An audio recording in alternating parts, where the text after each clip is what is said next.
Hey onesies, Josh Williams here with yet another bonus episode of the One Man Podcast, and this time I sit down with my dear friend Kyle Brownrigg. And not gonna lie guys, this is a long one. Kyle and I have been friends for a long time, and ever since he left Ottawa, his career has just exploded.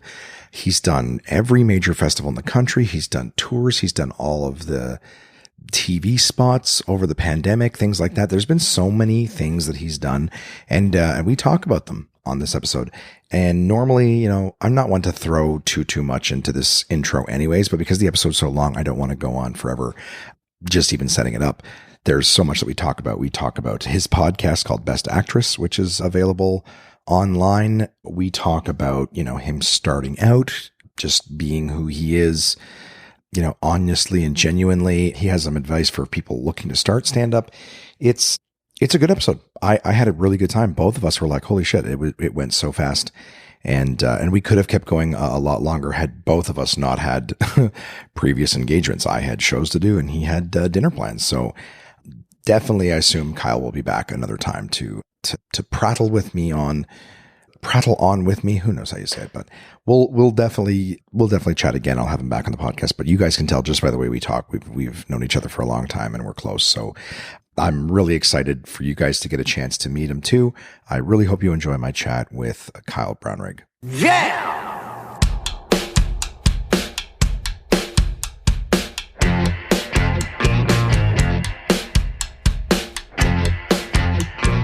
the fuck is going on in my throat? Not in my neck, throat. So this is the beginning of the podcast. Well, we're recording now. I can always pick where I decide to fade it. Okay. in, Okay. but- So we could go in so that we're on the already throat. talking and we can just, but to answer, it's not that just, I'm an old guy, I'm clearing my throat a lot. It's that I have post nasal, that's its own thing. Mm-hmm. And whatever's going on in my throat seems to be irritated by it. So if I take care of the post nasal, it lessens it, but it's never gone. And when I first went into the doctor to say, there's something really fucked up in my throat, Yeah. they were like, you've probably just been working too hard. It'll go away in a few weeks. They gave me prednisone. They're like, here, it's an anti-inflammatory. That'll take care of it. And I was like, oh, thank God. Because I was busting my ass. I wasn't in good shape. That was right around the time I got diagnosed with diabetes too. So there was a lot of things for them to dismiss this with, and then a month and a half later, I went back to the hospital and I was like, there's something in my throat and this is terrifying. And I was scared because I don't want it is cancer. Do you know what I mean? I don't want that diagnosis, but I'm also terrified because every night I wake up in the middle of the night and my throat's closing in on itself. You know what I mean? Yeah, dude, it's fucked. Do you think it could possibly be anxiety related or thyroid? Do they test your thyroid? They ultrasound. They did an ultrasound on my thyroid, but that's way down here. And I'm like, it's happening up here. I'm like, sometimes it even feels like it's like the top of the back of my mouth, which is like the source, but there's a spot in my throat that always I can touch it and I can feel I almost feel like a tickle on the inside of my throat. Like, oh, you're touching the area where it's irritated. Weird. You know what I mean? It's almost like you ever pluck a nose hair or something and then you feel something in your nose, is that snot or a scab? Never in my life. Never in your life? I have no idea what you're talking about. I don't know. At one point, I nose trimmer and I probably went too close to the surface and it's you can irritate it, right? So it would have a little crust. Okay, you've picked a pimple and had a little clear yellow crust on it, right? From the stuff that would come out and then solidify. So the idea is the same thing in your nose, but you're like, oh, is this crusty snot or am I picking I guess the terrible metaphor. Very unrelatable. Again, this is just a delicious start to it. Is a delicious episode start. of Listen, I haven't eaten in days. I'm starving. Are you? After this? Are you kidding me? We met with you eating and I was like, oh, I missed that. The Eglinton here has really improved. The last time that I was here, it was basically a homeless shelter and bus stops and obviously all the construction. But now it's that beautiful LCBO on the corner. That's been there for quite a few years. It didn't look like that.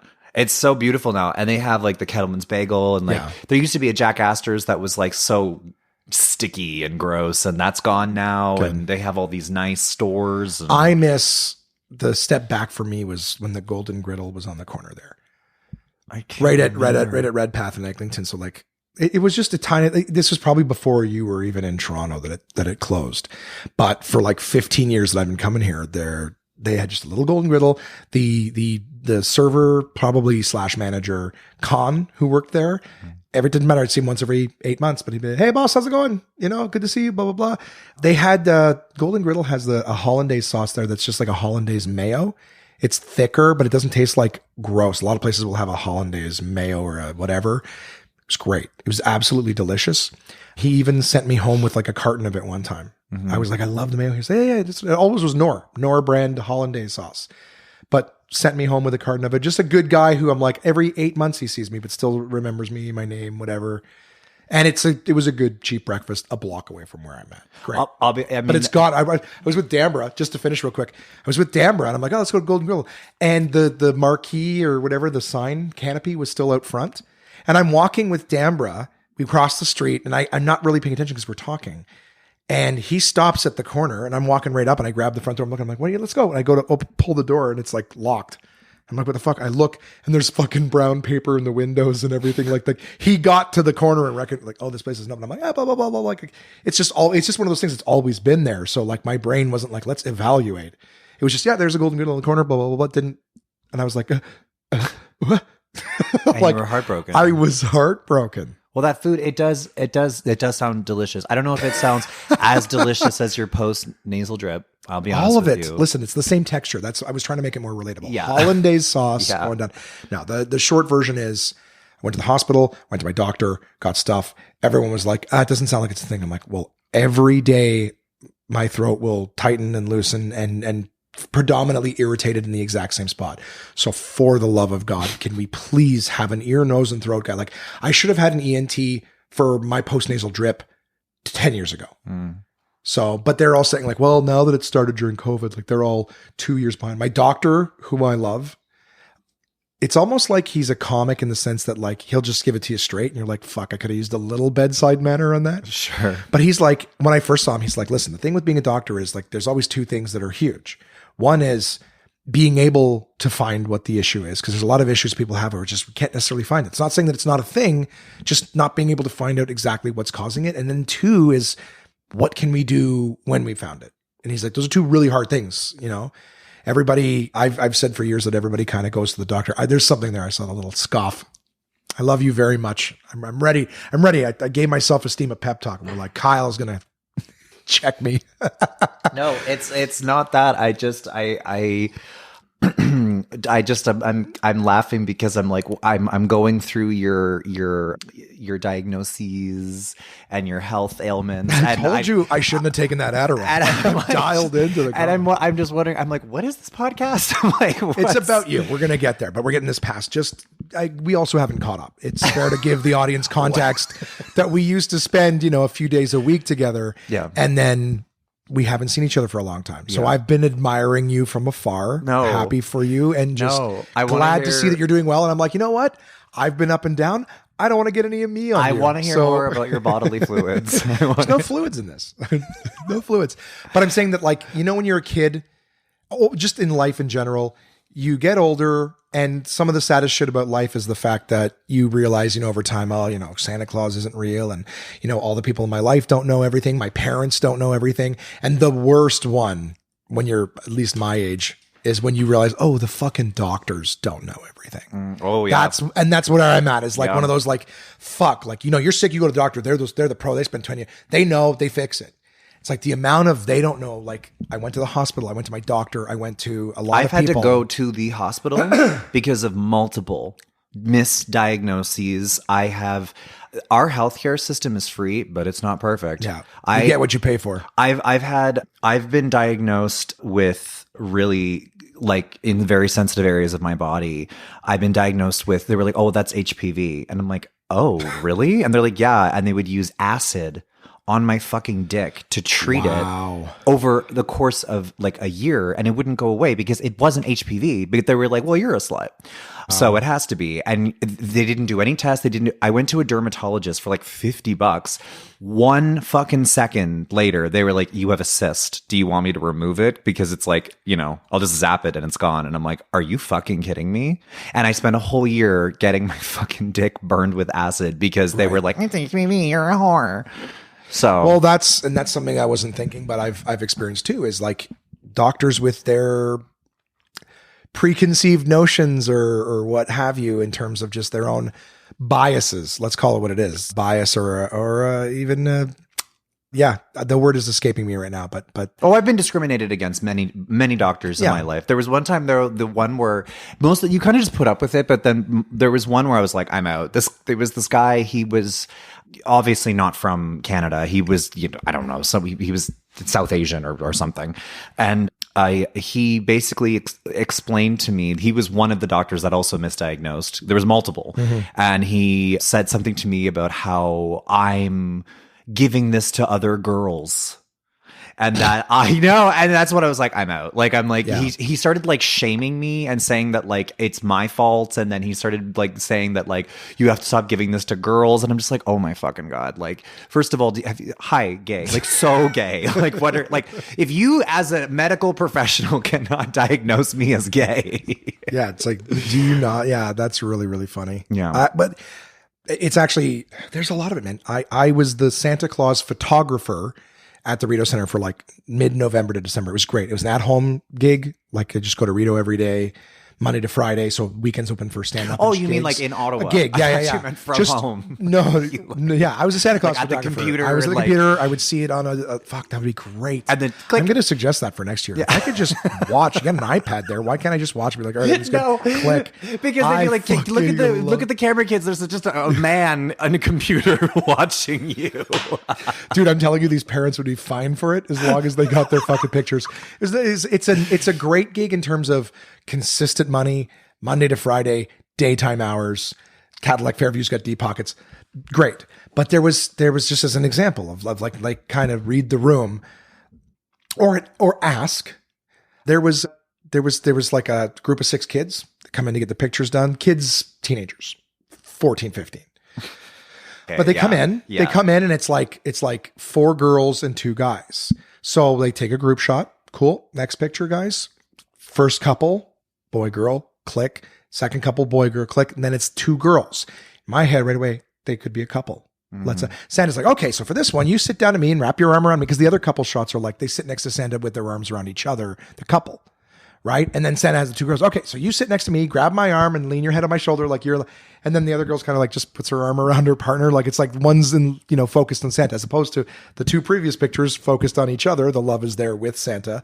This is like, okay, you love on Santa and you put your arm around her. I'm like, so they're like, and even in their faces, they're kind of like, oh, like we're not getting the same treatment. And I'm like, oh, yeah. Santa, read the room. Like, so they're like, okay, no, that's good. We got the picture. And I'm like, guys, do you want another? I go, forgive me for asking. Are you a couple as well? And they're like, yeah. I'm like, did you want one of the 2 of you guys, like the same thing, holding each other? They're like, it's fine. And I'm like, I think that I don't know. All of it would be speculative, but I'm like, I don't know if they were uncomfortable with like the fact that Santa didn't recognize, and they're like, we don't. It could have been a multitude. It could have been a multitude of like, we don't want to correct him and make him feel bad. Yeah. We don't want to have to out ourselves. I don't know. All I know is the above. It's all. I've been in those situations before, and you're uncomfortable, and then you don't want to make people even more uncomfortable, and then it's like there's this pity factor, right? And then you're like, oh god, like, and so you just, I've been in those situations. So I don't want to publicly out anybody, but there's somebody very very close to me who's trans, and I've been able to ask questions. I always appreciate the people who are willing to let me ask questions, because I don't ask like the people who, oh, let me ask so I can tell you how you're wrong or whatever, like, which I can imagine is only infinitely just annoying and horrific.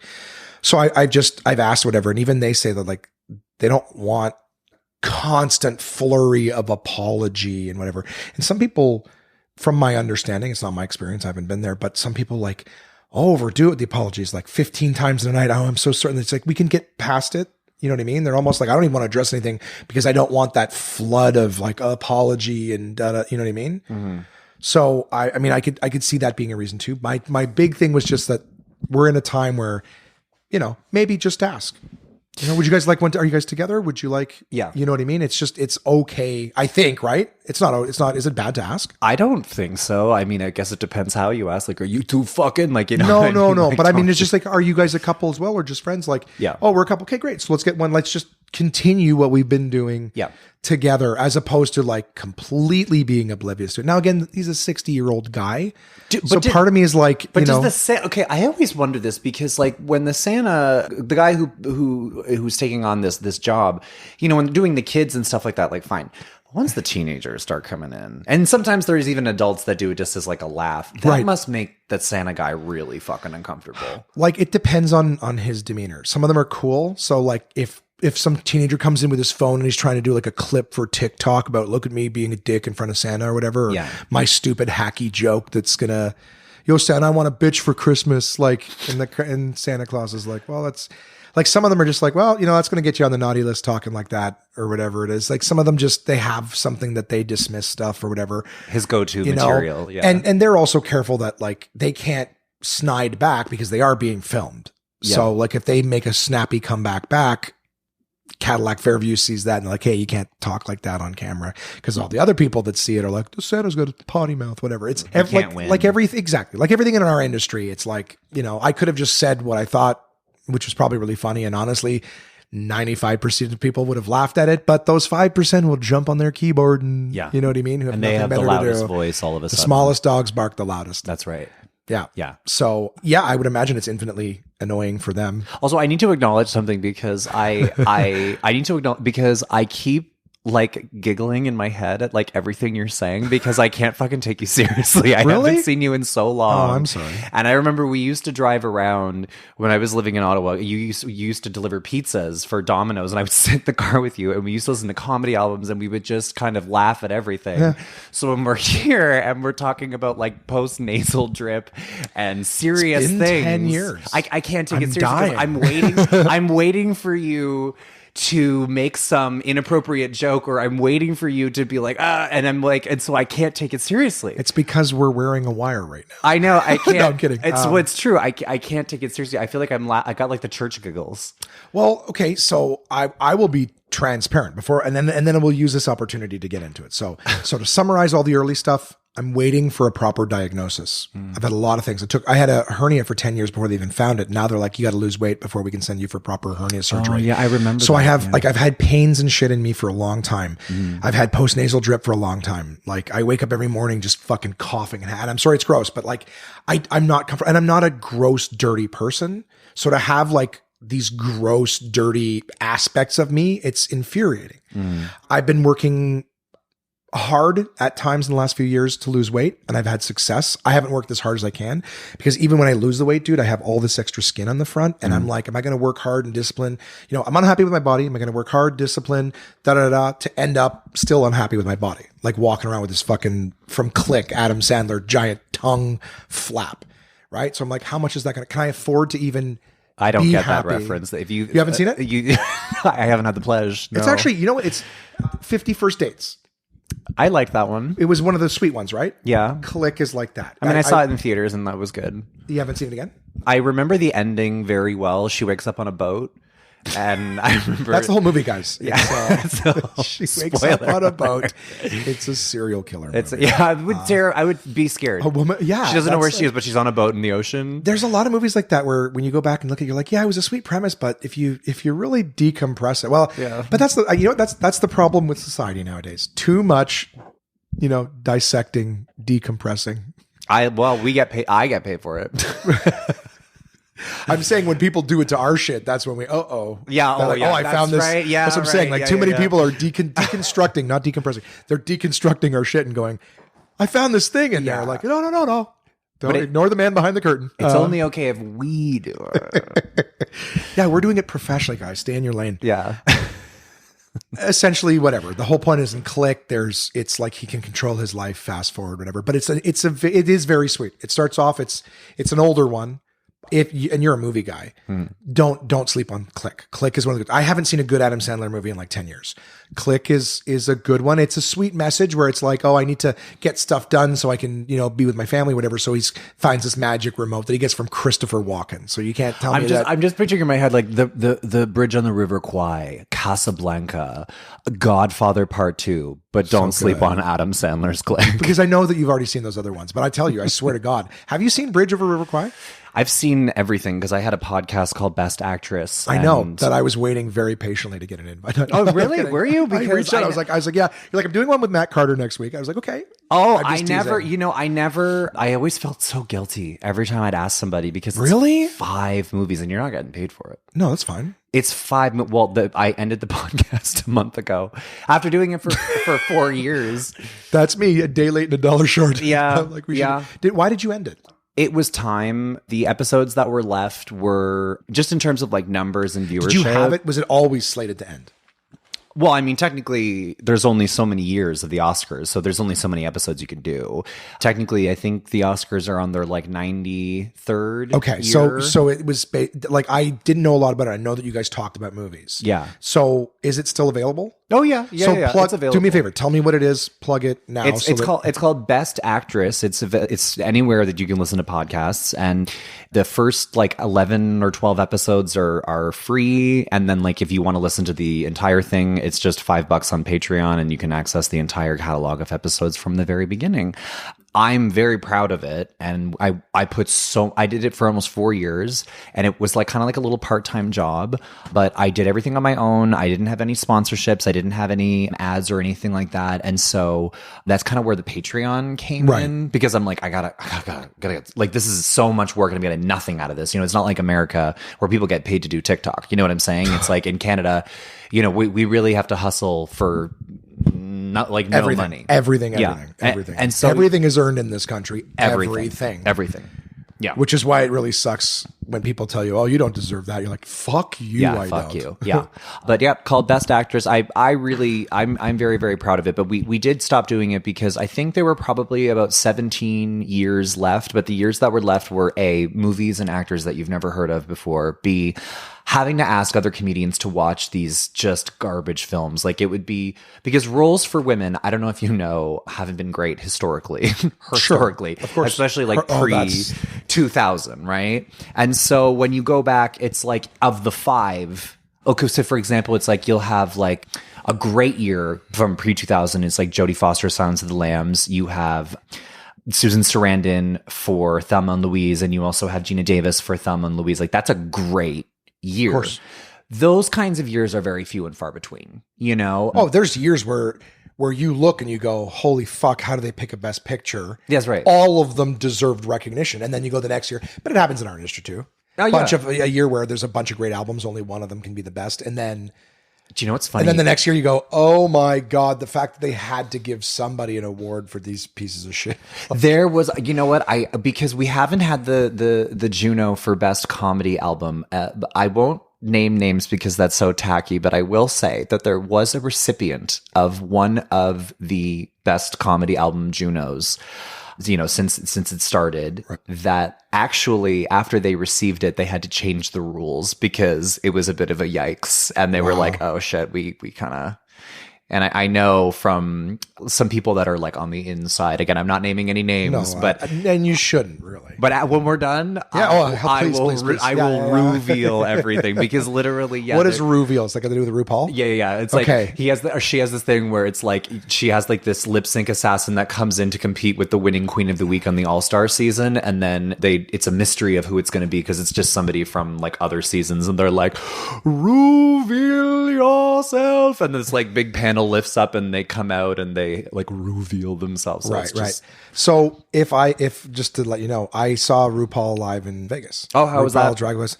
So I took Crystal for her 40th. I actually haven't even recorded this episode. I was still sick with the throat and I was behind. It's one of those things where as soon as I was late for one episode, snowflake turns to blizzard. So can we call this episode Post Nasal Drip? I don't name them. It's actually going to be named Kyle Brownrigg. Post nasal drip. Yeah. I'll tell you what, I always say Josh and Kyle talk about blank, blank, and blank. I'll put post nasal drip as one of those things. For me. I want that. It's for you, buddy. It's for me. Post nasal drip if the pen works. This is nothing. Yeah, I guess because I keep going back. Dude, it's affected my life so bad though. Like depression.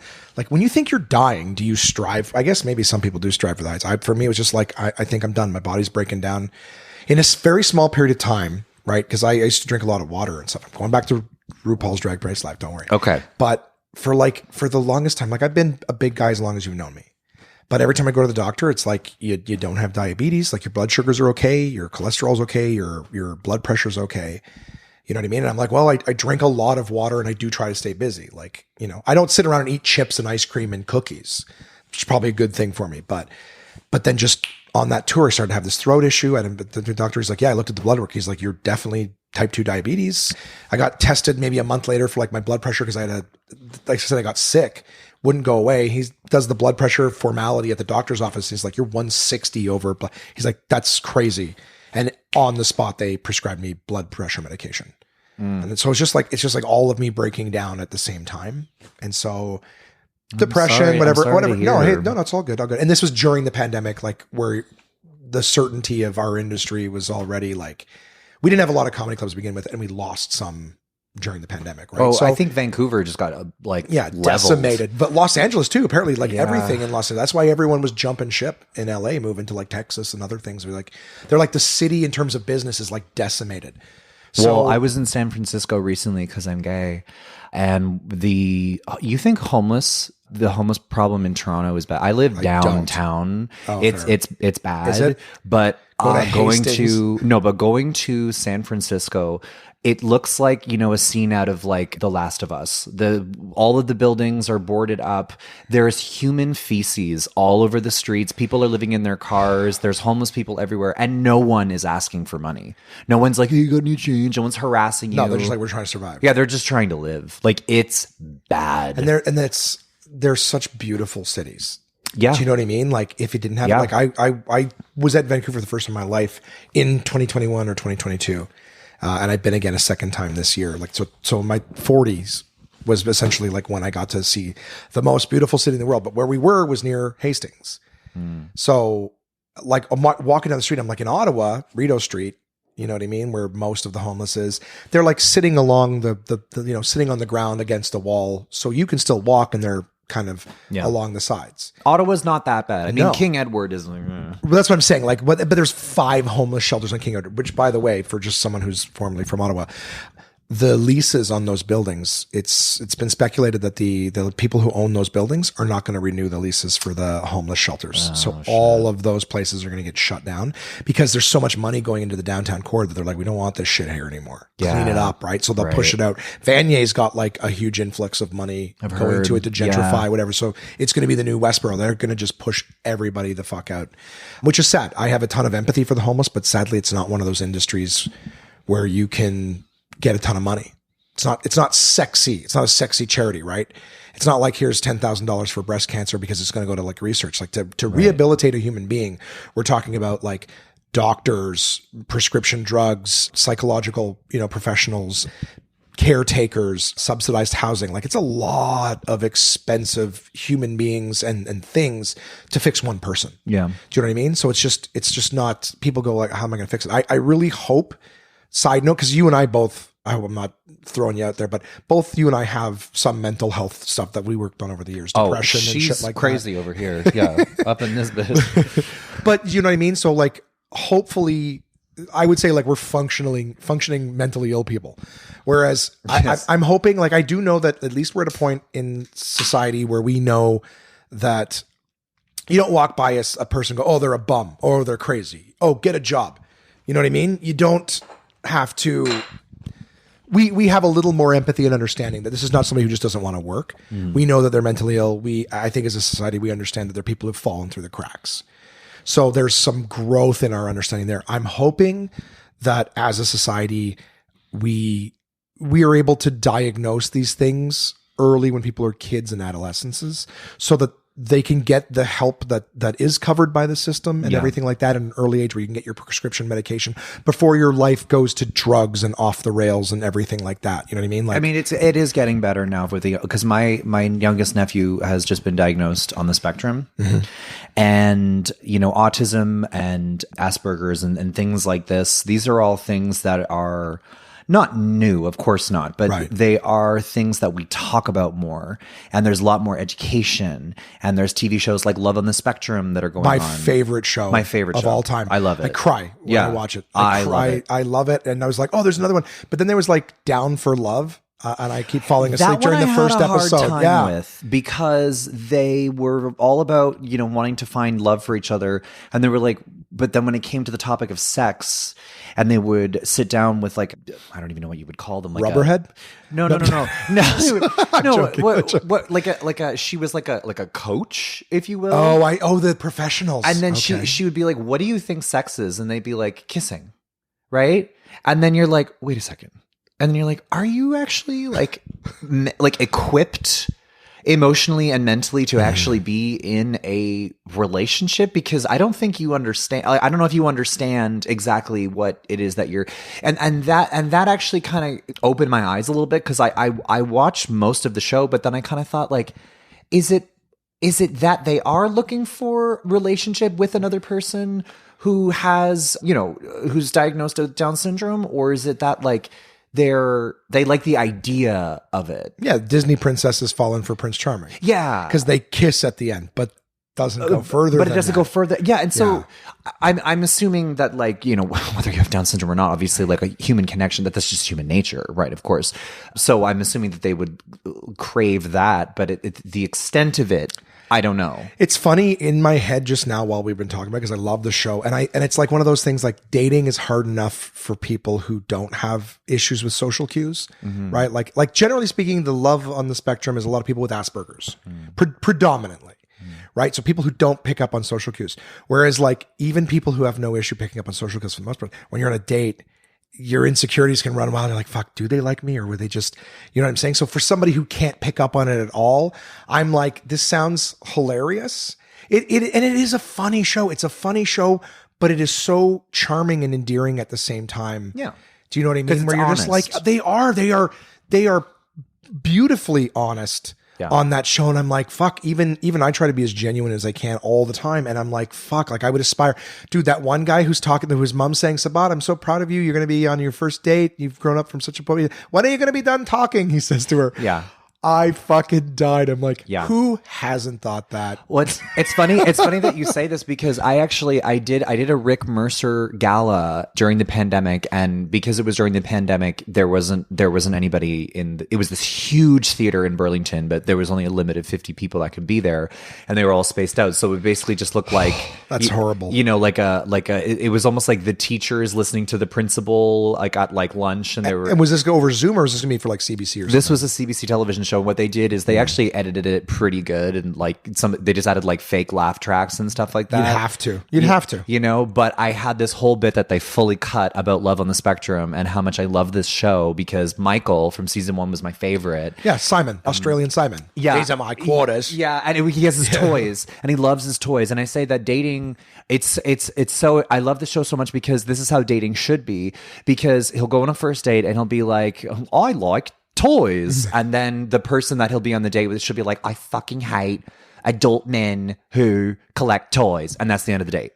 And you're just like, yeah, well, exactly, you get it out of the way. You don't waste. I always make this joke on stage where I say that, like, I see this thing that like straight women, and let's be honest, gays as well, do, where like for the first like month or two of a relationship, they're like this perfect inauthentic version of themselves. Demo reel. Yeah, because because he hasn't figured out that she's actually the girl from The Ring. Okay. He doesn't know. I've never had that part of my thoughts. He doesn't know that he has 7 days from The Ring. You know what I'm saying? I'm like, let him know on the first date, bitch. Like, just be the realest bitch. Because on my first date with Daniel, we got fucking wasted, and we ended up on the news, on live, by accident. But I remember being like, oh dear God, like that is the most horrifying, embarrassing thing. He must never want to talk to me again. But he loved it. And we've been together for like almost 6 years.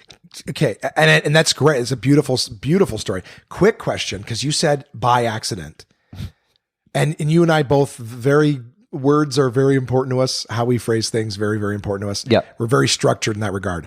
Dude, the amount of people I hear say, oh, I did that on accident, drives me crazy. On accident instead of by accident. I am. Yeah. When you hear that, does it just sort of like a speed bump in this, like, when I was growing up, my best friend Leah, you remember I saw Leah a month or two ago, and I gave her a big hug. Yeah, she texted me. I still see Leah, and I say hi to her every single time. Yeah. Well, she's kind of grammar police, and she was always grammar police. And so when I was growing up, like she would like correct texts that I would send her, like in terms of tense, in terms of spelling. So for me, I just kind of like, I always kind of thought it was funny. Like, it would probably drive most people crazy, but like, I was friends with like all the band geeks in high school. So like, I'm used to like kind of, people that take that stuff very seriously.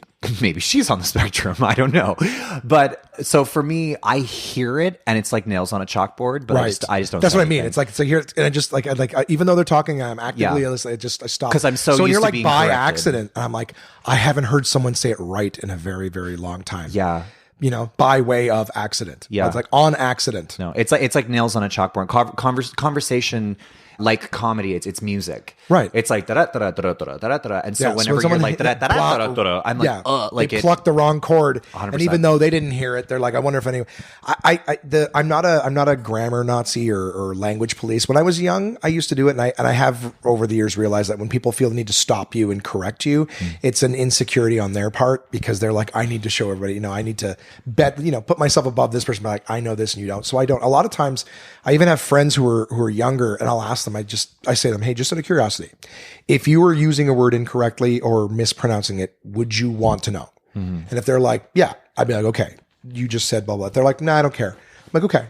It still changes how I think of the person. Like when someone chooses, well, if you said, hey, if you're doing something the wrong way, would you want to know the correct way? If they're like, no.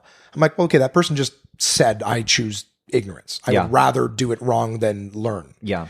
Right? Because I'm like, there's nothing wrong with being corrected. I've said words a million times. I even have a segment I do now just recently, the word of the week. So words I've heard a million times, and I'm like, some of them I'm like, I think I even know the definition, but I'm like, fuck it. Let's on the podcast hear if I know what it is. Yeah. I just did one yesterday, and I what I should start doing is saying what I think it is before pulling up the definition, and just to contrast of did I understand it correctly or not, or just words I straight up don't know. Yeah. Like the rules on whom is coming up next week. Yeah. And it's kind of like when to use whom, because I think we can use it correctly, but there's a lot of words even just doing this that I realize like, oh, most people who use them are using them wrong.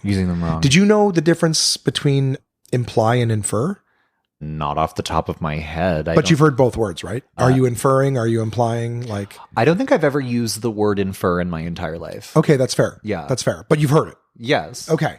So it's a simple one. People use them interchangeably, but it's actually, so imply is like subtly, sending a message from the speaker, but inferring, I couldn't infer something to you. Because inferring is what the other person received from the message. Like I'm inferring, like, if you're like, oh, hey, Kyle, I spent a lot of time with guys, right? You'd be like, are you implying that I'm gay? It's like, yes, I'm implying it, and you inferred it.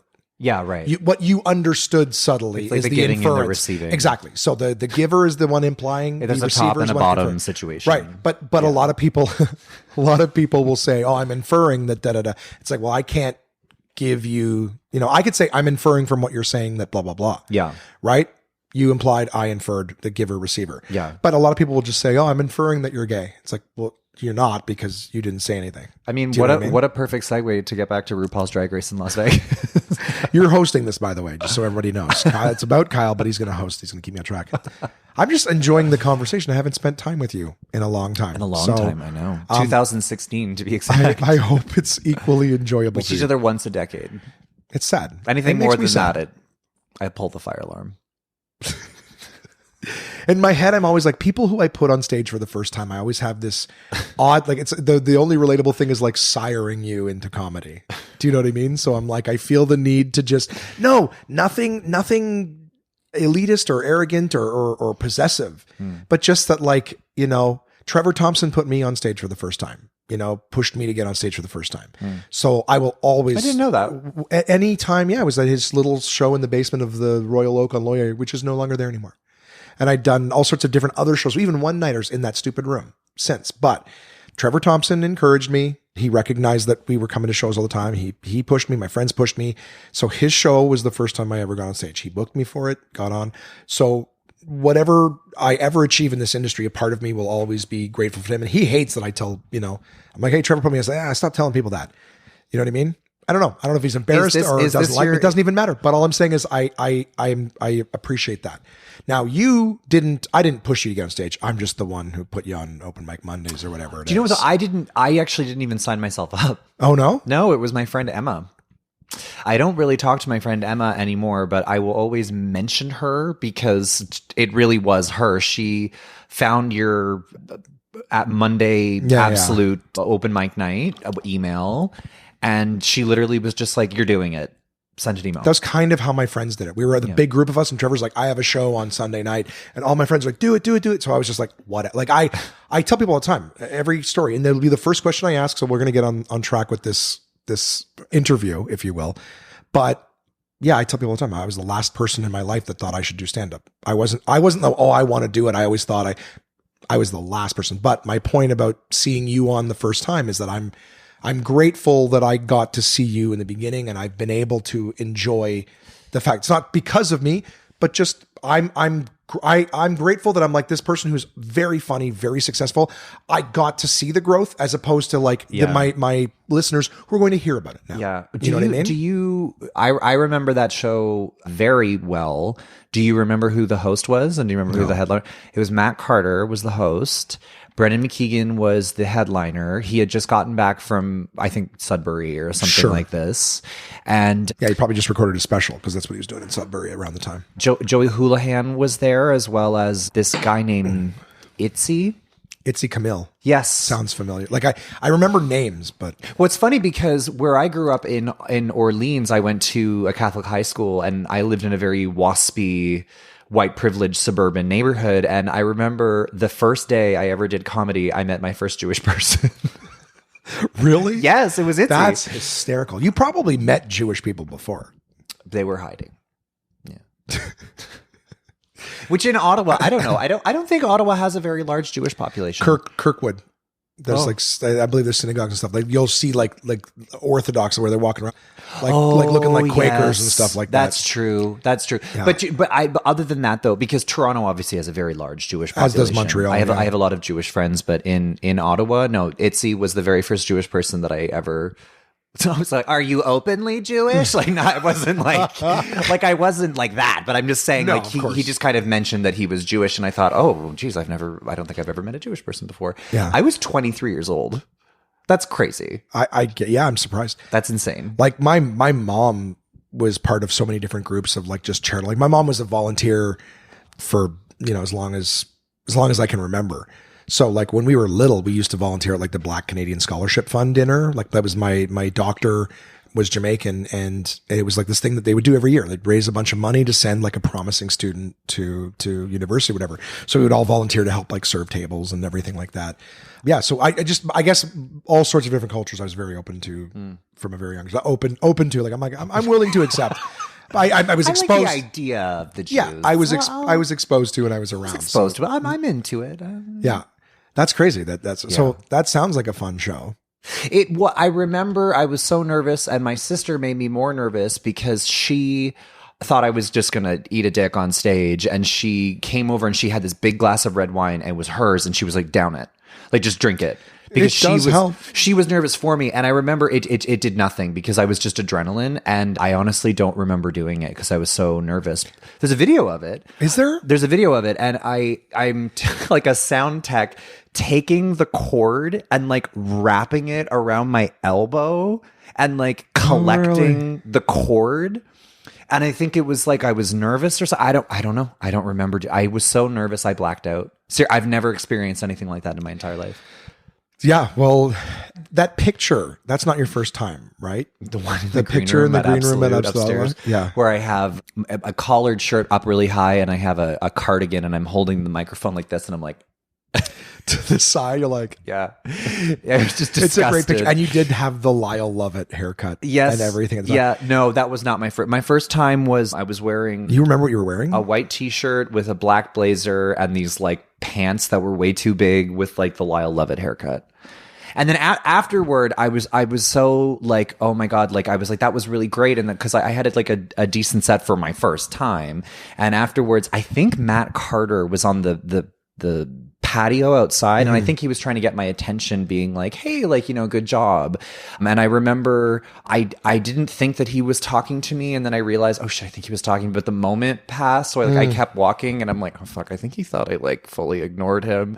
I've never said anything to him. I don't know that I've ever seen Matt Carter say to somebody, hey, good job. Yeah, he said something. And that's not to shit on Matt. It's just usually like I was one to say that there's, you know, comedy, when people like, oh, comedy cliques, I'm like, yeah, I know they exist, but generally speaking in Ottawa, I didn't find there to be one when I started. When I started, there was a group of really good comics: Trevor Thompson, Jeff McKay, Alex Wood, Nick Carter, Matt Carter. Sorry, I'm like, did I just say his name? Because I said Nick Carter. So Nick Carter, not the Backstreet Boy, everybody. Matt Carter, Dave Atkinson, and maybe one or two that I'm missing, like a what do you call it? Greg Schroeder. I don't know that he was really cliquey with them, but over time they always loved and respected him, but I don't know they always hung out.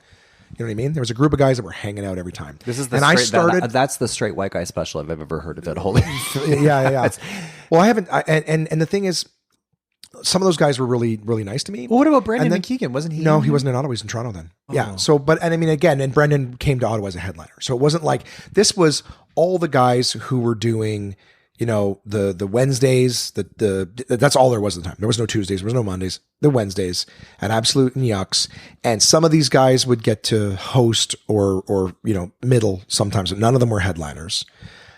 And so this was around the same time that I was there. So the Matt Carters and the Dave Atkinsons and some of these other guys who like were still only on amateur nights, these guys were like 6 months started before I did. So I'm watching these guys for like a good 6 months before I start, but we're still kind of the same class of that year sort of thing. Mm-hmm. So these were my peers. These were the guys that were doing the shows. They were on everything. You know what I mean? Like they were the ones that I would sit and chat with afterwards, but it was a volatile thing. I would hear them have a lot of negativity about other people in the scene and things like that. And I always just remember thinking that like, I've seen them say nice things to someone when they're sitting at the table, and then when they leave, they all attack them. So I'm like, I'm very certain that I'm the recipient of this. All comedians. But it just sucks. Are like I'm that. like, yeah. I'm like, I'd rather not tear anyone down. I'm like, let's just all just try.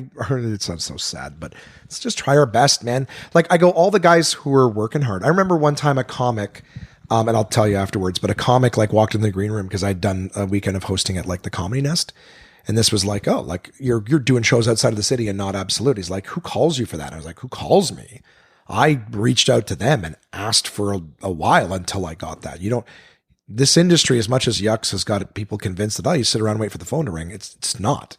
That's why Yucks is successful, is their business model is, hey, you don't have to go out and look for it. We'll call you, but you belong to us. We'll give you the work. Right. But any comic who knows how to call around a club and email and grind and showcase, those are the ones who are really going to make it, because you're not under anybody else's thumb. Well, that's how I got Halifax, the CBC television show, for the first time. Everyone was like, how'd you get it? I was like, I made a video and I emailed them. The people who were to take care of me. So let's go, like, we've already addressed your first time. So like, I don't have to get into the whole questions of it. Okay. Very quickly, Crystal wanted to see RuPaul's Drag Race live. Yeah. I had watched.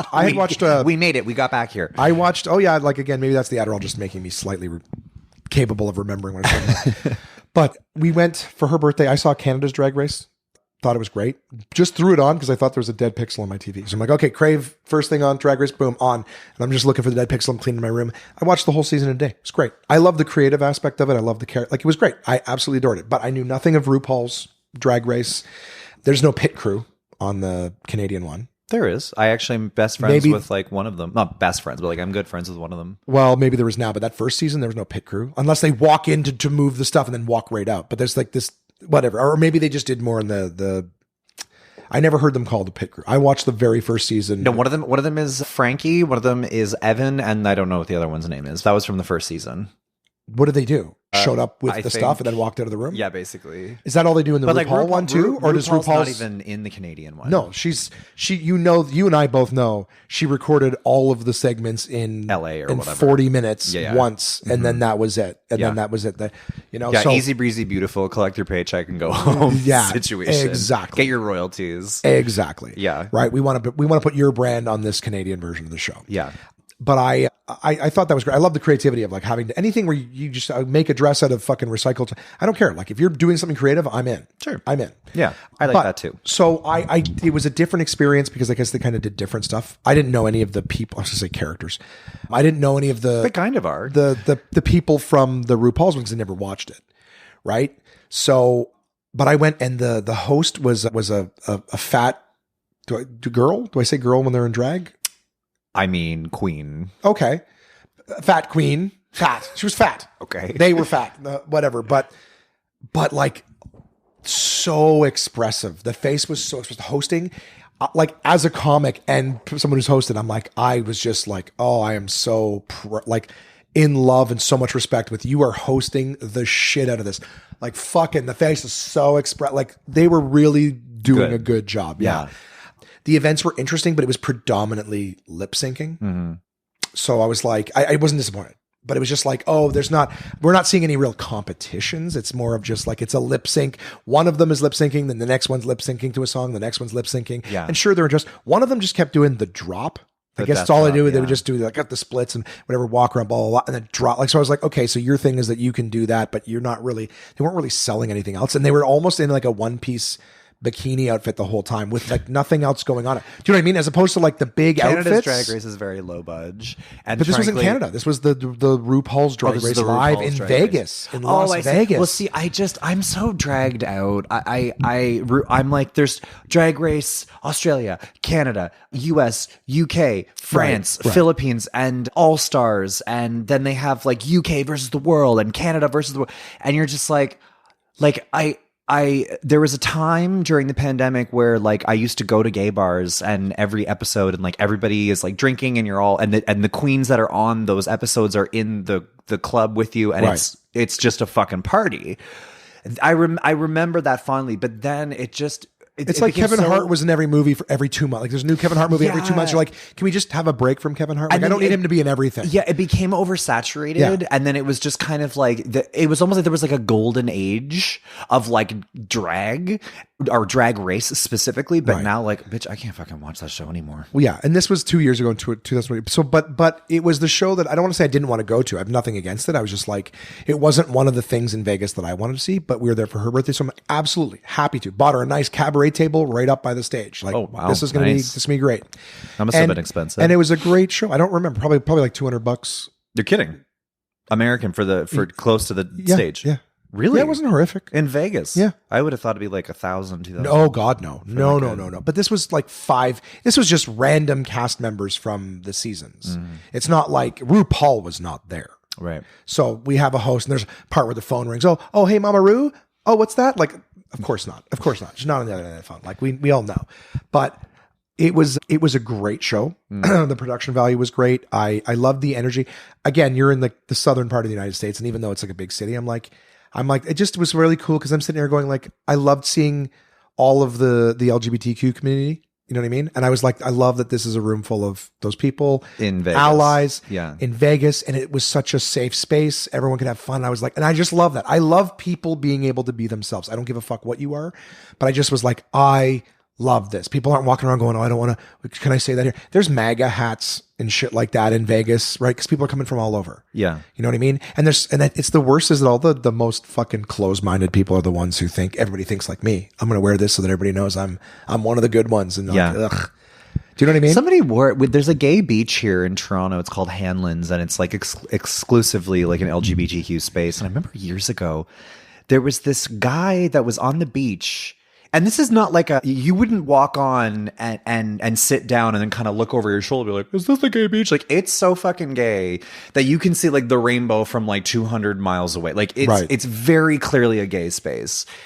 And not even just from like the music, but there's like drag queens on the beach and there's like all of the jacked guys wearing like the skimpy little thongs. Like, get the fuck out of here. You know what I'm saying? And like the women, you know what I'm talking about. Are you suggesting that the jacked guys with the thongs are gay? Yeah.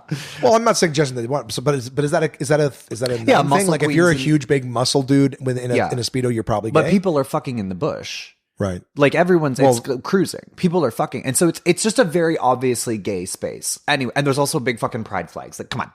Okay. And yes, that's You know, and there was this guy that was like, he had a MAGA hat in Toronto, like not America. And he had a MAGA hat and he was on the beach. I remember everybody was looking at him and it's like, are you wearing that? Like, ironically, like, are you wearing that to as like a, like, fuck, like protest, like, fuck this space, like, because you know, you're not in America, right? Yeah. Like, what, I don't understand, like, why you're wearing that. Like, because that hat, especially in even if you're doing it to be funny, like I could see someone going like, I'm going to wear it and just watch people's faces. You're like, it's for me, but you're like, but you also know that you're polarizing people. Yeah. Just needlessly, because not everyone's going to get that you're joking, and you just like, you know, you could ruin someone's day. It's a weird move to wear that hat in Toronto. Anyway. It's also very much. It's almost like just walking around going, I'm very closed-minded. Yeah. But the point is that I enjoyed it not just for the show, like the production value.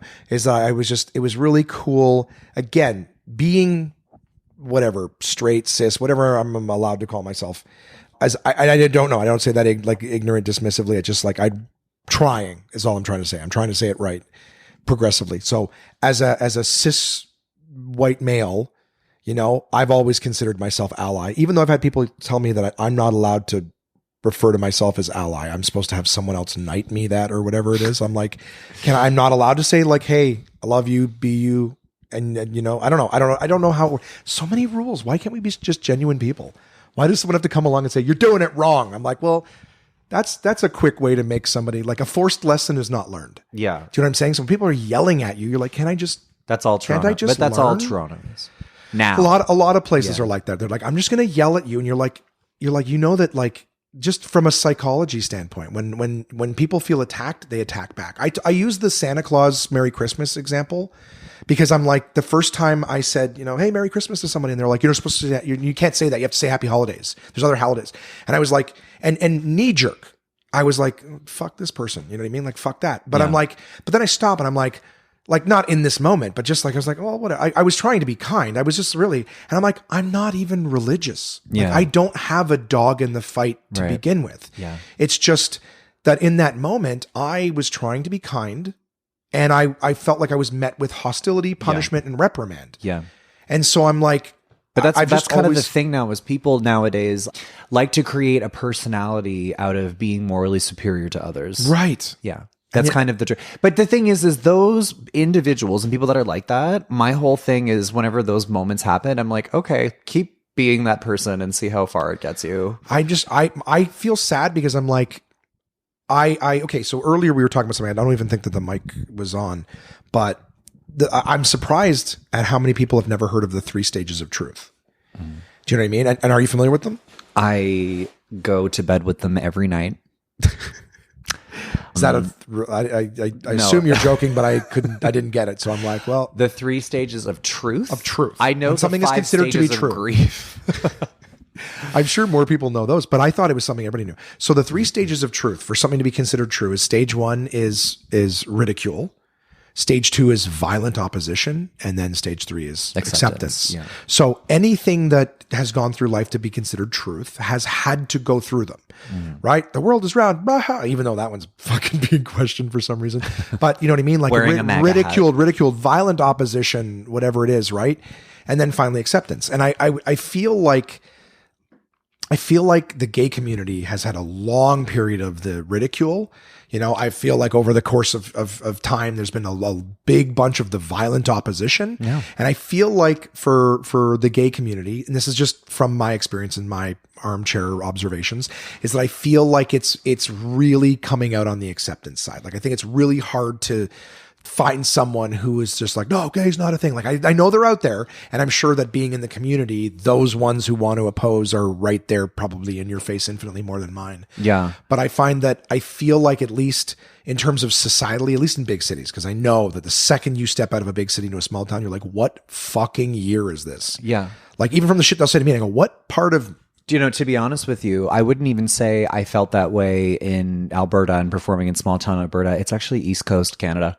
That's the most homophobic? I wouldn't say homophobic. I would say the most maybe uneducated. And like I was performing at this comedy festival in New Brunswick, and people would just come up to me and say like, hey, like out of nowhere, like I wasn't even talking to them, and they would just come to me and be like, hey, like just so you know, like I had a roommate in college who was gay.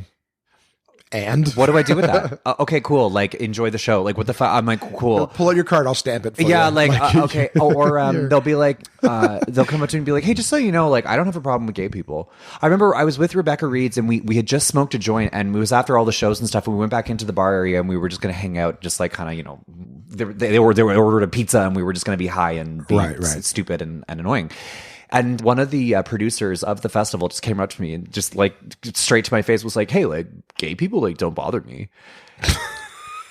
And me and Rebecca just like, that's crazy. I don't mind Parmesan cheese. Yeah, like it was just like, what are you? But they say, but the thing is I don't think that they mean it in any kind of harmful way. They're just trying to show their support, and they mean it in a very nice way, but it's just like going out to a black person and being like, hey, I'm not racist. Cool with you being free. I'm cool. Exactly. Like, it's just like, what the, like, why? Because what that says to me is that is the only way that you view me.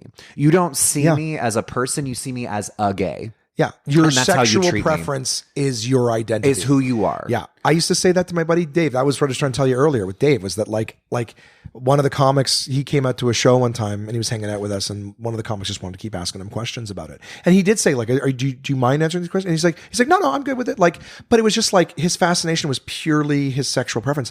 And I was walking with him out of the car afterwards, and I was like, you know what's funny? Like when people talk to me, I get to have like favorite movies and favorite, you know, favorite meals and hobbies and things like that. And I'm like, anything that people want to ask you predominantly is just about your sexual orientation. Yeah. That's all they're fascinated by. I go, but at the end, I mean, it's hard. But then straight people, it's so funny because that's the way that straight people treat gay people, is that like they are just a gay. And then as gay people, your whole life, if you're treated that way, the only way that you talk about things and get people to engage in things is to talk about the one way that you've been treated your whole life. Right. And then what do straight people say? Oh my God, buddy, I get that you're gay, but it's like, why do you always need to fucking talk about it? And that's really unfair. It's really, really unfair. You can't win. You can't win. The only thing that I would say, I guess, in a straight person's defense. Now, and here's the thing too. Okay, this will be a new segment of the podcast. No, I don't say this. I don't say this. But I mean it like empathetically, right? Like, is that I would imagine that it's just the one thing that's fascinating to them that they don't know anything about, right? Whereas if you say like, what's your favorite food or whatever, like I'm sure, let's put it this way, it's novel. The novelty of it is like, I've had conversations about food and movies and hobbies. I've not had conversations about this. So that's the only thing I could say is trying to give them the benefit of the doubt that I always do. I've never like snapped at somebody. I've never been like, why the fuck would you ask me that? Like, fuck yourself. No, but you've always been you're a kind person. You're also, well, this is not my place to tell you what you are. I've always found you to be a kind person. And so I can be. Yeah. We're also, I mean, we have to kind of check ourselves too, because we're in the entertainment industry. Yeah. So we could snap at somebody and now that person go off and tell everybody that comic is a piece of shit or whatever too. So, well, do you know, the one thing that I'm getting tired of is this seems to just be at weddings, is whenever a straight guy at the wedding, in the wedding party or something, has had a couple drinks and he comes up to me and he says, so you're gay, right? I know he's about to ask me something transphobic. I just know it. Really? Transphobic? Every single time. Oh, really? It's always like, so what do you think about Dave Chappelle talking about trans people? Or it's always asking me about trans people. Right. I there's this part of me that wants to be like, you know that gay and trans are not the same thing, right? Yeah. It's like, I know LGBT, they're in that same, but that's just an encompassing expression. But like, I can't comment on what trans people go through. Right. I don't fucking know. How can I be an authority? We all have different experiences. Yeah. Like, oh, you're gay, so you'll know. It's like, that's really not how it works. I know because I educated myself. Together. Yeah, it's like, I know because I have trans friends. I know because I educated myself. I know because I opened a fucking book. That's how I know. So that's. Do you know what I'm saying? No, of course. But the thing is too. Okay, so I agree with you. Like, there's ways to educate yourselves. I have ended up in a couple, maybe like one or two times in my life where I've asked a question and said, like, because I'm curious, and the response was, and it seems to be almost like worded a certain way. They're like, it is not gay person's job to educate you on the community. And I'm like, I can see the merit in that. Like, no, it's not your job. And I agree with that. It's not your job to have to answer questions and do things. But perspectively, it's like through understanding comes peace, right? People fear what they don't understand, and through understanding comes peace. So no, you don't have to tell anybody anything. But if they're asking, and then again, I do know that not everyone who asks is asking out of sincerity, where they legitimately want to learn. Right? I am one of those people where I want to learn. I love everybody, and I know that I'm capable of making mistakes if I don't educate myself. And my mistakes could cause someone else pain. And the person I am, I never want to cause somebody else pain. So I actually get anxious from it that I could make a mistake. Do you know what I mean? I could hurt someone unintentionally. And I know that's a big part of it. People are afraid they're going to say the wrong thing. Yeah. And I don't mean say the wrong thing like I'm going to get in trouble and I'll pay the penalty. It's like, no, I don't want to hurt somebody. I love everybody. And you know what? You have a new... I think it's a little bit of both. I think it is a little bit of I don't want to hurt somebody, but it is also like I don't want to get in trouble.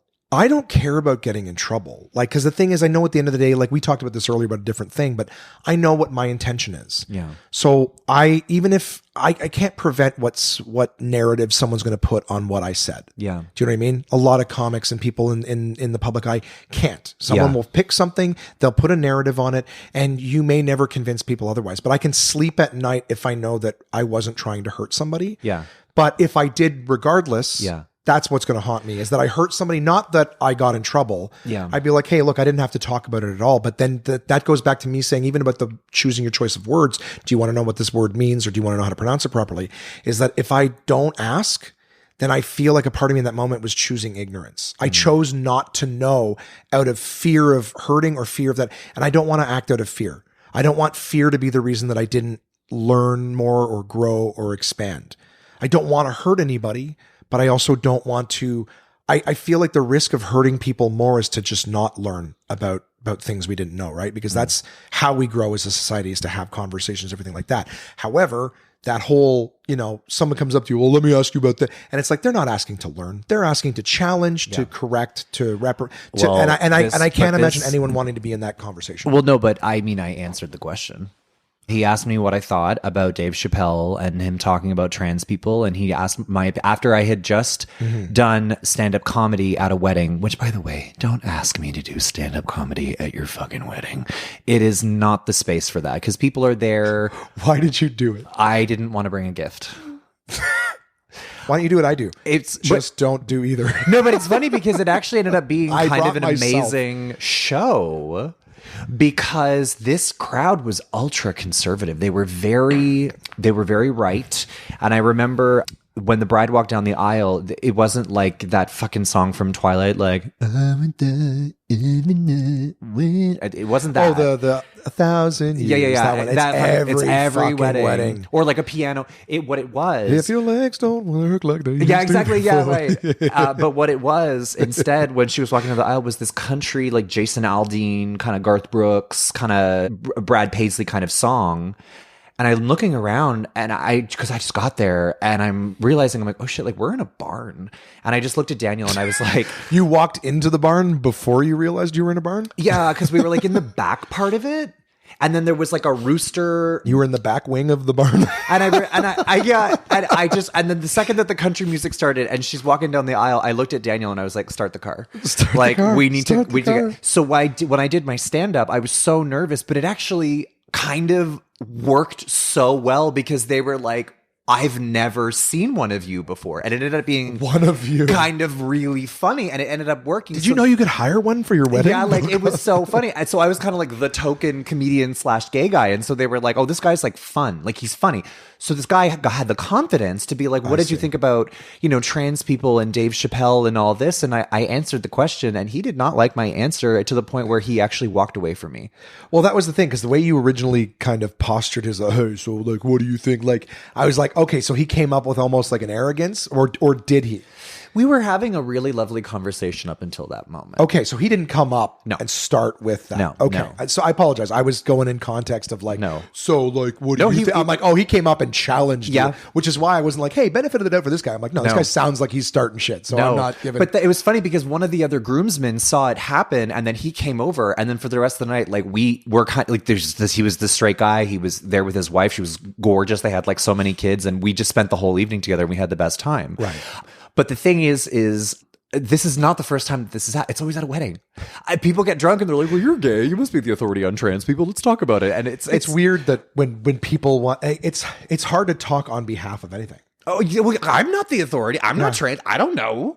Yeah. I mean, I do, but like, I don't. You might have more of the answers. Might have more of the answers. What happens on season 3 of episode? Well, I've seen it, so I could tell you, but I didn't write the fucking episode. Yeah. I don't know where their character arcs are going. Yeah. Like, I can give you the gist. yeah. But I can't. I can tell you what I've learned. Yeah, that's it. Really, at the end of the day, right? Like I can tell you what I've learned, and like I said, but don't get mad when I give you the answer. You know what I mean? Like don't. Well, that's the thing too. But it's like everything in conversation, right? You take that whole step right out of sexual orientation or what have you. Like it's like, oh, what do you think about this politician? Yeah, it's like, did you ask because you want to know? Are you open to having your ideas challenged? Yeah. Or did you just ask so that you can tell me your position? Do you know what I mean? There's people that will do that. I don't. I think care it was what a you little bit think. of that. Yeah, yeah. I think that there's a lot of that, which is why when I ask something and I'm met with hostility, like I don't like being reprimanded for trying to educate myself. Mm-hmm. But at the end of the day, I also try to go like I'm sure that they get the exact type that I'm describing, that they don't care to learn. They came over to let you talk for a minute, and then they're going to yell at you and try to tell you that everything you are is wrong, whatever. And I'm like, why would you be a part of that? Yeah. Do you know what I mean? So I would imagine that most people's policy is like, you know what? Honestly, I'm not the one to change your mind on it. But like I said, I feel like if every single person in the community's position was, it's not my job to educate you. I'm like, well, then I don't know where people are going to get it from. And I don't mean just in a conversation. If nobody wrote about it, if nobody talked about it, if nobody did it, it's like, you know, Google, hey, you figure Google it. But I'm saying if nobody put that out there, right? If no one was willing to offer, whether it's written, blog, context, podcast, or conversationally, I'm saying that if everyone took that attitude, it's not my job to tell you, then it would be very difficult. I'm not saying it's their job, but I'm saying if you're like, hey, look, it's not my job to help the homeless, but if I buy a guy a meal every now and again, I made things that much better. Do you know what I mean? So I'm saying that like, I feel like the marginalized people, it isn't their job. They are the marginalized ones. They're the ones who are being mistreated. But I'm saying that like, I don't know. It's don't become what you hate because you know what I'm saying? Like I would rather still, doesn't matter how many people are going to hurt me for being a vulnerable, honest person. I'm not going to let that change me. I'm still going to take the like, it's like the whole, hey, if I do this and I help one person, that's kind of my mentality is if it helps every now and again, I'll get someone tell me like, listening to you being upset and vulnerable about your relationship ending helped me realize like, okay, I'm not broken for feeling this way. Like, you know what I mean? And I'm like, cool. So if 15 people are out there laughing at me for it, but I helped one person want to step off the ledge as a result, that was worth it to me. Yeah. All I know is that this conversation has given me a real post-nasal drip. That's all I know. It's on there as the title. So let's use this opportunity. I'm going to write down the timestamp just to throw to, so you guys know that Kyle's actually funny. I'm going to throw to one of his bits here. So we're gonna just take a couple seconds to enjoy a Kyle Brownrigg clip, which I haven't picked yet. So who knows? Oh, I hope you have bits on post-nasal drip and then I can use it. It's what I named my second album. You have no idea the white people that I had to deal with growing up because, wait for it, I used to be a Starbucks barista. Which, I know, it's like the final piece of the puzzle. I hated working at Starbucks because Starbucks is all those, like, fancy, expensive drinks, right? It's not like Tim Hortons where everybody's drunk. And I used to have this one bitch that would come in all the time, and she'd always be like, hi, can I please have a half-calf quad long grande, lactose-free, extra hot, no whip, 172.5 degrees, half for here, half to go, marble mocha macchiato. Oh, mercy. And I would just be like, one coffee. Bye, bitch. It's a whole thing. I mean, Starbucks, it's a whole lifestyle. And when people walk through that door, when they're coming in to get their coffee in the morning, it's like they immediately adopt that like California cadence where they all sound like a Kardashian, for example. And they'll be like, hi.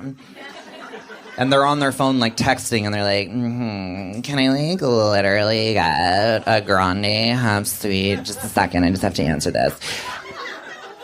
Oh my god, I know, it's like the worst. Can I please get a grande half sweet skinny vanilla latte to go?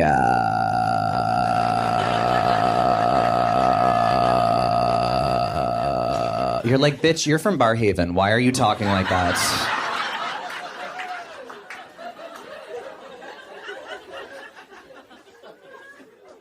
I hated working at Starbucks, especially in the fall, because what comes out in the fall? That's right, the pumpkin spice latte!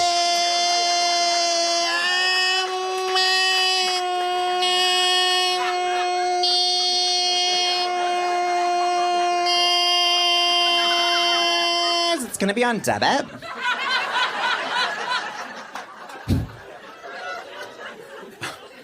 You did not want to be working on the first day of the year when that shit came out, because you know what's waiting for you on the other side of the door when you go to unlock it? An army of Ugg boot wearing, Canada Goose sporting, Taylor Swift loving, How I Met Your Mother DVD box set owning, Michael Kors watch wearing, Sephora online shopping, yoga pant wearing, even though bitch, you do not go to yoga, tiara on her birthday sporting, Bath and Body Work coupon hoarding, live, laugh, love wall decals, and picture frame owning basic white bitches.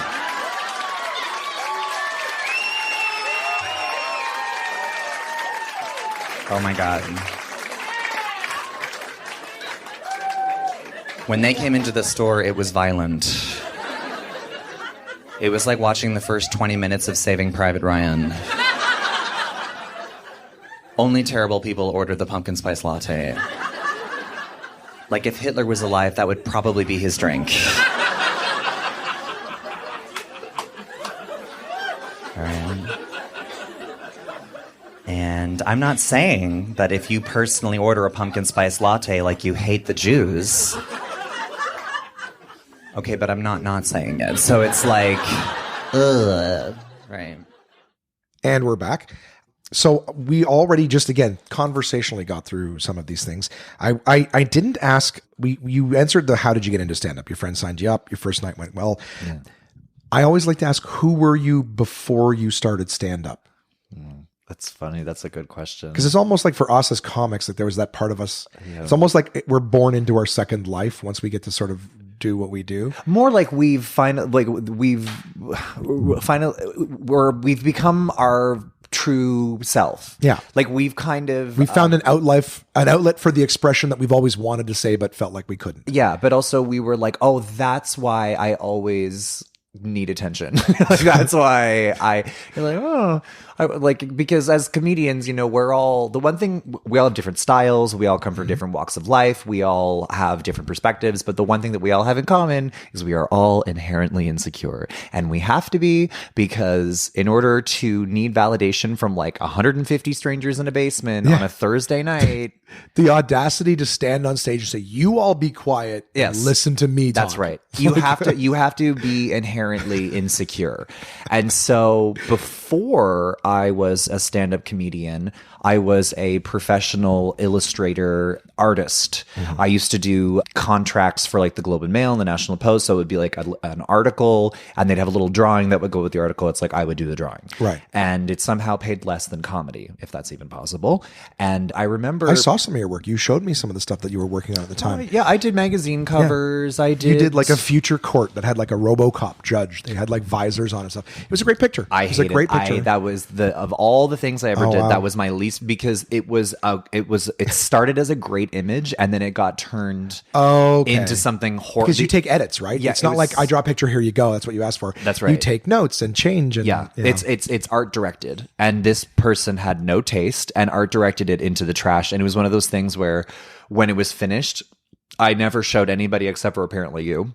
And I remember... Maybe I did. Is it possible that I didn't see the finished result? Because you're like, this is something I'm working on. No, because if you're talking about this, then like I must have shown it to you, because I did show it to me, but I'm saying, would I have seen what, like, No, would I have seen it while it was still in transit, or would I have seen the end result? I don't think you would have seen the end result, because I remember I got it in the mail because they send it to you, and I remember I got it in the mail and I was like, "This is an abortion." Right. So I saw probably along the way picture of it. It was almost like if you had like a joke that you loved, and then like the owner of the comedy club, when you first started and you didn't know any better, was telling you how you should be telling the joke, and then it just gets turned into like and just ruins the bit completely, and it's not funny anymore. Or if I recorded something for Just for Laughs and they put it on XM and I heard all of the tags that were cut out of it, and I go, this joke sucks without those. Well, it's funny because I've had exactly that happen. Yeah, but it's funny because it's an art director oftentimes is not necessarily that. Just because you're an art director doesn't mean that you have taste. And it's so funny because I would come in and I would just see what an art director would do to just tank.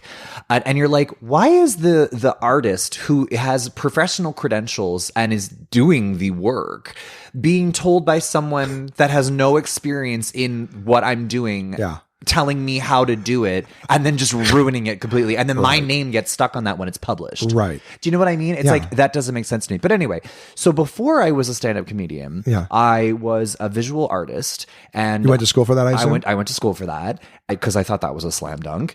And I actually am a little angry at my parents, not gonna lie, for being like, really? Yeah, because I love your folks. If I could just say, I love when I see them. I want to go give them a hug, but I don't know if they understand that it's genuine. Yeah. I don't know. I love your folks very, very much, and I miss seeing them. Love stand up. Okay. And but I do think that there's a limit. They say let your kids do what they want. I think there should be a limit. When your kid is like, "Hey, can you drop thousands of dollars on tuition?" Because my parents paid for my tuition. I want to put that out there. They paid for, and it was not cheap. Okay, they paid for my university tuition and for art. Right. And I got to be honest with you, if you can name a bigger waste of money. To give you some peace, all I can say is that the amount of parents that pay for their kids to go to school to get a degree that they never use. Yeah. You went out and got gigs, first off, and you even parlayed that into designing pictures for albums. Like that's true. I have to just say again, and this is so not comedy or funny. Like this it'd never be me on stage. It'd be me after stage saying, they're like, why didn't you rip that guy apart? Because I'm like, I don't know what he's going through. What if this was his last attempt to try to feel good about something and he got shit-faced because he's down, and I made a room full of people laugh at him, and tomorrow he's going to kill himself. I'm like, I'm not going to be the person to hurt somebody. But the empathetic side of me is like, you didn't waste it. You know what I mean? You did what... I don't do any of that anymore. I mean, I did. But you make can. my move For the rest of your life. You will never pay anybody ever to illustrate something for you. That's correct, because that's in your skill set. That's in my skill set. I was an electrician for 5 years, right? And everyone's like, why didn't you do that? Though. That's like is practical. It, how many houses am I going to buy as a comic that I'm going to fucking rewire? Okay, but what I'm saying is, but I learned in those 5 years, and for the rest of my life, I will never need to spend the money on an electrician to do that. So like, as opposed to someone who may have gone to school for half of it, learned nothing, wasted the money that their parents paid, and never done it. Like you at least valued the opportunity that they gave you by finishing it and actually chasing it and getting some work out of it. So to mitigate the guilt or the fuck, that was worth nothing. You did something with it. I mean, you can look at it that way. I do. I just look back on university and stuff like that. I'm like, oh fuck, like making kids decide what they want to do with the rest of their lives at like 17 when you're applying. It's the dumbest shit in the world. Yeah. And all of it, dude. All of it's dumb. Letting them join the military. You shouldn't be able to join the military till 25, till you know that you're a piece of shit and you have no value. I agree with that. You know? No, I agree with that. And then so when I came into comedy, you know, I remember I would do work, like I would do like a magazine cover, but I would do it almost for like a reaction. Like I needed validation. I needed somebody to be like, laugh or good job or whatever. Right. Like when you're pitching a new premise. Yeah. Like, is this good? I get this idea. Yeah, exactly. Because as performers and because we're inherently insecure on some level, it's like we thrive off making people laugh and we thrive on making people happy in whatever way. And so when I would do work, And people like would just be like, oh yeah, like it's good job, like, but also like it's your work, like I don't really care. And you're just like, yeah, like fair. You get that? I always loved seeing your stuff. I realized like somewhat recently, I'm like, oh yeah, like I wasn't illustrating because I loved it. I was illustrating because people's reactions would be like, wow, good job. It was a means to an end. A means to an end. And so I made that connection recently, and I'm like, okay, I don't think that I would have lasted long in that industry. Because when I found comedy, I had a light bulb moment, and you're like, aha, you're like, oh, this is definitely the shoe fits. And at the time, I was still illustrating, and I was working at Starbucks part-time. And I'll be honest, I loved working at Starbucks in Nepean. It was one of my favorite jobs I've ever had in my life. I loved everybody that I worked with. And that was like a really fun time in my life, because I would wake up at 4 a.m. to go to work for 5. I would spend the afternoon, because I would be done by like noon. I'd spend the afternoon illustrating, and then at night I would try and do like a comedy show, and I wouldn't get home till midnight. And then I would sleep for 4 hours, and then I would just do this all over again. It was very cyclical. And that was who I was before I got into stand-up comedy. May I pause you? Yes. Only to say, well, that's it. That's the answer. But I mean, like hobbies, like for example, I don't know if it's my place to even ask. Again, I don't kind of know the rules. All I know is my own genuine curiosity. Yeah. Is you were chatting with me. Now, the relationship that you told me about before is that off limits? Do we just move right past that? Oh no, but because you were somebody, you would talk to me about that. You are in a very healthy, loving relationship right now. I love seeing this stuff. Yeah. Now. But when we first became friends or whatever, you had just recently gotten out of a relationship. Now that was during the stand-up time. Did that relationship start pre-stand-up, or did that relationship start after stand-up? This was pre-stand-up. So like that, because that's part of who you are. And also somebody who I love your parents. How early were you able to express who you were to them? And did you struggle with, because I apologize, that's not part of most of the people that I interview's experience, but I feel like if I have listeners who may be struggling with it, are you aware that just recently one of the comics from Absolute Comedy, the club, the Servers, I don't want to say it on this, but he has come out. Yeah. Are you aware that he's recently, like, no one's shocked.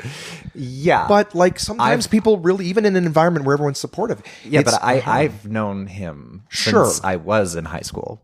Oh, really? We used to have mutual friends. We used to hang out with, I had a couple of lesbian friends in high school, and he was friends with them, and we'd all just be, like we would talk about it. So you knew the entire time? Is that, I knew, but he never, so he would always say that he was straight, and he insisted on it. Right. And as we don't, you don't push. Of course not. But obviously we knew. So for us, the rest of the community who didn't know, we were just like, no, okay. And of course, Absolute Comedy. It's very progressive, supportive. I always say, if Jay doesn't call me a faggot, I'm like, are you mad? Like, did I upset you? I'm like, he just might have like a lot of bills at the moment. Yeah. But, he's like, I can't lose too many customers this week. But I just mean that, like, I guess even being around the community, sometimes it could take people a really long time to feel comfortable to come out. Yeah. And so for yourself, if you don't mind sharing the experience, not even necessarily what happened, but were you able to come out early? Was it ever from the moment? Because I always say all the time, and I'm sorry to have such a long question before letting you answer, but I always tell people, I wish I could just go back to being a kid where fuck sexual preference. Yeah. Just the idea of sex is just never on your mind, where you're like, I just get to get up and live my life. You remember being a kid and sex never entered your mind? It was about what fun thing I can do or go to school. Just before that part of your fucking biology took over your way of being, for all of us, right? So I'm just saying, like, do you remember how early you? Yeah. I remember the exact moment of waking up and being like fun and kids, and then I experienced a very traumatic death when I was like in the 4th grade. I had to change schools because she was like my babysitter, and I loved her very, very much. And then, sorry, forgive me. Was she a teacher as well? No, she was. So I was trying to figure out how the school part affected the babysitter. No, she kind of raised me, like, in a way. Yeah, like, because both my parents worked full time. Okay, so I was with her. If you think about it, like almost as much as like Monday to Friday, like from very early in the morning till, in the afternoon and stuff like that. Is it fair to say that she was your nanny? No, I would call her my babysitter. Okay. Yeah. Okay. But it was... She wasn't there on weekends helping out because you're No. Okay, Like I got dropped off at her house, and Okay. Fair. and then she died, and I remember I was kind of afraid of her because she was very like authoritative. Strict. Okay, very yeah, authoritative, very strict. And I remember before she died, I saw her. She had cancer, and she was this frail, like this woman that I kind of was a little afraid of, and then suddenly I saw her as this frail, fragile thing. I remember, vulnerable. She wasn't infallible. yeah, Yeah. I remember that was once I saw her. That was kind of like the end of my childhood. Yeah. It was like that and then I remember I went to her wake because my parents didn't want me to go to the funeral. They were like, "You need to see the open casket. You need to see a dead body when you're a kid. It's very important." Horrific. I think I don't know what age, but around that, I saw my dead grandmother, and it was the smell of formaldehyde and everything. Like, it's disgusting. Yeah, I'm like, I don't need to come to these. It's full stand. I'll stand by in the back of the room and support, but fuck, I don't need. I'm gonna go talk. I prefer the funeral, maybe not so, but the wake is the whole tradition. Yeah, there's no age where you go to a wake and you were like, this seems normal. I still couldn't, gun to my head, if my life depended, I couldn't tell you. Like the funeral is where you see, the wake is where you see the body, or the funeral is where you see the body. The funeral is the speech. I thought, can you do one and the same? Do some people just put them together and make it? But the wake, yeah, make a day of you it? could do. But the wake is literally to a child, like a full scene from Stand By Me, like, you want to see a dead body. Yeah, and that's I'm what it still was. struggling with death. I've had a fear of death since I was little. So that the worst thing in the world for me. Oh, well, of course, because Face my fear. As comedians, we're narcissists in some level. So the idea of death is the most terrifying thing in the world. Yeah. Are you afraid of death? I'm horrified. Yeah. Do you wake up like, dude, I actually have like literal fight or flight. Like my body will release adrenaline, panic attack, pop me out of, the only thing that gives me a panic attack. And it's only when I like really like conceptualize in my head, like fuck, I have no core strength, but I will stand up straight in a second. Right. Because like just the adrenaline just pulls me up to I have to run from it. It's like, you can't, there's no escaping it. I had a panic attack for the first time in almost like 4 or 5 years a couple weeks ago, because I had a weed soda where it's like an edible, but it's like a soda. Yeah. And it wasn't really that strong, but I just started thinking about death, and I had a full on panic attack. Yeah. And then I was trying to fight it off as best I could, but I've had panic attacks since I was a kid, so I'm used to it. Likewise, like my parents sitting in my bed trying to just death is part of life. I'm like, I don't fucking care. Yeah. But trying to give me comfort. I'm like, and I couldn't sleep. I'm like, and my whole life, I truly feel like that's why I do comedy. Is that all the great minds throughout history have said that the only way to achieve immortality is to be remembered. Yeah. And so no job I've ever had before stand-up has anyone come up to me like, hey, you sold me my cell phone. Great job. Oh, yeah, my TV's great. Thanks for, right. But I've had people doing in the pandemic, like a year and a half into the pandemic, wearing a mask in a Harvey's. Someone was like, hey man, you're a comic at Absolute Comedy. So yeah, you were really funny. Yeah. And I'm like, and I know that person's being genuine because my face is covered and they recognized it just from the voice a year and a half since the last time I was on stage. Yeah. Right. Do you know what I mean? Mm-hmm. So I was like, so that, that guy too will die, but it's nice that this lasts longer than the effects of any other. Oh, what you do is important. I'm like, I remember I ran into a guy whose home I rewired. Yeah. A month after we were gone. We were there for a month. Yeah. The next month I ran into him and didn't recognize me. Do you know what I mean? So I'm like, just like nothing. It's important what you do. Not really. And a lot of jobs I could leave and someone else will do, but our jokes. But the people that actually you make an impression on, like I find normal people don't go up to you. They just remember you and they think of you fondly, but they keep it to themselves. Sure. But I'm saying how much more does it mean that they were willing to go out of their way to tell you? And I'm like, I shower them. Really thank you for coming up and saying hi. Like, I appreciate that. It means a lot. You know what I mean? Like, thank you. Yeah. I've been recognized in really weird places, and it always feels great. Always. That's so hacky. I'm very sorry for that. I was going to say, bathhouses are not usually my scene. I have been. I got told about sex clubs last night, and I'm like, what's that? Well, when we were in San Francisco, I went to Folsom, which is like this big kink street fair. Okay. And most of it, I wasn't really that shocked by, but the one that I was like shook, was the piss pool.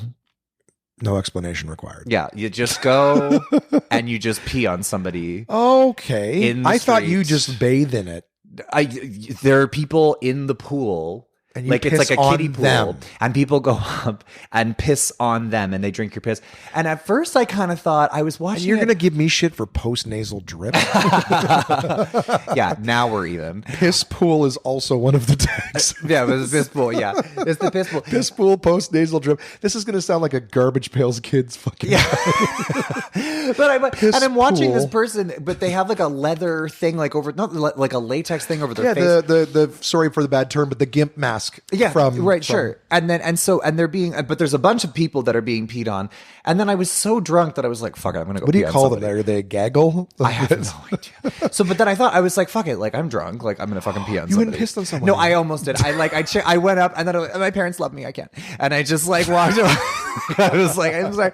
And then the thing that made me was there was like a reservoir because the street was kind of on an angle. So like, Oh, the bottom of the street just had like another pool. in the pool, There was the piss pool, and then the pool that pissed in the pool there was, bottom. and I just was like, and that's probably the only thing I've ever really seen that I've genuinely found shocking in my life, Right? Because most things, like I've been in clinics where somebody had their finger being put back together, like in the waiting room, and I'm like, cool, I'm just eating. Yeah, over here. I can't. You know, but the one thing I've ever seen in my life that I actually genuinely was at a loss for words was the piss pool. Yeah. Well, I'm not one of those people who sees blood and gets sick, but I can't look at like an injury.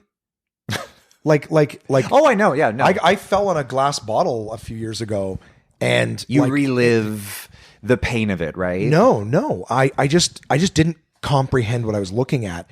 And I guess it's this feeling of helplessness. Like I can't do anything about that. Yeah.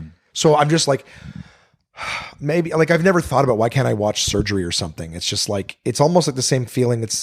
I mean, who wants to watch surgery? No, but there's channels, like you're just scooping through. Also, there's a fucking heart, like an open hole and a heart beating. And you're like watching someone. I'm like, okay, surgery channel. I'm not interested in that shit. Holy fuck. Like it would be like A&E or Bravo or something at like 3 a.m. And I'm like, Yeah. what? I mean, I guess it's educational. If someone's curious, well, here it is. Yeah. Right. But I mean, fuck it. If someone was like, hey, you're going to get surgery done, but we'll give you an extra $2,000 if we can televise it. I'd be like, okay. Is my face on it? 'Cause Yeah. that's going to cost you $5. Yeah. If you can meet my quote, yeah, we'll do Yeah. it. Well, what's in the green room? Oh, wait. So what's in the recovery room afterwards? But- So okay. So what I mean is just like seeing that stuff is you can't do anything about it. It's like when you hear about the dog meat festival in China. You know what I mean? Like, they killed 100,000 dogs yesterday, and they marched them through the streets to terrorize them first because it salts the meat. And you're like, I don't know why you told me. Even in the article, it says that it's been petitioned 1 million times and they won't stop doing it. So all I did was absorb pain. Right. Right? Just like seeing someone injured, and I'm like, I don't know how to fix that, so I'm absorbing pain. Like, it's this weird thing. Watching people get pissed on, there's a part of me that's like, is it degrading? But if that person wants it, That's like if they're like piss on me, it's my thing. Well, it's a kink thing. I'm like, well, I'm here to help, but I'm like, But this is a kink festival. Like that was of course. their kink. We have a mutual friend whose kink, after knowing this person for years, is getting pissed on, and I won't name them, of course. but I was like, really? But if it's okay with you, I know that you want to say something, but is it okay to circle back to, like, this was traumatic. This person died. You said you had to move schools. So very quickly, I'll just say that, like, I went to a funeral I went to the wake when I was a kid. And I remember there were so many flowers because she died quite young. She was like in her 50s. And I remember the smell of flowers was so overwhelming that to this day, if I smell flowers, I think of death and I think of funerals. Right. I hate the smell of flowers. Right. Do you know that because the scent is the Yeah. only right brain? Yeah. Only right brain sense. And it has to actually go through your memory before it gets to objectivity. Yeah. Which is why smells always make us think of a moment. That's right. And so when so there was that, and that very much affected my childhood. And then I remember around like grade 6, I remember realizing immediately that I was gay. I always knew I was gay. You know, but then like when your body starts developing, Right. I remember I was thinking about, like, I don't know, like my gym teacher who was a guy. Okay. And then I remember just being like, you know, like, and then. So even at a young age, because the thing is, like, I couldn't honestly say that I knew I was into women because that's all that was on TV. Yeah. Right. So it was almost just like, this is just what you do. I also didn't know I was going to be employed. No, because it's just that like makes you grow up sense and you to get a you. job. Right. So But that makes it, even from a young age, I was like, I know this doesn't make sense to me. Right. You okay. just know. Like, okay. So when I say young age, I mean like it's 5, not once 6. the hormones kick in and you start to feel attractions, because there is a very biological thing. You're picking up on pheromones. Yeah.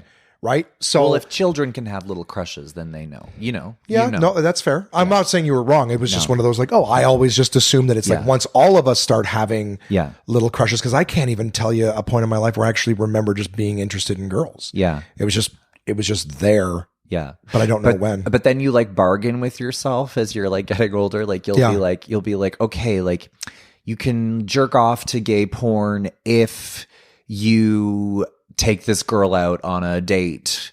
Oh, really? Oh, I didn't. I thought bargain with yourself. Maybe I'm not. Like maybe I'm just. I thought that type of bargaining. That's interesting. Well, so because it's almost I didn't like, grow up when it was like fun and cool to be gay. I didn't grow up. You're saying it's that now? I'm saying it's that now. Okay. Because now everybody like uses the word queer as a way to like fit in, which to me just blows my mind. Because I didn't grow up during the Lady Gaga years. I didn't grow up during the Glee Stolen Valor era. Yeah. I grew up like the only thing that we had was like Tom Hanks in Philadelphia. Right. You know what I mean? And we had Rent. The Kids in the Hall. That was my first experience with like, I think that's when I was like, oh, what's gay? Like we used to stay up late when I was little and watch Kids in the Hall, and Scott Thompson was gay. Yeah. And so, and the guys were dressing up as women in almost all the sketches. Yeah. That show was so fucking ahead of its time. Yes. So ahead of its time. My parents loved that show. I never really watched it. You never watched it? You have to. It's so good. I do think it is so a moment. fucking good. I've seen clips, but it was never a show that I grew up with. That's fair. I would say that the first season of South Park probably wouldn't do anything for me now, but I'll still watch the current episodes because I've evolved with it. Oh, I love South Park. Yeah. But I'm saying like, but imagine you watched the first season where the jokes weren't really that good or whatever. Now with all the other levels of comedy you consume. Yeah, that's right. Like it's probably not going to be as much, right? Even The Simpsons, the first few seasons, but there's just shows that I know I've gone back and watched movies that I thought were hilarious when I was a teenager and they're just not that funny now. So it's not even that they haven't aged. Yeah. It's just that looking at that level of humor, I'm like, I've been exposed to so many other jokes since. I've said for the last couple of years that like, when people are like, oh, old people in the audience never laugh at anything. I'm like, it's not because they don't have a sense of humor. It's that a fart or dick joke they've heard a billion times and it's not new to them anymore. Yeah. They're sitting there predicting where you're going to go with it. Yeah, but so they're more interested in seeing a clever thing made, a clever point or a clever juxtaposition. True, but also I find because I do perform for like CBC audiences and they are like all over 60. Right. Because the only people that really support live stand-up comedy outside of major cities, it's mostly seniors and older people. But hey, you know what? Thanks for fucking coming. Right. Like, thanks for actually supporting. And yours is a different subject matter. Like, I would also not argue that they're open because... but I do. I usually do pretty good in these rooms. But what I will say is that they love, like, corny, cheesy kind of jokes. And I think that that's like a product of, because, you know, you look at like CBC material from like the 90s and you're just like, dear fucking God, what is this? And it's just like, that's just how it was. Well, it was the most boring, safe shit ever. Did you ever watch Air Farce? Like, I'm not saying like, like consistently, yes. No. But I mean, have you ever seen it? That's all. Yeah, yes. I've seen it. Yes. And it would be like the dumbest, the same joke, like almost every sketch. Someone would be in the back of the cab, and I think it was Don Ferguson would be the cab driver, right? Doing a very hacky impression of a Middle Eastern cab driver or whatever it is. And they're like, oh, what's that smell? Oh, it must be the Liberal government's new caucus or whatever. Like, it was always just like, oh, what's shitty? Oh, this political party. What's this gross like a thing? Mad Libs. It was just always so hacky. But then Dave Broadfoot, the oldest one of them. Do you remember him? No. So Dave Broadfoot was this super old guy who's long since passed, but he would just do like a little rant on the show. Sure. He wasn't part of the main cast. He would just have this little rant that was like 2 or 3 minutes long. And he was just, his shit was so well written and it was funny. And he was like, whatever, like people keep asking me what my position is on puppy mills. And he's like, I can't tell you what my position is puppy mills until you tell me how many kilowatts per hour a puppy mill can generate. Do you know what I mean? Like it was a little more clever in stuff. That was one of the only things I remember. But he was older than all of them. Right. And he had well-written, intelligent, good jokes. But he was one of those like staples on CBC radio where he was the funny guy that would come in. Yeah. Whatever it was. So they weren't incapable of it. But I think it's just they went with safe. What's safe? Oh, we'll make fun of a political that's party. all Canada is, you know. It's just safe. But talking about, you know, when you were asking me about... You were talking about you felt it, you knew. Did you... felt it, knew, and then, you know, going through high school... trying, because if anybody ever like made fun of me or teased me or bullied me or whatever, I had an older sister. She was almost 10 years older than me, and she would constantly kind of come at me. So I learned from a young age to come at her. So if anybody ever tried to pick on me, I would just throw it right back in their face, make a joke, mock them. But this is like shit talking, not physical altercations. No, I have had physical altercations. Yes, I lost a couple. I won a couple, but it was never anything. For being gay? Yeah. Okay. But was telling your parents easy? I didn't tell them. It was more like I made them say it. Okay. Because it was very difficult for me to say, because there's so much shame that is ingrained into you from society, from everything in media, in television, in movies. And everybody, when I was growing up, using the word, calling somebody a fag, that's what you did.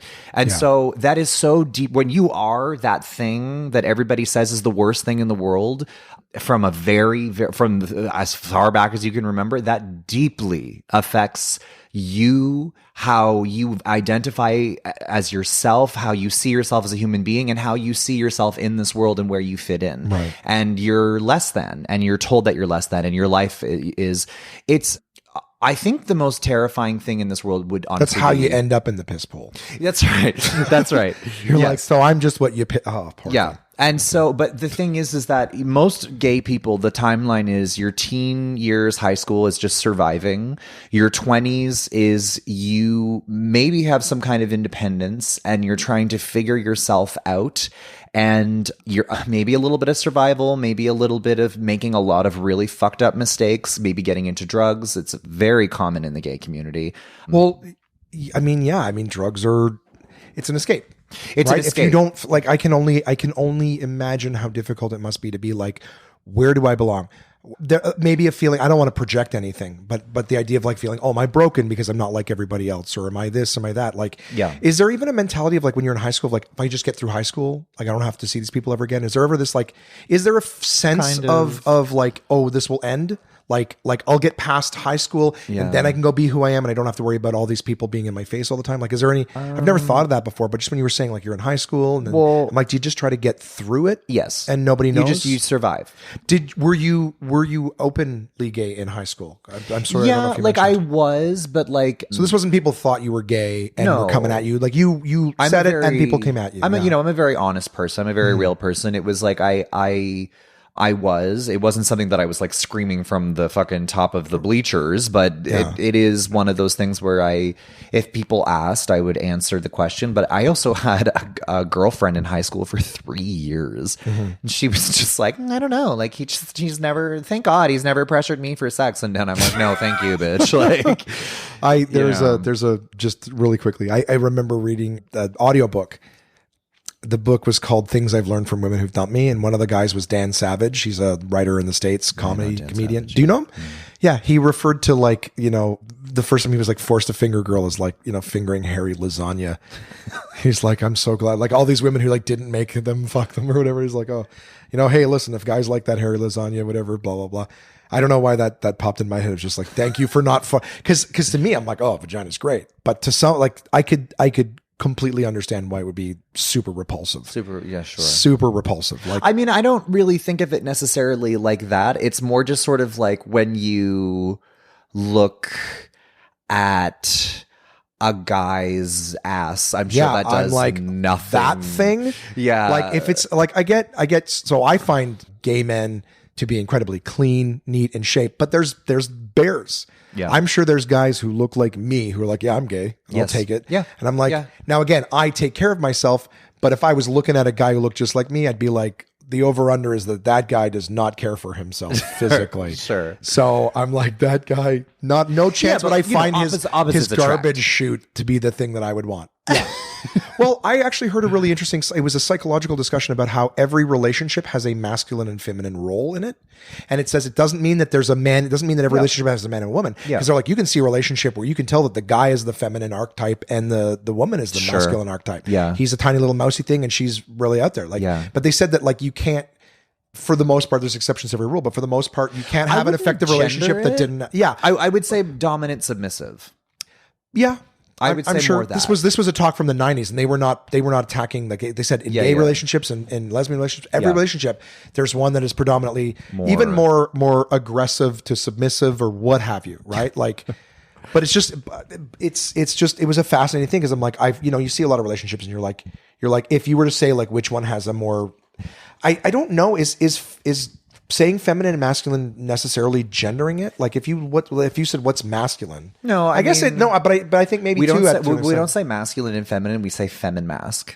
Okay, I don't know if that makes a difference, but when you say like, it would be like on an engraving budget. No, but it's like saying the word homosexual. It's just like just say gay. Like it's just like it's weird to say feminine or masculine. I guess it's more of when you say feminine and masculine. I think we're talking like French verbs. Right, that's fair. Yeah, I guess it's always just more to be like when we're talking about communication, because George Carlin said something that stuck with me, and it's always like he was actually doing a bit about how they should change it from chairman to chairperson, things like that. He goes, I do believe, because we do think in language. And so the quality of your thoughts can only be as good as the quality of your language, right? So being able to expand your vocabulary and things like that allow you to have a deeper level of thinking. So that's why I said, like, but I'm with you in the sense that like, if we're talking, vernacular and quantifiably, is it safe to say masculine? Because you're saying dom and submissive, but I don't know if you could have a feminine, dominant, masculine. I think you couldn't you? Yeah. So I don't know. Anyways, whatever. But again, this is me about words and categorization, not so much the experience. All I'm saying is that's cool to have been out at such an early age. I was, but also like it wasn't like there were no gay people. There was like a couple of gay people, but the thing is we were all strange. You were in a French part of Ottawa, so everyone was a little bit gay. A little bit. No, but it was a very like I went to a very like waspy, like white privilege, like kind of high school, and for me, like the people that I went to high school with, they were all very preppy, very jockey, very Saved by the Bell. Yeah, sure. And whenever I was an emo kid, I didn't really like people that I went to school with. But the second that bell rang, like I actually specifically got my locker in the janitor's hallway because it was the fastest exit out of the school. Okay. And I would just fucking leave, and I didn't want to talk to anybody. Okay. When I went to college, I went to college in Oakville, which is 5 or 6 hours away from Ottawa. Right. I wanted my That's where the illustration? It was at Sheridan. I wanted my independence. And then, I started dating Jennu when I was 18, and he was a lot older than me, which when I look back on, I'm like, that was a very inappropriate relationship. But when I was younger, coming from the suburbs, that was so normal to date someone that's like a lot older than you. Like it was like almost encouraged. And it's funny because as a gay man, you identify with women and women's dating rituals and stuff like this. Right. But it's because you don't have any other gay role models, and that you don't understand how gay dating works. The only thing that you can relate to is women who date men. So you think it's the same standards and the same way of dating, and you don't figure that out until you go through so many relationships and you're both kind of disappointed in each other because you're like, wait a second, like this is not a heteronormative relationship. And then by the time that you get to your 30s, this is when gay people have the best time of their life because they've done all of their experimenting. Right. They've done all the drugs. They've done all the fuck ups. They've gone to rehab. And believe me, a lot of them fucking have. Mm-hmm. They've done the drag or they haven't done the drag. I don't fucking know. But they've figured themselves out. And by the time that they get to their 30s, not only have they and everybody else in their life has accepted that they're gay and moved on with it. Right. And you've maybe found a good relationship. You know what you like. You know what you don't like. It's like your 30s. This is when gay men act like teenagers because they finally they have a good job, they have money, they can travel, and they just slut it up around the globe. And I'm not judging. I'm saying I'm doing the same fucking thing. But it's like not for the last 6 years, I hope. Oh yeah, the sluttiest I've ever been. Your healthy relationship now is monogamous. It's we're open. Oh really? Yeah, that's more. That's more for him. But like, I mean, I'm not complaining about it. To be honest with you, if I didn't have it, I wouldn't need it. But he needs it. And to be honest with you, like whenever we're out and we're partying and stuff like that, like like we sometimes like fuck around with other people and it's nice. But to be honest with you, it's actually made our relationship even stronger. Yeah. There's this real sense of trust there. That's all it is. That's why people don't like the oh, I don't want you to cheat. I go, it's not that they cheated. It was that they deceived you. They broke the trust. That's right. Because I've always been very empathetic to open relationships, but I'm too insecure. And I was like, part of me, like while you were explaining that, I was listening, but I'm like, I have so many questions about like, does it play on your, your insecurities? Does it ever, do you get in your head about that? But that's stuff I could just ask you conversation. I don't have to ask it on a well, it's podcast. funny. I don't think of my relationship as an open relationship because it's so hard. I don't know how to explain it. It's like we have such an amazing relationship and we're together all the time. Like if I was like with him and we were like watching a movie and then I just suddenly said like, oh, I'm going to go and like fuck somebody, I would be, or he said, I'm going to go fuck somebody, I would be like so pissed off. I'd be like, what the fuck is wrong with you? Here. Like, what are you doing? Yeah. It's more just sort of like if you're out of town and you're like drunk and you're at a bar and you hook up with somebody, like that's fine. Or if we're out together and then like he hooks up with somebody at the bar and I hook up with somebody at the bar, like that's fine. I like, as I get the couch thing, because again, I've talked to women who are like, yeah, my boyfriend just gets up and goes in the bedroom and beats off. It's like, I was right here. So they were like, oh, he would rather that than me.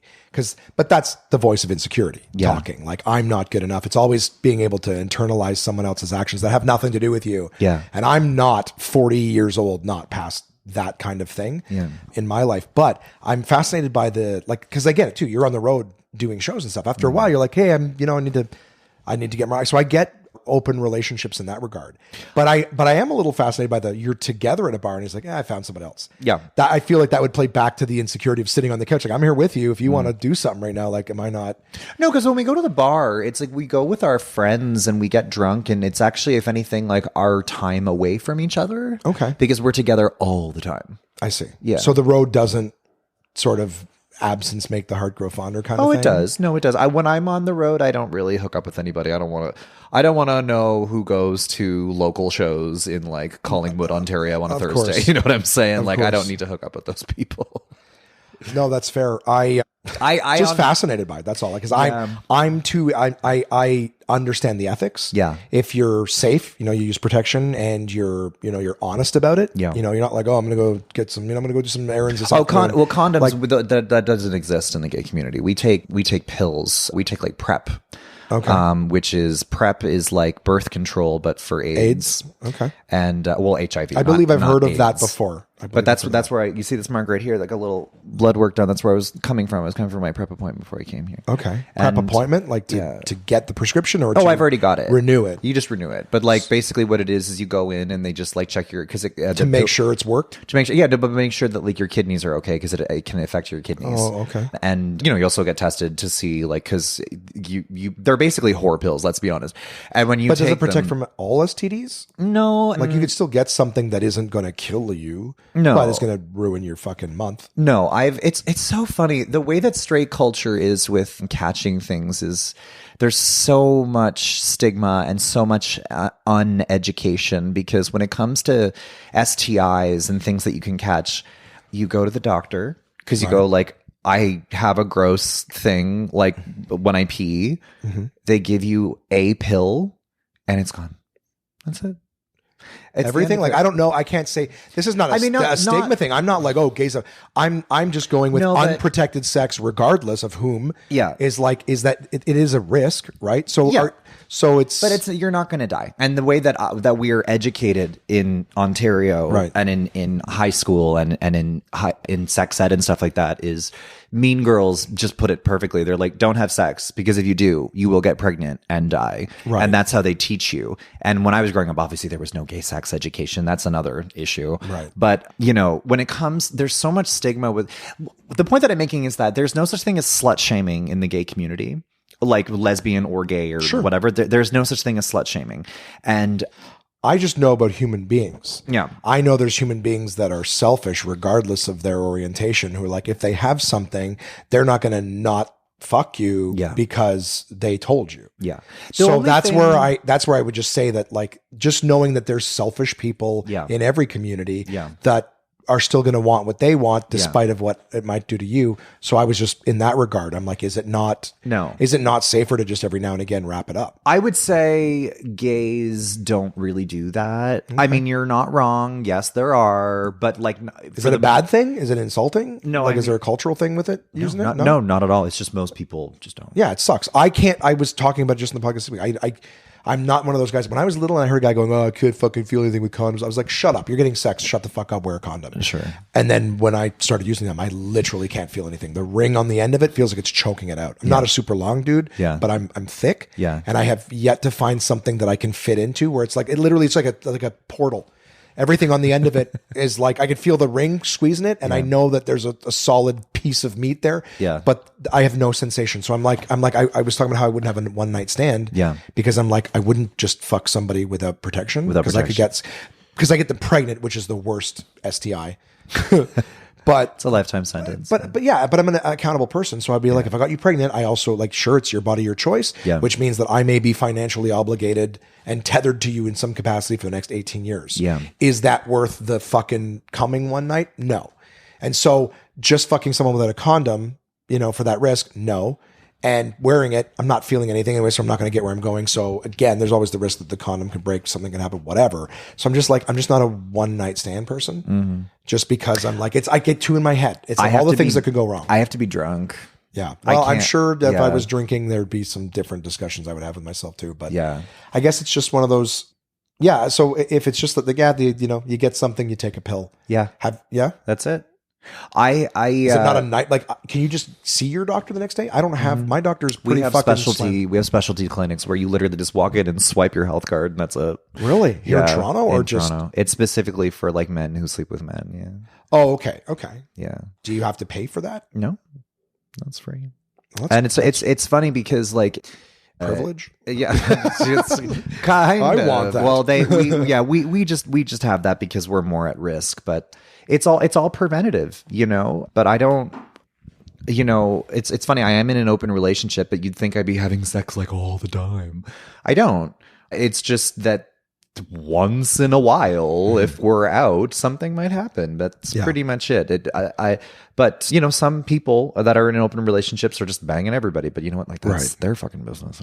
Well, honestly, at the end of the day, it's just like, if everybody's honest about what it is that they want and they're after, if everyone agrees to a set of rules, in terms and like fuck, rules sounds so gross. Ethics, just ethics. Yeah.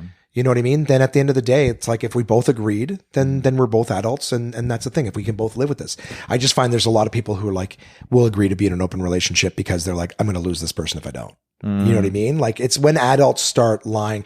I had friends who would date girls who were like, well, you're cool just being casual. And they're like, absolutely. But they're like, well, I was like the gay best friend as a straight guy, but I was raised by a single mother. And like I said, I've always been the guy who doesn't want to hurt somebody. So I had girls coming to me because my buddy would promise them the world to be with them or whatever.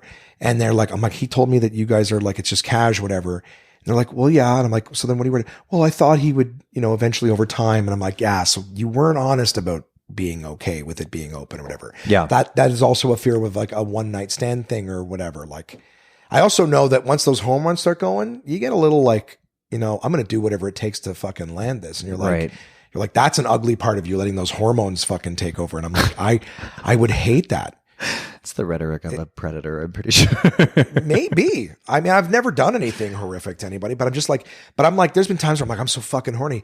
Rub one out and you're like, it's like, turning back into the human from the werewolf That's form. Right. And you're like, what would I have done if I just gone out with that fucking, just not like rape or anything, but I'm saying that like, sure, make a problem. Yeah, I could really see you being the kind of girl I would marry. Like, that was what my buddy would say. He would tell a woman everything she wanted to hear to be like, he's the one. I always, and I that's the so fucking gross and vile. Sure. I don't know.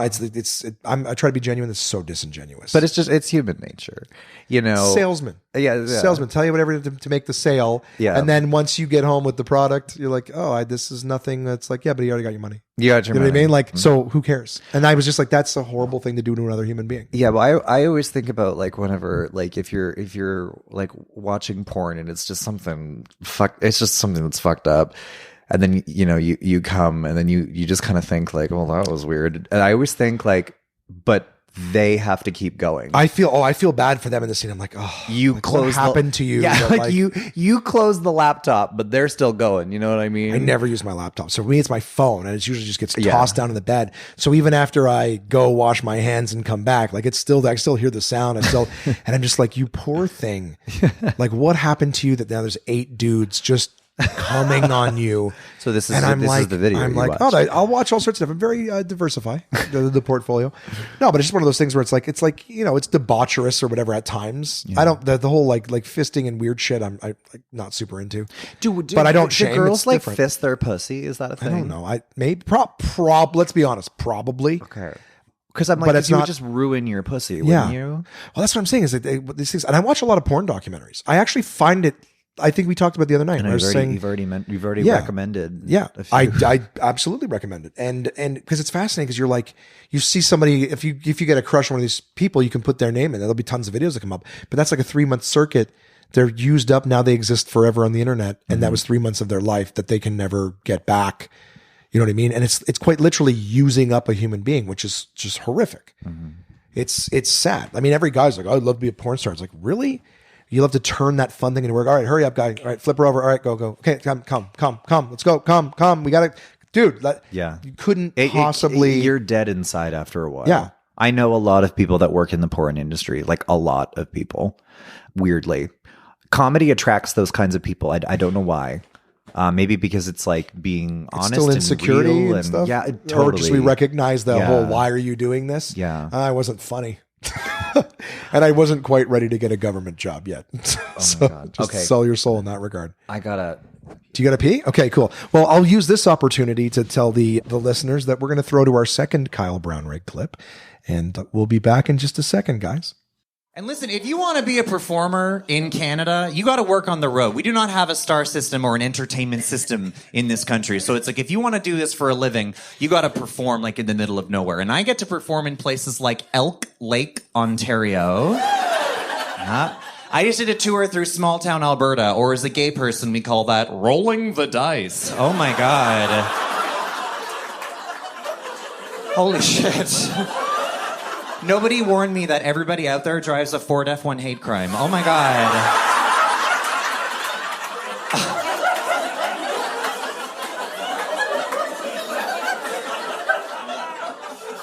And you have to understand, whenever I perform in these places, like, they've never seen one of me before. Do you know what I mean? Like, they see me on the horizon, like I'm a gay mirage, and they're like, what the fuck is that?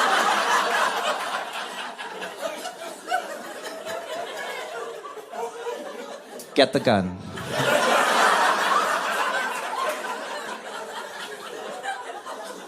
It's scary performing in small town Canada. If you're any kind of minority, if you're LGBTQ, if you're a person of color, honestly, even if you're just a woman, it's actually really scary performing in small town Canada. Did somebody woo that? But it's like, I have been attacked after shows. I was once choked in a parking lot after a show in Timmins, Ontario, and I never reported it because I was so hard.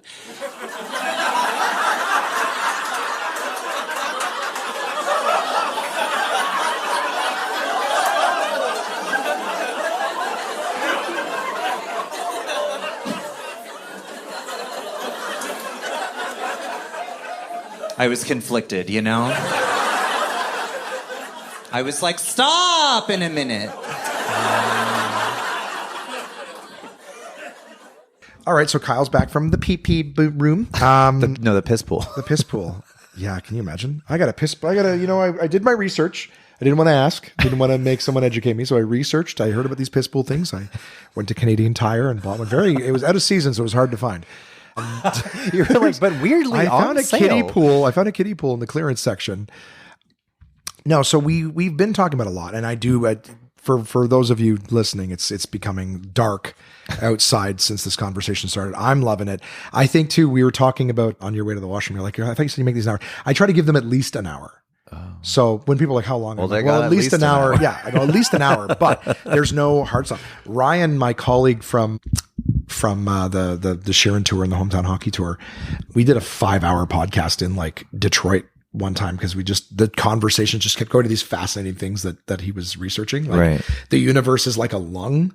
They were saying that like this thing where the whole universe, like, you know how they talk about it being an expansion. Right. There's theories that like it's like a lung, so it expands outward and then contracts, but it actually, as it contracts, it's expanding on another side, like in a different universe or whatever. So, but he was just talking about that. And what do you think? We talked about AI and all sorts of shit like that because it was much bigger at the time. Everyone was talking about it. Right. So just whatever. But sometimes the conversation is fascinating. It's engaging. It goes long. I do not intend to have a 5-hour podcast, but you did have some stuff that was fascinating to me. I hope fascinating to others. 9 times out of 10, basically the amount of comics who'll stop to go to the bathroom and go, I don't know if anyone's going to care about this or like this. Just like you said, most of the time, those were the most interesting and compelling episodes to the listeners. I hope though that after, you know, they listen to this, that there's like a trending of piss pool on Twitter.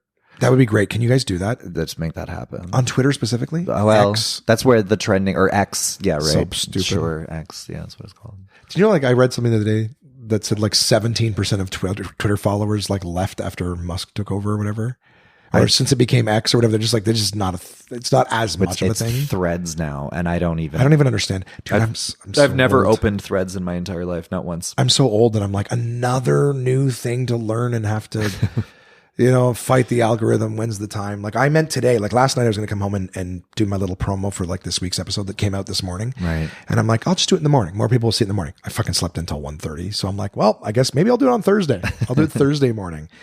But yeah. You talked a lot about your early stuff, which I appreciate, who you were before stand-up. You were actually in the middle of talking about being in your relationship with Janu because he was older than you and you were younger. And it was awful. It was an awful, awful relationship. All we did was fight. We were a horrible match. And did you meet here? Sorry, Toronto thing or no? Back in Ottawa? I met him in Ottawa. Okay. On Plenty of Fish, that gem, which is one chromosome away from like Facebook Marketplace. You know, it's like, are you still available? And I don't fault him as a human being. I hope he's happy. He had a lot of mental health issues. He, you know, like lived off disability. He was a real winner. And at the time, I just didn't really think I could do any better. But also my parents got married and had kids at like 18, 20. So I thought that if you meet somebody at 18, like this is your person. And in my head, it made sense. And all we did was fight. And it was a bad relationship. And we broke up like 4 or 5 times, you know. But listen, you have to have those kinds of relationships because it teaches you what you don't want, and how to not be a dumb bitch, you know.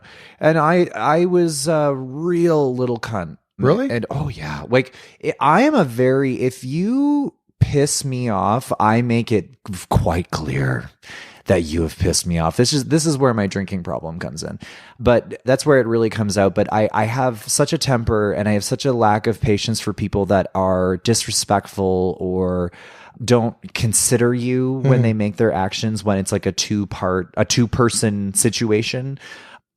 And anyway, this was my relationship that I was in for a very long time, and it was truly horrible. But I will say this though, he was so funny. Really? He had the best sense of humor. He liked things that were dark and different. He loved the Howard Stern show. He was always listening to that. But he had a very different kind of alternative kind of sense of humor. And I always really appreciated his sense of humor a lot. And that was about it. Also, when I was with him, I was a big old bottom. I don't bottom anymore. My asshole is an exit only situation. Really? But he were you against the bottoming at the time? But that's what he wanted, so you did it. Like, no, was it a compromise, or were you like, yeah, I'm good with whatever? No, I thought I had to bottom because I was younger and skinnier. Oh, really? So I just thought that's how it went. Okay. You know, was it at all the purely fascination? Was it enjoyable at all as the bottom, or were you like, no, I hate this every time? For the 5 seconds that you come, right? It's of course because physically that's your as a man that's your. I would G imagine spot. that's the fucking young chick with the old guy with the millions. Is like, yeah, I don't like any part of this, but yeah, well, while I'm coming, if that happens, that's kind of fun. But all the rest of it is like, this is what I have to do. This is what I have to do. Another ends justifies the means. That's right. Means to an end or whatever. Yes, but I didn't know. It's not. It's not really my thing. Okay. Yeah. Well, that's great. But I mean, in the whole facet of like knowing what you like and knowing who you are and knowing what your thing is and all this stuff, right? Yeah. Like you're saying, like in the 30s, when you're like, now I know what I am, and now I'm living my teenage years. Now, you know, like Michael Jackson. All right, I'm a success. I can go and relive my childhood. A horrible reference, but something that people might go, oh, well, that was the whole excuse, right? Is, he never had a childhood, so now he's living it. Well, that's right. That's effectively, it's like, I never got an opportunity to be fun and carefree. Yeah. You know what I mean? That's one of the worst things that our parents do to us, right? Is like when you're a kid, you're essentially, you've got no stigmas, you've got no biases, and we're all just doing our thing and having fun with each other. Michael Jackson is terrifying, for the record. Like, I actually have nightmares about this man. He's dead now, thank God. But I mean, the interviews that you see with, first of all, just his physical appearance, the work, like he had like a head transplant. He was a white crypt keeper. It was absolutely, it was absolutely terrifying. And the fact that he fucked those kids. That's how I feel about it. I put that kids. documentary. Did you watch it? I've seen the Oprah special. Well, I watched that afterwards, but, you know, but I put that documentary on going, let's see how these money grubbing motherfuckers were going to go after this guy. Like, who lets their kid just sleep with Michael Jackson? Like, that's the stupidest thing. But I watched it and I got to the end and I was like, this guy fucked these kids. Totally like, fucked them. He fucked these kids. And I know people who refuse to watch it. And they're like, no, they're lying. These guys are liars. I'm like, if they are acting, they deserve all the Oscars. Yeah, right. I'm like, because there's shit that just like in the muscles around your eyes that happens when they're recollecting the stuff. But they're both like, describing the same. And they're describing the same thing. And they both even saying like why they came for it. Like they really teach you a lot about the grooming process. Yeah. It's not just like some guy's like, hey, can I fuck your kid? It's like Michael Jackson's making all these very compelling arguments that like, you know, I can't meet people the regular way. Your kid won a competition and got to open for me at a show. So it was nice meeting you. It was nice meeting him. You guys want to go for dinner tomorrow night? Yeah. You know, and it's like, you know, I can't just make friends because the public can't get anywhere near me. Yeah. So like, this is the only way I can meet new people. Thank you. And this and that. He'd come hang out with the families at their house and sleep over at their house. So, you know, months later when he invites them to go on tour with them, hey, can I go stay in Michael's room? It's not a big deal. Yeah. It's not a fucking, why would you think twice about it? So I'm like, I can get where you know, how it evolves. It wasn't just like, hey, can your kid come stay with me in my hotel room? Yeah, right. And I'm sorry, rude to me. I'm Michael Jackson. But like that, the fucking Neverland Ranch, and then they'd be like, let's get ice cream. He'd be like, me first, and you're like, climb a tree. It's so creepy. Yes, it's terrifying. Yes, it is a guy who's acting like he's a child. Yes, like what's the Robin Williams and Jack or right? What's his face? I remember that movie. Will Ferrell and Elf. Just this childish sort of acting. He scares the shit out of me. But yeah, and even these guys who talk, they would say like during the daytime it was all fun and games, there was never anything, but at night it was like running drills about how to like hide in these hidden fucking hallways. There's like staff that would say there's hidden hallways all over the fucking place. Yeah, he would run drills, but like any predator. Oh, well, if we get caught, you're gonna get in a lot of trouble. Did you see that one video where he accepted some like award? It was like an American Music Award or something, and he goes to the mic, and there's like this theory that like he was putting on that voice the whole time because he actually spoke in his real voice. And like Derek Sege? Yeah. No, but he goes to the mic and he was like, okay. And then he goes, can you hear me? Can you hear me? And he like switches into it. Yeah. And it was like, whoa, Jesus Christ. Because I mean, there's no way he gets that. Even Gilbert Gottfried doesn't exactly sound like he does when he's doing the voice. You know what I mean? Like he's got a much lower octave where he talks kind of just natural. He's not, when I worked with him one time at Yuck Yucks, and he's really not what I was expecting. What do you mean? Oh, he's very kept to himself and very quiet and very... I wouldn't say was he shy. Off-putting? No, not at all. So he was nice when you met him and stuff. Oh yeah, like that? Okay, yeah. Perfectly professional. Very, absolutely, definitely nice. But he saves it for the stage. When he was on stage, you can tell he turns it on. Right. He turns it on. And when he's off stage, he just kind of is. But I mean, you're in the business for so long. I understand. But it just, I think when you see who he is on stage and then when you talk to him in real life, they're two different. Right. One is a performance as opposed to some of us, which is like, it's just me, but I'm on stage and me off stage. Yeah. I was when we were on the tour this summer. They were talking about how Sheeran was going to come out and like meet the crowd, handing out like the hot sauce that we were promoting for him and everything. And I was like, before the show? There's like 1,000 people out here. He's going to come out before the show. That sounds like a fucking nightmare. I would hate to have to meet 1,000 people and just put on a face, because you have to put on a face. If you're not feeling it, you have to put on a face. I tell people this all the time, even after a show, as much as I love everyone and I appreciate them coming out, I'm not going to stand there and be like, whatever, like, because they're gonna be like, oh, we met him, he was an asshole. Part of the like job. you have to appreciate every single person for being there, which we do. but it's energy. Like coming off stage is like a crash. Oh, absolutely. And it's like, you're like, fuck, I just want to go to, sometimes I just want to go to bed or whatever it is, depending on what particular high you had from the stage. But sometimes you're like, and I got to stand here and put on a face to meet everybody. That takes a lot of energy. I would hate to do that before a show. Yeah. Because then I'm like, well, I just emptied the tank and now I got to go on stage. So I'm like, I'd rather do the show, have it, whatever's left, I'll dig as deep as I can and scrape the walls. But that's the thank you. I can't be around like friends and family leading up to a show. Yeah. Because I find it so draining. Exhausting. Yeah. They're exhausting. Yeah. Absolutely. Just being being social, being very social before a show. I find it absolutely exhausting. I get my attention itch scratched so easily, not from being at all. I relate to the old man and his fucking lazy boy just sitting in front of the TV so much. I'm like, I can't fucking wait. I can't wait. Like I used to like, oh, let's go out and get the attack. I get enough now. I get way more than enough. I just want to go home and my days off, I don't want to be around anybody. Yeah. Do you know what I mean? Are you at that stage too, where you're just like, I don't. I'm the opposite now. I have Really? to be, because I was starting to become like a bit of a recluse. Okay. And then this was at the height of my drinking problem and my drug abuse. And I remember just like never wanting to go anywhere or see anybody or do anything. And I was having a really hard time maintaining friendships because I was kind of just saying the wrong thing and the worst thing and being an asshole when I was drunk to people like all the time. And I realized I was incredibly depressed. Not to say that just because you don't want to go out, it means that you're depressed. But what I'm saying is that I was. And it's a pretty big sign of depression, though, is not wanting to interact with other the rest of the people. world, yeah. And now I'm realizing that was me really just as a way to protect myself, because I have a diagnosed anxiety disorder, so I didn't want to be around people. And what I did to make that better was I forced myself to be in uncomfortable situations, being around people that I don't necessarily agree with their point of view. I travel a lot more. I step outside my comfort zone and do things that I normally wouldn't do to experience life. And B, to like reduce my anxiety and depression, because a big part of it is like when you stay inside all the time, it really starts to get to you and it starts to affect you. But my idea of heaven and bliss is just staying at home, getting really fucking high and watching American Dad with Roger Heavy episodes.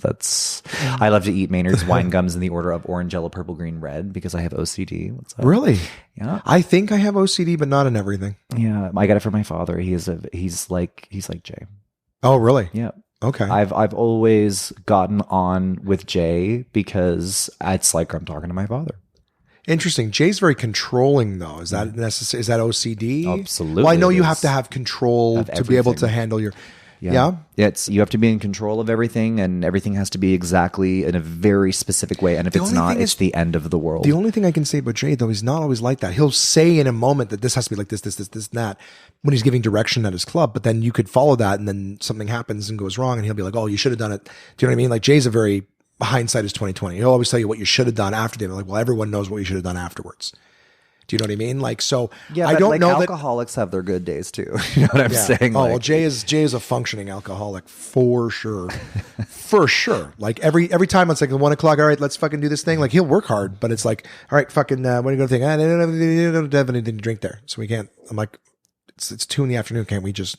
Oh, you're kidding. Oh yeah. He'll drink every single day. Absolutely. Like I'm not saying that things go by the wayside as a result, but that's not the comparison I was just saying that, like, like as a person with OCD, like not always freaking out, it still doesn't change the fact that he has OCD. That they have OCD. Yeah. I probably have it. Like for me, I know that everything I do to organize and prepare and this and that is, the avoidance of pain and the pursuit of pleasures. Like if I protecting myself from what could go wrong. Right. So it's like the more you're organized. I heard a saying recently that I really like, which is 2 is 1 and 1 is none. You know what I mean? So if you have something, it's like, oh, I got a spare, there's batteries in the thing. It's like, but I need spare batteries because 2 is 1. Oh, I'm like and that. 1 is none. Yeah. Right. So it's like, okay, I'm almost out of milk. Well, as soon as I notice the milk's half full, there needs to be a second one in the fridge because 2 is 1 and 1 is none. Yeah. I right. Like that. And you can't run out. But Crystal was laughing at me, months ago in bed. And she's like she's always we had the 2 rolls of paper towel left. I grabbed another 24 pack from Costco. Like once I you love start Costco paper towel. Yeah. Once you start to get close to running out, you replace it. You replace it before you run out. That's right. Where she's like, the amount of times she's like, there's been times for like 2-3 days in a row we had like no fucking toilet paper because I just didn't get to it on my way home from work. You know, forgot about it or whatever. They used paper towel. They weren't like I didn't wipe. I know. Like, I know. And I don't think in the moment I thought to go, what did you, but it's like, I know she's a clean person. So I'm like, they probably just used something else. But there's times where no paper towel, no Kleenex. She's like, I don't know, those luxury items. I go, luxury items? Luxury items. I'm like, those are essentials as far as I'm concerned. Like, Yeah. So, but she was laughing. She's like, you always have like more supply. And I'm like, yeah, because 2 is 1. yeah, 2 is 1 and 1 is none. I'm the Like, exact same way. right? I only heard it recently, but I'm like, that succinctly summarizes my position on things, whether it's batteries for something or stock or whatever it is. You just need to have more than you need. Yeah. Because probably something will fucking happen to the ones that you. It's like the have. apocalypse mentality or Yeah. something. Well, it's just being prepared for situations that could come up. Yeah. Because in my head, it's part of anxiety. It's like, well, what if this happens? What if that happens? So before something happens, we're trying to prepare for it. Yeah. Right. And I've just said there's so many people in my life that have never had to like burn that mental fuel with anxiety because there's someone else in their life who's making sure that if something goes wrong, that they can fix it for them. Right. And so, but they're always saying to me that like, oh, you need to just relax, like shit'll happen, like whatever. If it happens, we'll figure it out then. And I go, I'm resentful because I'm like, fuck you. Like, you know, Inspector Gadget. I fucking love Inspector Yeah. Gadget. I'm like, I'm your penny and brain going around behind you, making sure that you're safe, you piece of shit. Yeah. I don't have that for me. Yeah. You're always okay because I'm always covering the blind side or whatever for you. Yeah. You know what I mean? I'm always making sure that thing, and even though you yelled at me because I insisted that we prepare for it, look, it happened, and thank fucking God we did that. Yeah. Whereas when I'm just supposed to relax like you, going through everything and be fun, nothing's going to happen. I'm like, I don't have someone covering my back like that. So I just sit in it, and I live in it when I don't. So I don't have the luxury of just, when it happens, it'll be, you know, we'll figure it out. I'm like, so it's annoying for that because all those people walking around, everything's going to be fine. I'm like, you have someone watching your back. Yeah. I don't have that. I completely does that yeah, it's relatable. That's my life. Yeah. And so when people are going, why are you always fucking stressing out? I'm like, because if I don't, I'm even more fucked. Yeah. You it's like you get to enjoy the fruits of my labor. Yeah. You but like I don't. I'm looking out for you every day when you leave. Hey, don't forget your lunch. Hey, don't forget. Hey, you left your keys. Don't, you know, the gas tank's empty. Like if I'm looking out for you, of course nothing ever really goes wrong for you. And when it does, there's a backup because I burned all that stress fuel. Took years off my life fucking making sure that this thing is going to work out. But I don't have that. That's not the other person. And I get it. It's not their experience. It's actually kind of apparently part of ADD. I grew up when I was diagnosed with ADD and I just recently talked to someone who's like, you ever get frustrated that other people aren't paying attention as much as you are? Has that ever happened to you? You're like, how did you not see that? How did you not notice that? How did this not? Like I saw it was one of the first things I've been focusing on it the whole time. Apparently that's ADD. Like part of the same thing that distracts you from engaged in every single conversation that you're in, you know, being distracted. You ever getting shit because someone's talking to you and your eyes dart over because someone walked by the window? Like a stimulus happened. That's ADD. Like the same thing that can pull you out of a conversation because you're focused on everything at once. It's a hypersensitivity, everything. It's like when I was little, it's like, oh, you're broken. You have ADD. It's like, oh, okay. But it's the idea is that it's a superpower. You are more aware of everything going on than the other people around you. Yeah. So that same thing that will distract you. Yeah. In a conversation is the same thing that makes you aware of things that can help protect them because they didn't pick up on it. See, I have a little bit of ADD. I don't know if it would be enough for me to take medication, but I definitely have that. I'm in the same boat. Yeah. But it's like the same thing that people will give you shit because you're not paying attention. I'm like, yeah, but you also recognize that time that I saw your keys on the thing and you're like, where's your keys? How did you know? I don't know. I walked by them 2 weeks ago and I saw it. My brain recorded that information. Yeah. But then I also have like anxiety. So I notice everything and then everything terrifies me. It's overwhelming. Same boat. That's the thing is our engine is running and processing data at such a high level. Yeah. We have the same brain as everyone else, except ours is running in the red line all the time. Yes. And I feel like that's going to cause like a heart problem. It is. Oh, absolutely. Yeah. It's stress, man. And then it'll kill you. That's one of the reasons we die sooner. But it's just the idea is you're taking in everything. Your brain is taking in everything, as opposed to some people are only taking in what they're looking at or focused on. Yeah. So the same thing where they're like, why aren't you listening? Hey, what are you distracted by? Like, sorry, you saw that I looked away. I'm like, I someone walked by and my brain was like stimulus. It's all it is it's a slight bit of stimulus, but it's something that grabbed my attention. I'm hyper aware of everything around me. So at first it was like feeling like you're broken. And I was like, how did you not see that? How did you knock over that thing that was right there in front? I watched you walk and go, you're going to hit that. I'm sure they'll see it and adjust. No, they walked right in. I just watched that happen. Like, they're like, well, I wasn't looking at it. Like, so you're only, so when I was young, vision. I felt like I was broken. Oh, I've got ADD, so I'm broken. I better take pills to not have this thing. But someone else is like, no, man, like when you're frustrated with other people for not being as attentive, it's like, the same thing that, makes you feel like you're broken is also your superpower. Like you see so much more, you can take in so much more stimulus and, external data than other people can. So it's one of those things that also makes us kind of better comics. A lot of comics are ADD, and it's because we just notice more. I think every comedian is ADD. To an extent. So I take Adderall on a PRN basis, like as needed. If I have a day where I'm like a lot needs to happen and a lot is going to happen, I need to make sure that I can kind of help steer it back to where it needs to go. Those are the days that I'll take Adderall. But if you've ever taken it or whatever it is, it's like only when I'm drunk. Yeah. Well, for us, for the ADD people, it doesn't give you that limitless Bradley Cooper pill that they say. Like the people, I've had people who take it, they go, yeah, like I get so much done in a day. I have to add to my list. I got Click, Adam Sandler. Yeah, I was late to the party on Limitless. It's fine. It's just a movie to me. It's nothing. It wasn't, oh man, I'm really glad that's in my zeitgeist now. You know what I mean? So yeah, but I mean, for other people who take it who don't require that, they're like, for them, it's like really like dials them in and they get a million things done. Whereas for me, it just kind of quiets some of the external noise. It keeps me focused on a thing a little bit longer. Keeps the voices at bay. Yeah. I wish there's almost times where it's like, you know how like some comics get frustrated that other people don't, oh, how do other people not find this funny or how do they not notice? I'm like, listen, if everybody was funny as us, we wouldn't have a job. It's true. So you almost have to be grateful for the fact that other people don't pick up on as much, don't notice, like, right? And that way we can go, oh yeah, I remember that. I saw it and I moved on, but like we just like, what the fuck is, we get right into stuff. I'll use this as the opportunity just to throw to the third clip, guys. We're going to take a quick break and then I'm going to do rapid fire questions, all the stuff that I prepared for Kyle on the back of this. So one more time, listening to Kyle at a club or a festival or whatever it is I pick for this. And I hope you guys enjoy. So I developed a little bit of a drug problem. I developed a little bit of a drinking problem. I started to lose a lot of friends, not to brag. And it's so true what they say. The hardest thing to admit when you go through something like that is admitting that you have a problem, right? And that's so true because we as human beings, we will justify any of our actions. We are the most narcissistic generation to ever exist on the planet right now. It's like we'll do something really shitty, kind of feel bad about it, go on Instagram, see a quote that will validate that toxic behavior, and then we'll just go on being garbage human beings, right? Yeah. I call it the supervillain logic.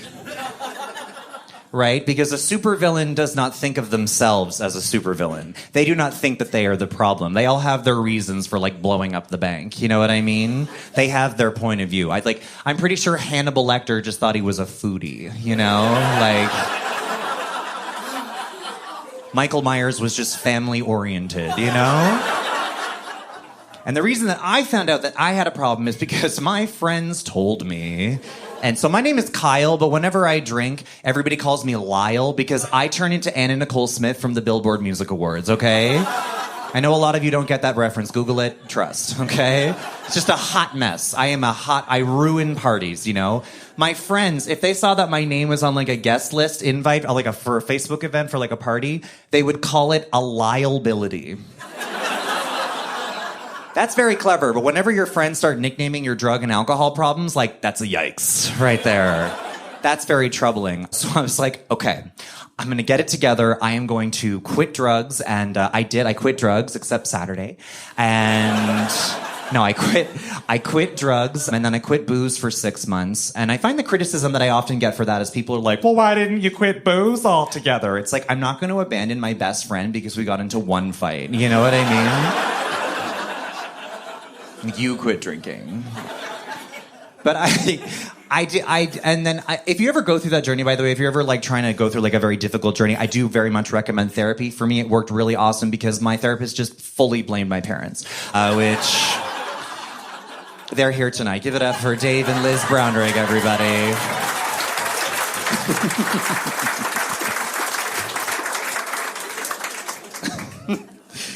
And so, whenever you go through something like that, like I did what's called Toronto sober. I don't know if you've ever heard of that before. So I was Toronto sober. So there's like California sober, where it's like you don't drink, but you still smoke weed, right? California. So I was Toronto sober. It's like you don't drink, but you still smoke weed, drop acid, and then go axe throwing, Not at a venue. We just threw it onto the 401, but like you understand. You understand.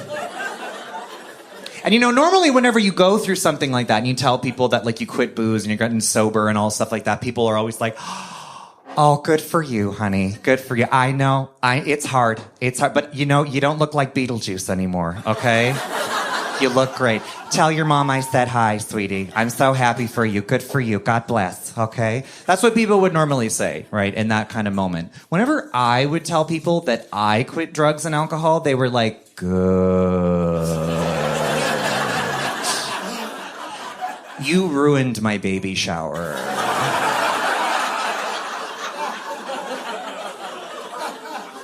That's good that you quit.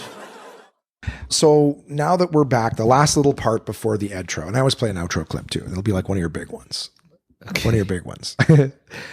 I'm glad that you get to pick. I'm the worst at picking my own stand-up. I hate giving myself work, but people like the episodes better because some of this conversation is not, let's say, not particularly funny, but it's honest. And it's honest, it's vulnerable, it's interesting. But being able to pepper in a little bit of the stand-up is just like, oh yeah, he is really funny too. You know what I mean? I mean, that or they're just hateful people. We know how you got into comedy. We know who you were beforehand. Do you remember how long it was before you started making some money from it? Like do you remember your first paid gig?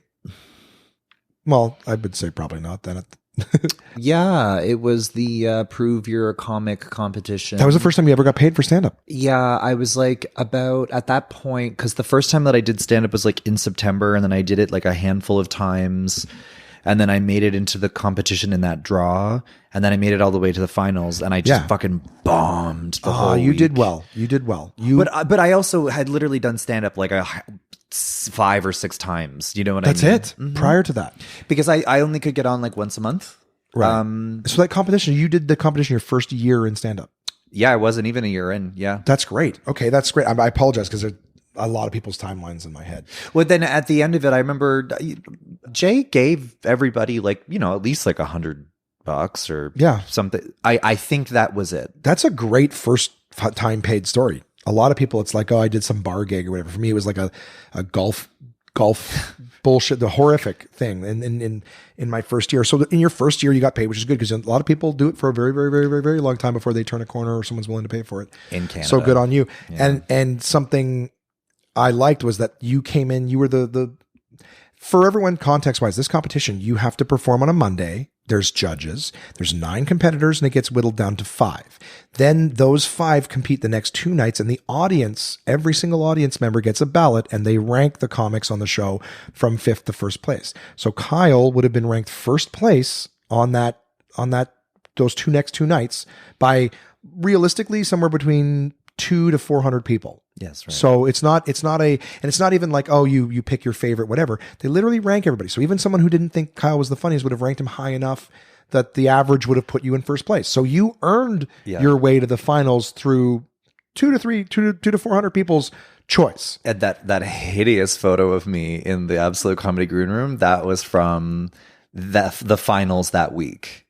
I remember I was wearing black skinnies, that white. I don't know if that's possible because I had all the pictures. I did the graphics and all the pictures were put up before the competition started because you were on the Monday. Took that photo. Maybe. I can't remember. I remember what I was wearing. And I remember looking back on that in that photo and I'm like, first of all, I look like a gay vampire or I look like a vampire.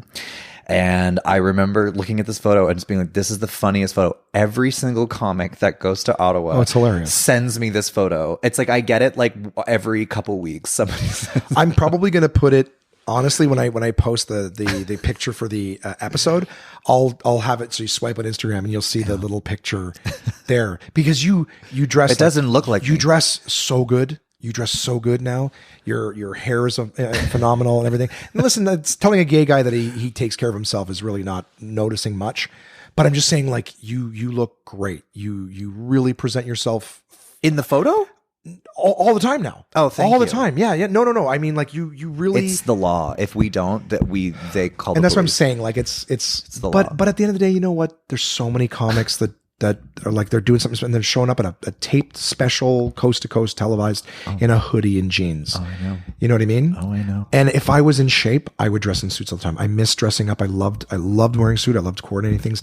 As a big guy, it just doesn't sit on me well. Yeah. And it looks like I'm wearing like my dad's suit just because whatever part of it decides that, you know, I just don't love it. And it breaks my heart. So I really admire those who are like, yeah, I want to dress up and look nice. Like I'll wear a sweater. I'll wear something that makes me look half decent. Sure. But I don't look good in suits. Or at least I'm very judgy of myself in them. So anyone who dresses up for the stage and takes pride in it, I really respect.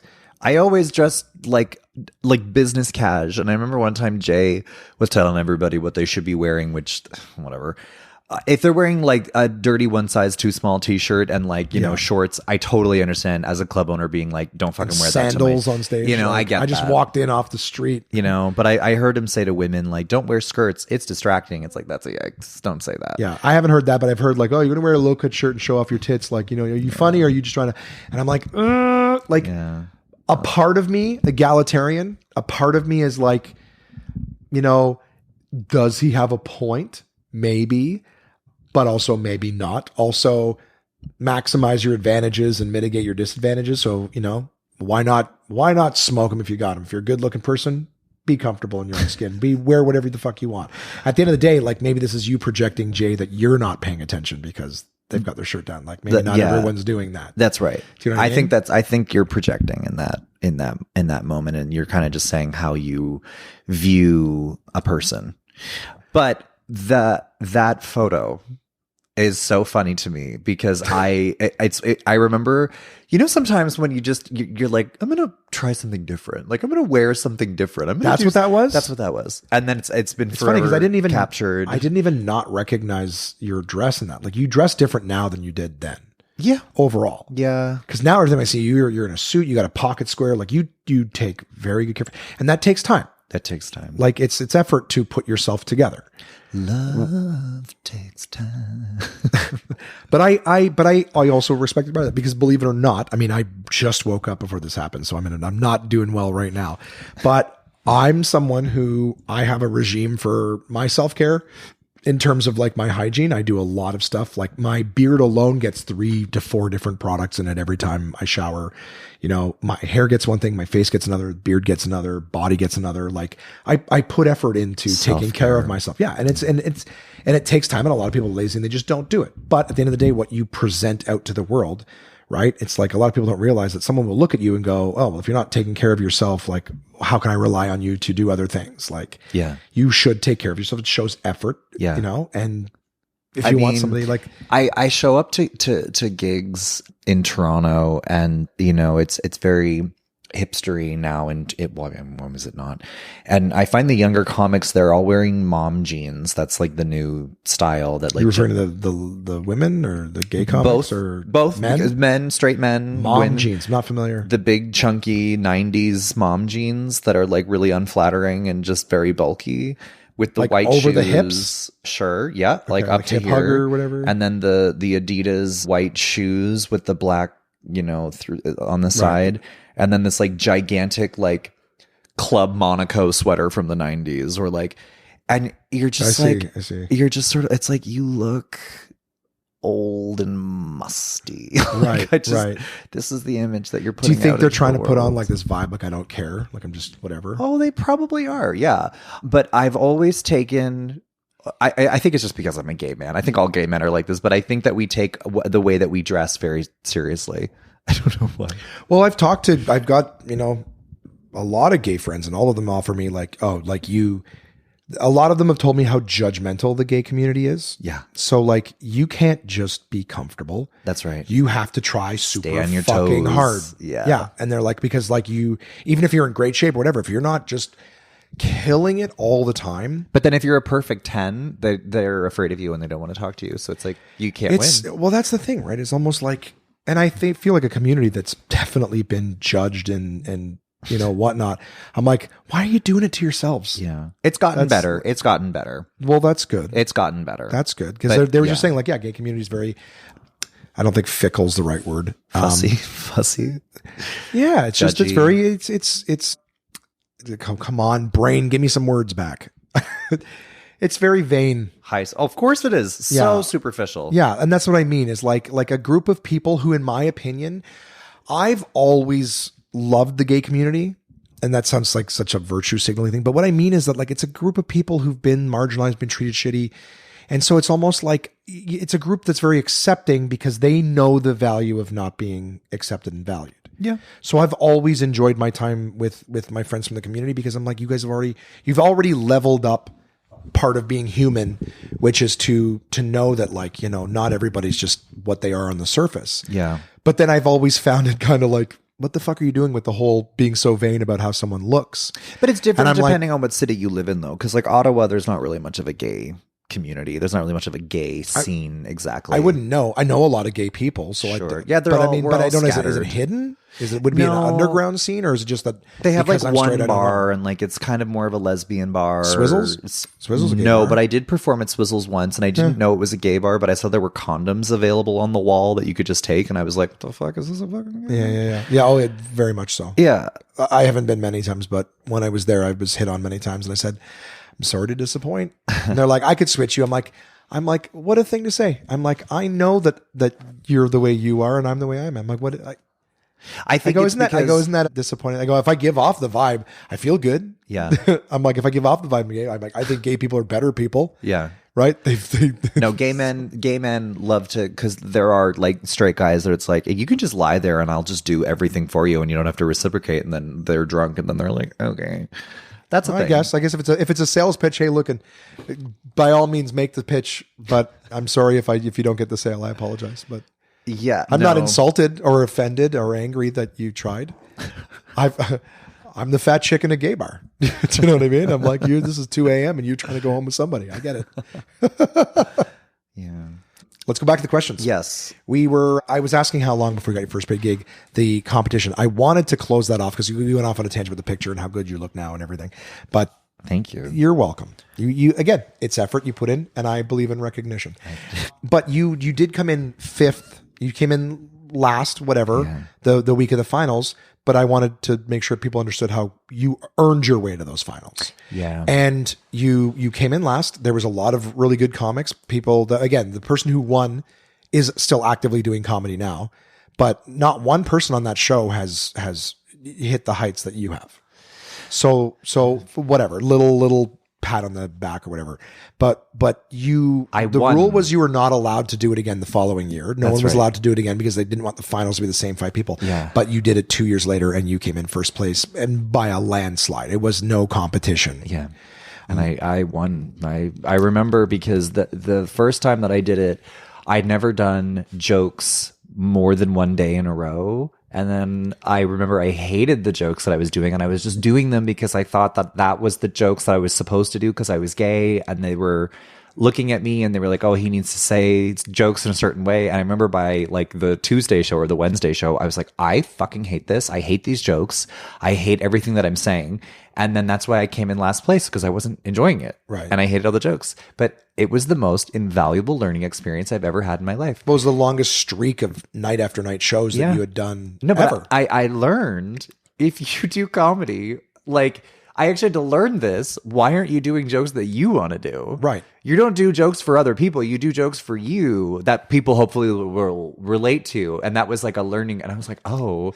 And then by the time that I got to do it the second time, I won. Because I learned. Thank you so much. Yeah. Thank you so That's like much. the only thing I hated about Kyle. I loved him so much, but he'd be like, oh, I love Amy Schumer. And I'm like, I'll fucking kill you. Kyle, thank you so much. So much. I still love her. Still, even with all the horrific, have you met her yet? I did go see her live one time, and I have to say it was pretty bad. Did you like the leather special? It was unforgivable. Unforgivable. It was, but I forgive her and still love her. It was no, because then she had that special Growing. I thought Growing was great, and then she had a new one that came out recently, and I would give it a solid C+. Okay. I was pleasantly surprised by all 3 of her movies. And I actually felt bad about myself for just assuming that they would be bad because she was the star, but I liked it. And I Feel Pretty, I thought had a wonderful message in it. And I thought it was a great movie. I liked that one, and I liked Trainwreck, but the Snatched was bad. Poor Goldie Hawn. It's a weird coming back out of nowhere, and then and then she got a Razzie nomination for worst supporting actress for that movie. You're like, I don't think she deserved that, but it just wasn't like on her level. Yeah. I mean, hey, like at the end of the day, but everything you've heard, I've heard tons of stories, and then some of the stuff you see of her where she just would be mean in public. You know what I mean? Like very, very rude and vicious for someone. Like instead of having like a teachable moment with somebody where they're like, hey, well, we don't like when we call it that or whatever. Do you see the interview where the guy was like, in Trainwreck, the character was like, did they say skanky here? Like whatever. And she took it so fucking personally. Yeah. Like I think he was meaning like promiscuous or slutty maybe versus skanky. But the whole interview, she was so fucking rude. Well, her whole brand is about like feminism. So calling the character who's sexually confident skanky, I think is like. Was she sexually confident or was she just promiscuous? I thought the whole point of Trainwreck, even calling herself a train wreck, was that she was promiscuous because she didn't love herself. And then throughout that movie, her character's growth was that she learned to value herself. So I don't think that, like, I got nothing wrong with promiscuity, but she seemed to be trying to fill a hole, the character. No, her whole brand when she became internationally famous was that she was a famous, celebrated feminist. Sure. And that role is a woman who is sexually confident and has a lot of sex, but that's not necessarily what defines her motivations. Sure, but you labeled it Trainwreck.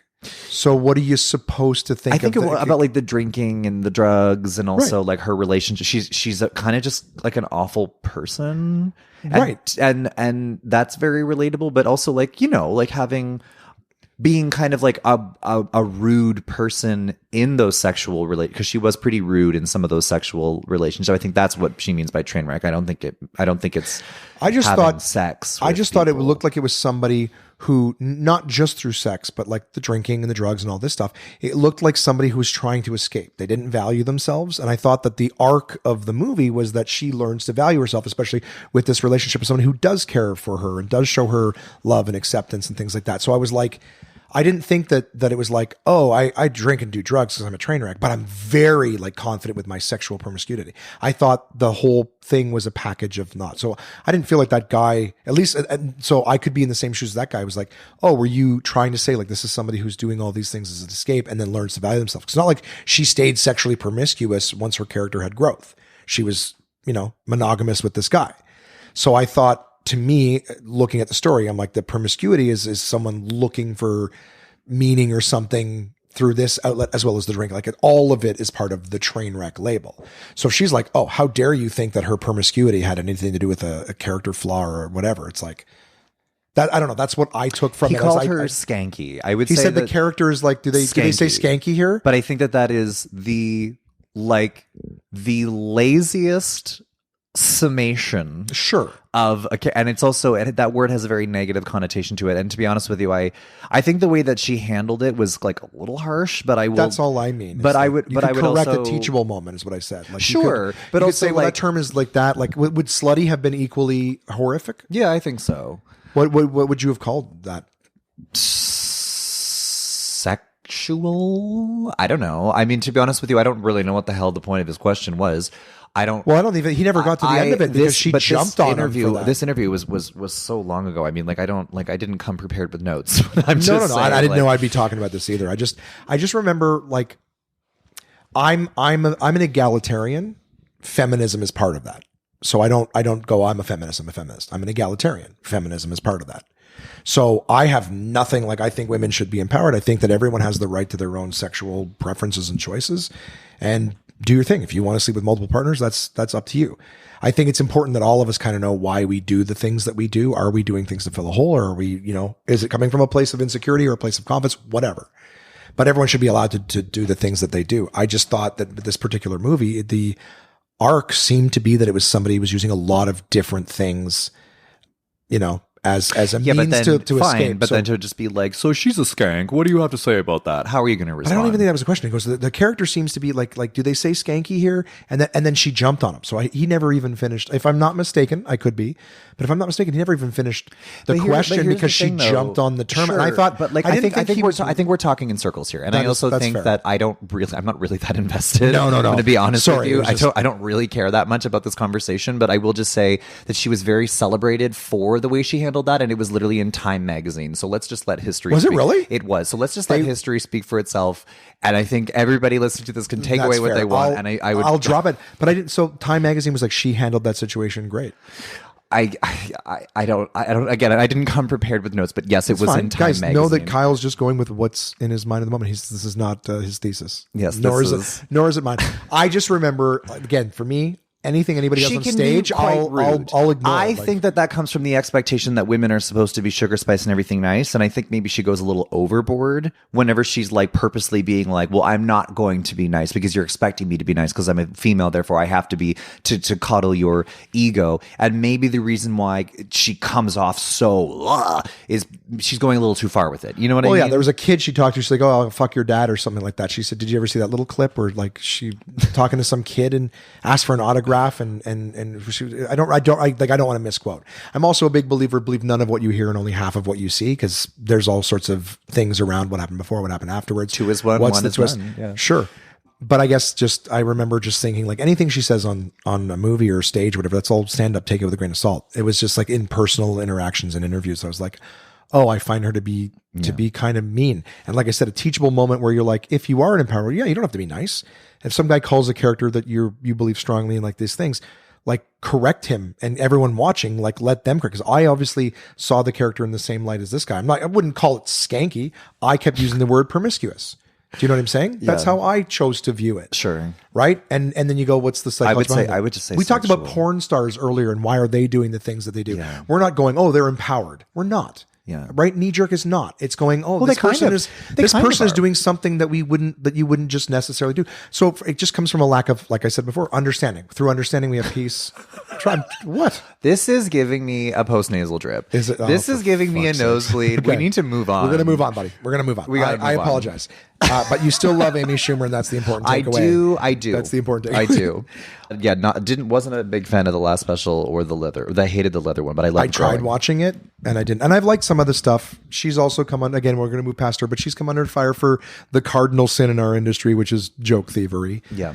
But again, I wasn't there. I've seen her live once I too. just don't really think that her topics are really that groundbreaking, you know? And I think that just somebody to say that she stole them, it's like, I don't think she stole them. I just don't really think that she's incredibly original. That's all. But I just think that her character, and when she started, the way that she told jokes with her misdirections and that kind of really she's conservative. formulaic. It was very sort of Wendy Liebman style that I love. And now she's different, but like, I still love her. Anyway, that's the end of it. Let's move on. That's fine. We're good. Let's move on. I'm done talking about Amy Schumer. Do you take shit for it a lot? No. Okay. It's just, I was like, Just you. Just you. Oh, really? Well, I just want you to know I haven't changed that much. You were saying earlier you were waiting for it. I guess that was it. I wasn't prepared to talk about her. In fact, she's gotten way more airtime than I'm comfortable giving her. But do check out her movies, guys. They were good. I was pleasantly surprised and ashamed of myself for being judgy of them before seeing them. A couple milestones in your career, because again, you showed talent very early on. You won the competition. You came to Toronto. Do you have any milestones that made you feel like keep going? Because a lot of times in this industry, you don't know where things are going. So do you have a few times where you're like, you hit something and you're like, this is what I needed. I'm going to keep going. Well, when you are up and coming, if you are on that path, you know, when you come from Ottawa, like Alex Wood or Kronk or Reeds, there's this sense of hope that still exists. And when I moved to Toronto, I was headlining Yucks at the time in just in Ottawa, and I got signed to Yuck Yucks. And I was still only kind of like middling clubs around the GTA, but I was still getting to know the scene. But while I was doing all of that, I was working on new material, and I was like really working on my material, but there was still hope of like, I could make a career out of this. I can do this because I was still working as like a waiter and stuff like that. And then I remember in 1 year, I booked the Halifax Comedy Festival. I'd already done it, but I booked it for the second time. I booked Just for Laughs Homegrown. It was a television broadcast. We were the first year where it wasn't a competition, and it was a television broadcast, and then they never did it again. So I guess it wasn't really much of a success. They never did Homegrown again, or they never broadcasted again. They never, or both did it again. Both. I think it's on Crave. That motherfucker to the ground. Yeah, exactly. Yeah, okay. I think it's on Crave. You can watch it. But okay, so in 1 year, I did the Halifax Comedy Festival. I did Just for Laughs. I was in Homegrown. I started headlining clubs in the GTA, and I won a Canadian Comedy Award for, like a best newcomer kind of thing. And this all happened in the course of like a year. And then I started, everything was just going up and up and up. And I kept booking television things like CBC here, Debaters this, and JFL this and JFL that. And I started making money from my album royalties, and everything was just on the up. So up until all of this, there still was no moment at the point to encourage you to keep going? No, because Really? it just, everything was genuinely working out for me. Like it just, Okay. You never, if I understand correctly, you never had a moment of doubt then up until this point because everything was working out? Is that's my correct. understanding? Okay. And then the pandemic hit. And I thought, oh shit. And then the biggest moments of my career happened during the pandemic. I did four Just for Laughs comedy television tapings in 1 year. Okay. But once you do that, you don't have anything left to give. Right. And then they were asking me for more. How long were those tapings? They would be anywhere from like 7 to 10 minutes. And then they would use however much they use, right? And then... That's a lot. It's insane. That's too much, actually. That's too much. Too much. And then they asked me to do a comedy special. And of course I said yes, but I was like, obviously, I have to repeat material because we're in the middle of a pandemic. I hadn't been writing. Sure? They said, well, we need, 10, at least 10 brand new minutes. And I said, where am I going to work on that material? Like, I would literally have to just write it. How much time did they give you? We want you to record it. How long? I think it was like 40. My special is like, I think like 35 or 40 minutes. No, but I mean, when they're asking you like, hey, we want you to record a special in what, 2 weeks, 2 months, 6 months? Like, how long did they give you to come up with those 10 new minutes? A few months. Okay. And they wanted 10 And you're like, minutes. I'm not going to get 10 minutes in a few months? I had a bit that actually, listen, it ended up working out. Okay. I'm not attacking you. No. The bit ended up working out, but I was always very angry that they asked me to come up with 10 brand new minutes when all comedy clubs were closed, all venues were closed. Oh, right. The only place that's that you could, very important. You're right. I'm so sorry. I'm so sorry. But like, where am I going to work You on? can come up with 10 minutes to do. Yes, not during the pandemic. No, there was nowhere. There was no venue. It's like it's So it like would have been we want you to gain 50 pounds in muscle. It's like all the gyms are closed. It's like, okay, good luck. It's like, how the fuck am I supposed to do that? Even that's easier because you can work out at home. Yeah. But you can't, like, I don't know if you agree with me, but I tell people all the time, like, it didn't take long into my career before I stopped telling people my premises because I'm like, they're never going to get the response, even if it's funny. Like a comic go, oh, yeah, it's funny. But they didn't laugh out loud. Yeah. And I'm like, so I would immediately doubt it. I go, oh, it's not that good then. Yeah. Because a joke is never a joke until you do it on stage. The only people who can tell you if it's funny is a comedy club. Yeah. Like, or sorry, an audience. Yeah. That is there to see comedy because you go, okay, that it was funny here and there. So yeah, you can't just talk in the mirror and go, it's funny. It's funny to you. Yeah. But there's no way of knowing if it's funny to other people until you find a way to throw it out there. But then you have to refine it. You have to, you go back and you make like 1 million edits. And the thing is I tend to write more short form. I'm not a storyteller. So for me, 10 minutes, that's a lot. Right. And so what they had requested, I delivered, but I've actually since... I wrote the bit and I knew how to tell it and it worked and it works on screen, but I've obviously since refined it, and now I have a comedy album that just came out that I'm very proud of that has the better version of the joke, and I'm glad that I'm able to deliver a product that I'm actually proud of because it was like I got to refine it, I got to work on it. I wasn't during the pandemic. Listen, I want to make something very clear. I love my comedy special. I think it's really good. Introducing Lyle. Correct? Lyle. That's the one where you did the early version of this bit. Is that fair to say? That's correct. Okay. And I think it's a really good special. I'm actually proud of it, and of all of them that were released, I think it's up there. Okay.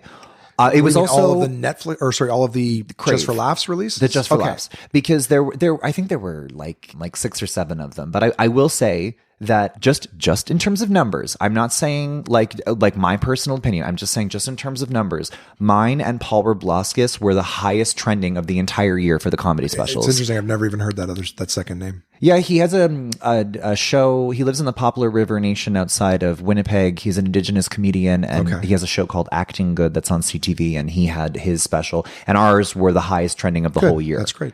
And if you go to Crave and you go to like comedies, it's like we're both up there. Oh, I see you all the time. Oh, I would love to hear that. I love to hear that. Well, you're on Crave very close to the top of the time. I don't know if there's any kind of algorithm stuff that's there because we're friends. We know each other. Your name is spoken probably in my home near my phone. Oh, I love that. But then I literally just thought everything just kept going up. And I remember just being like, oh my God. And then once that special came out, that's when it kind of, I wouldn't say the work tapered off.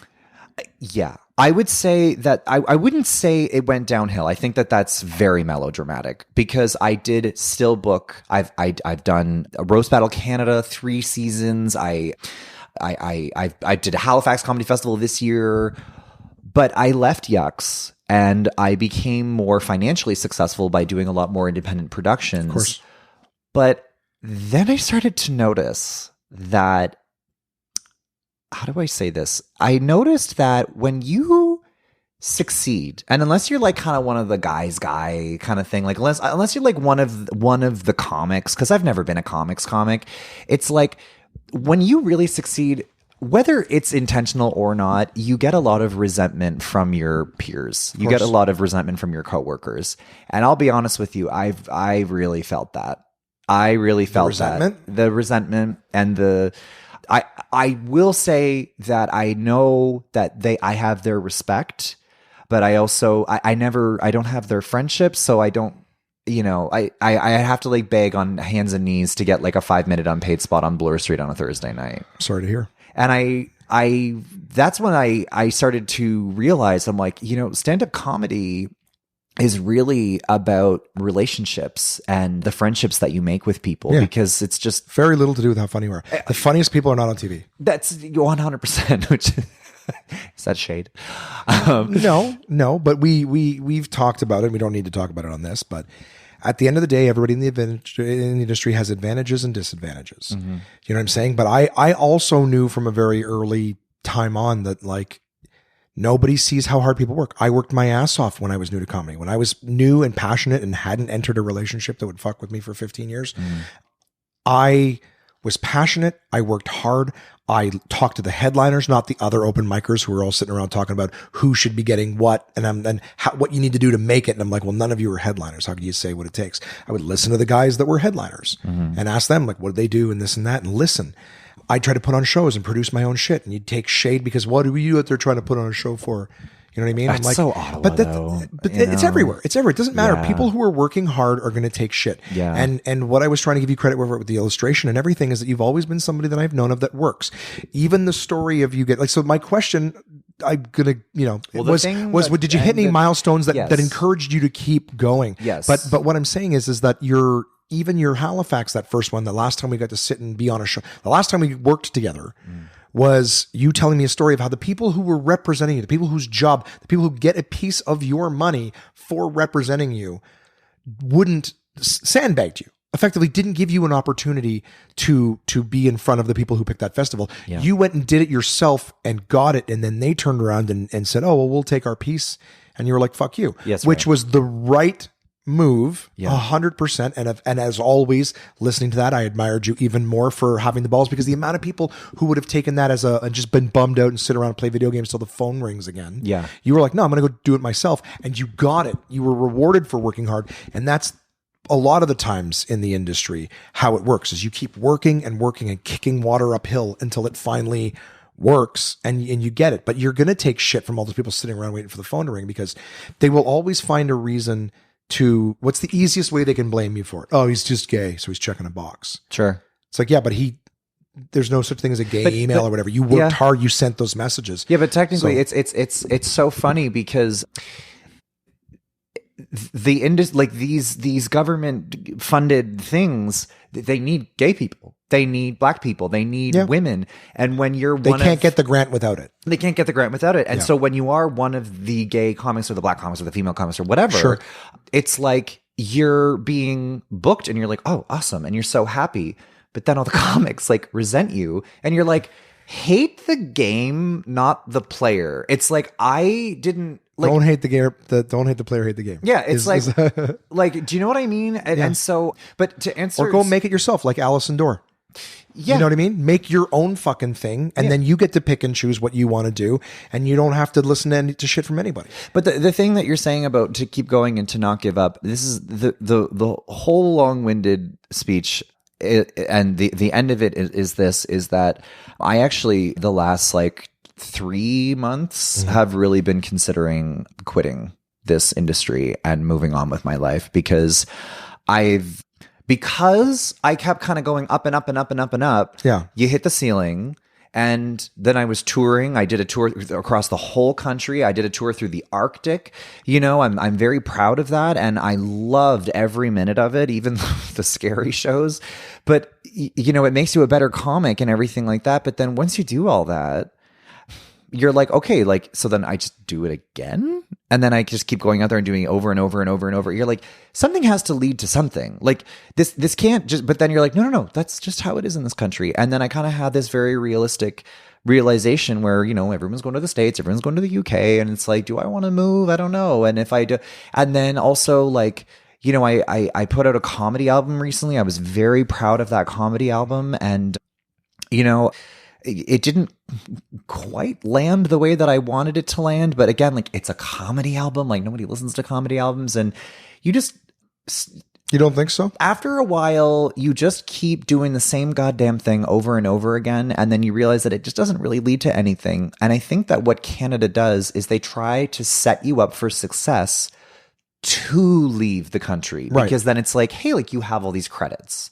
Well, they're not. It's by proxy. They're not trying to help you. They don't give a fuck to help you. They're like any other entertainment. They'll use you up until you can't give them anything, and then they're done with you. Yeah. It's the ones who go, well, now that I have, what can I do with this? I have all these tools and credits. Yeah. What can I do with this? But the smart thing is to go down to the States and get some recognition, because they'll blow you all over the world. But the thing is that I like you're saying, I worked my fucking ass off and I hustled, and then you think that they call it like paying your dues, right? And it's like, bitch, I paid my dues. I did it for like over a decade, and I had a 99 piece of shit beater Civic with chunks falling off of it and covered in rust, driving comics that I hate to the middle of nowhere on like a Thursday night to like have to yell over like hockey fundraiser crowds. It's like, bitch, I did that for a long time. I paid my fucking dues. So where is the reward? And the reward. Well, that's the thing, is there is no, like, when you pay dues in a union, reward. Yeah, when you pay dues in a union, you get something for it. Yeah. But this whole paying your dues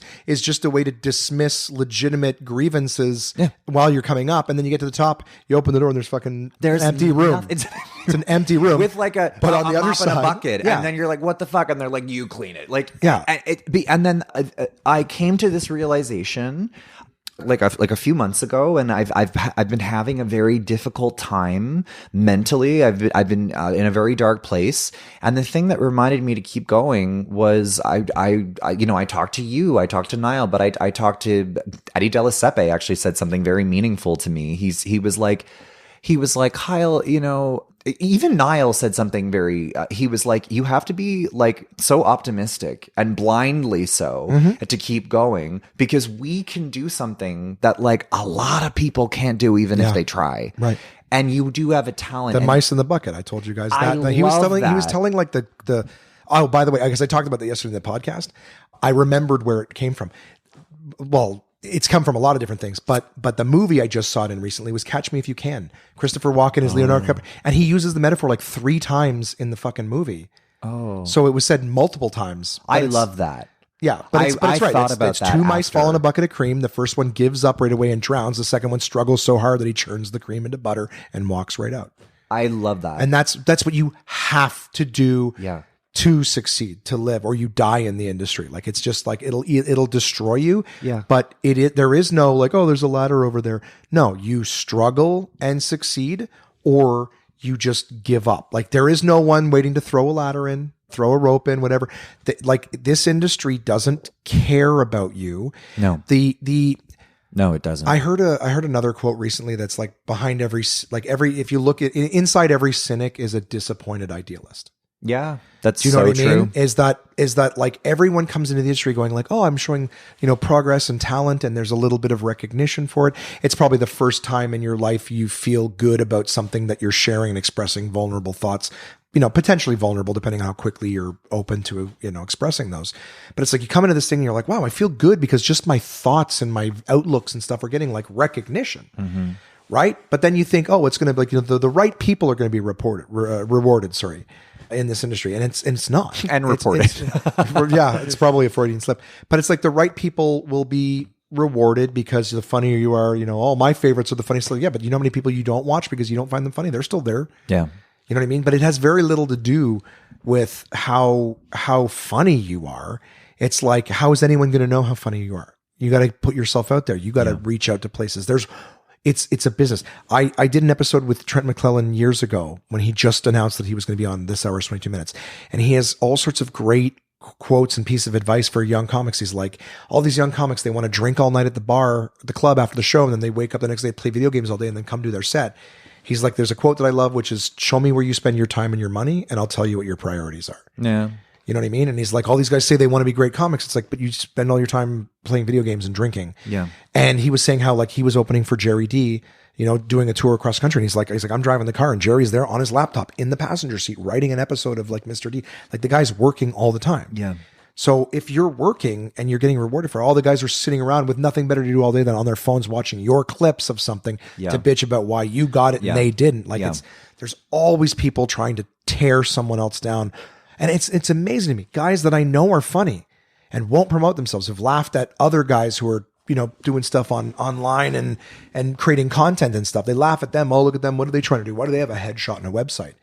It's like, well, because they're trying, they're working at it. But then somebody does something they don't like and they'll spend days writing and posting and destroying. And I'm like, if you put half the effort into your career that you put into trying to tear down someone else's, you'd be doing infinitely better. But it's amazing. It's sad. It's fucking sad that people are more willing to do something venomous and spiteful than to just work.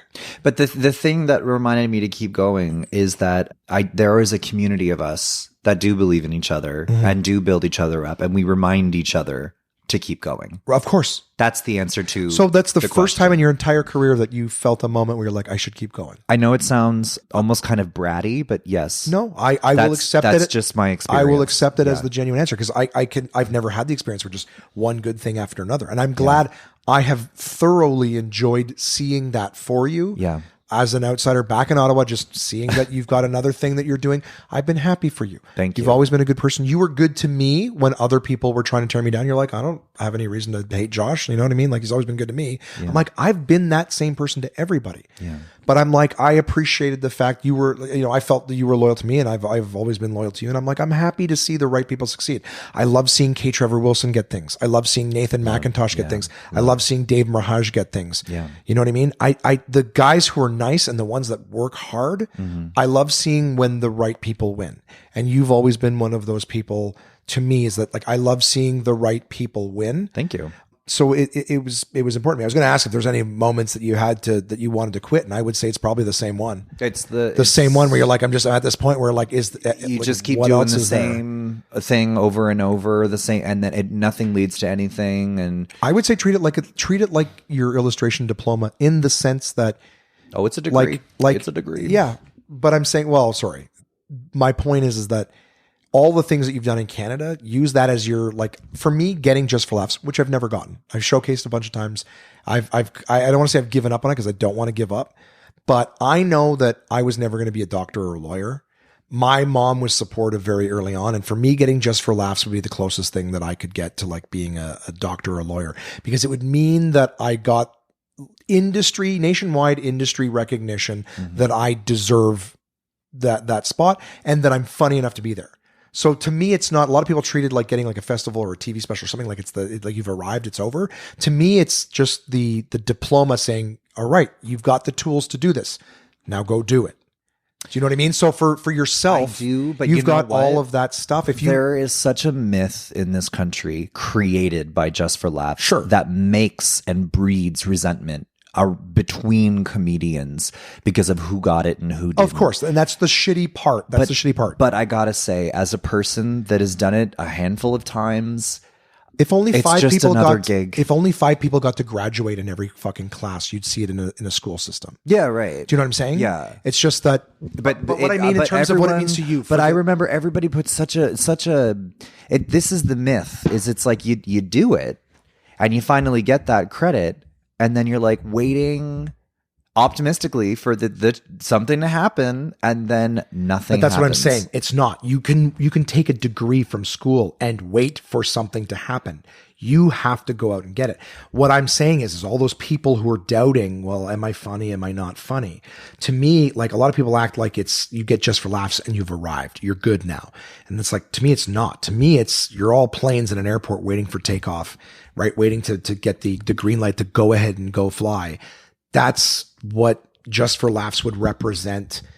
And I'm not saying that it is that, but I'm just saying that in terms of like a symbolic, you're funny. You should be doing this. Now go do it. To Like me, the Just for Laughs is the validation, launch. Yeah, right. It's not the end. It's not the beginning of the end. It may, however, be the end of the beginning, which is Winston Churchill, if I'm not mistaken. But Again, I didn't come with my notes. No, that's fine. But I'm just saying that it's the idea is that this is not that you've arrived. This is just the validation to say you are funny. Mm-hmm. You've been recognized by the world's largest comedy festival. Mm-hmm. So go do it. Now go do the work. You've got your diploma.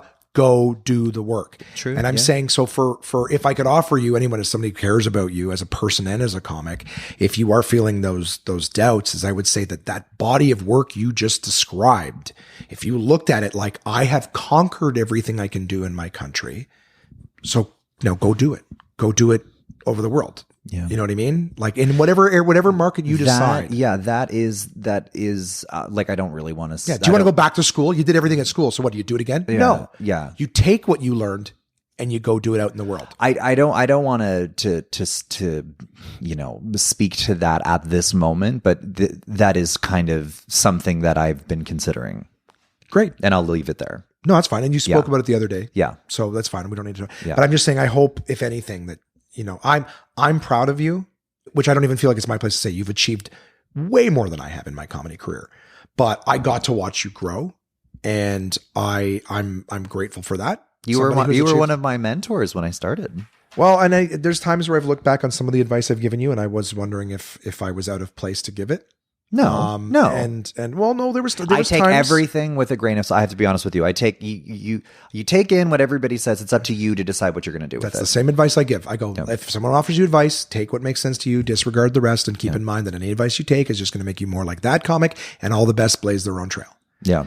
So that's fine. But there was times where I said to you, I would say, like, we got a lot of material about being gay or whatever. I'm like, do you want that to be the only thing? I remember saying that to you on more than one occasion. And it wasn't to say, hey, don't be gay and don't be yourself. But I was like, do you want that to just be who you are? Do you want to be that gay comic, or do you want to be a comic who just happens to be gay? That's one aspect.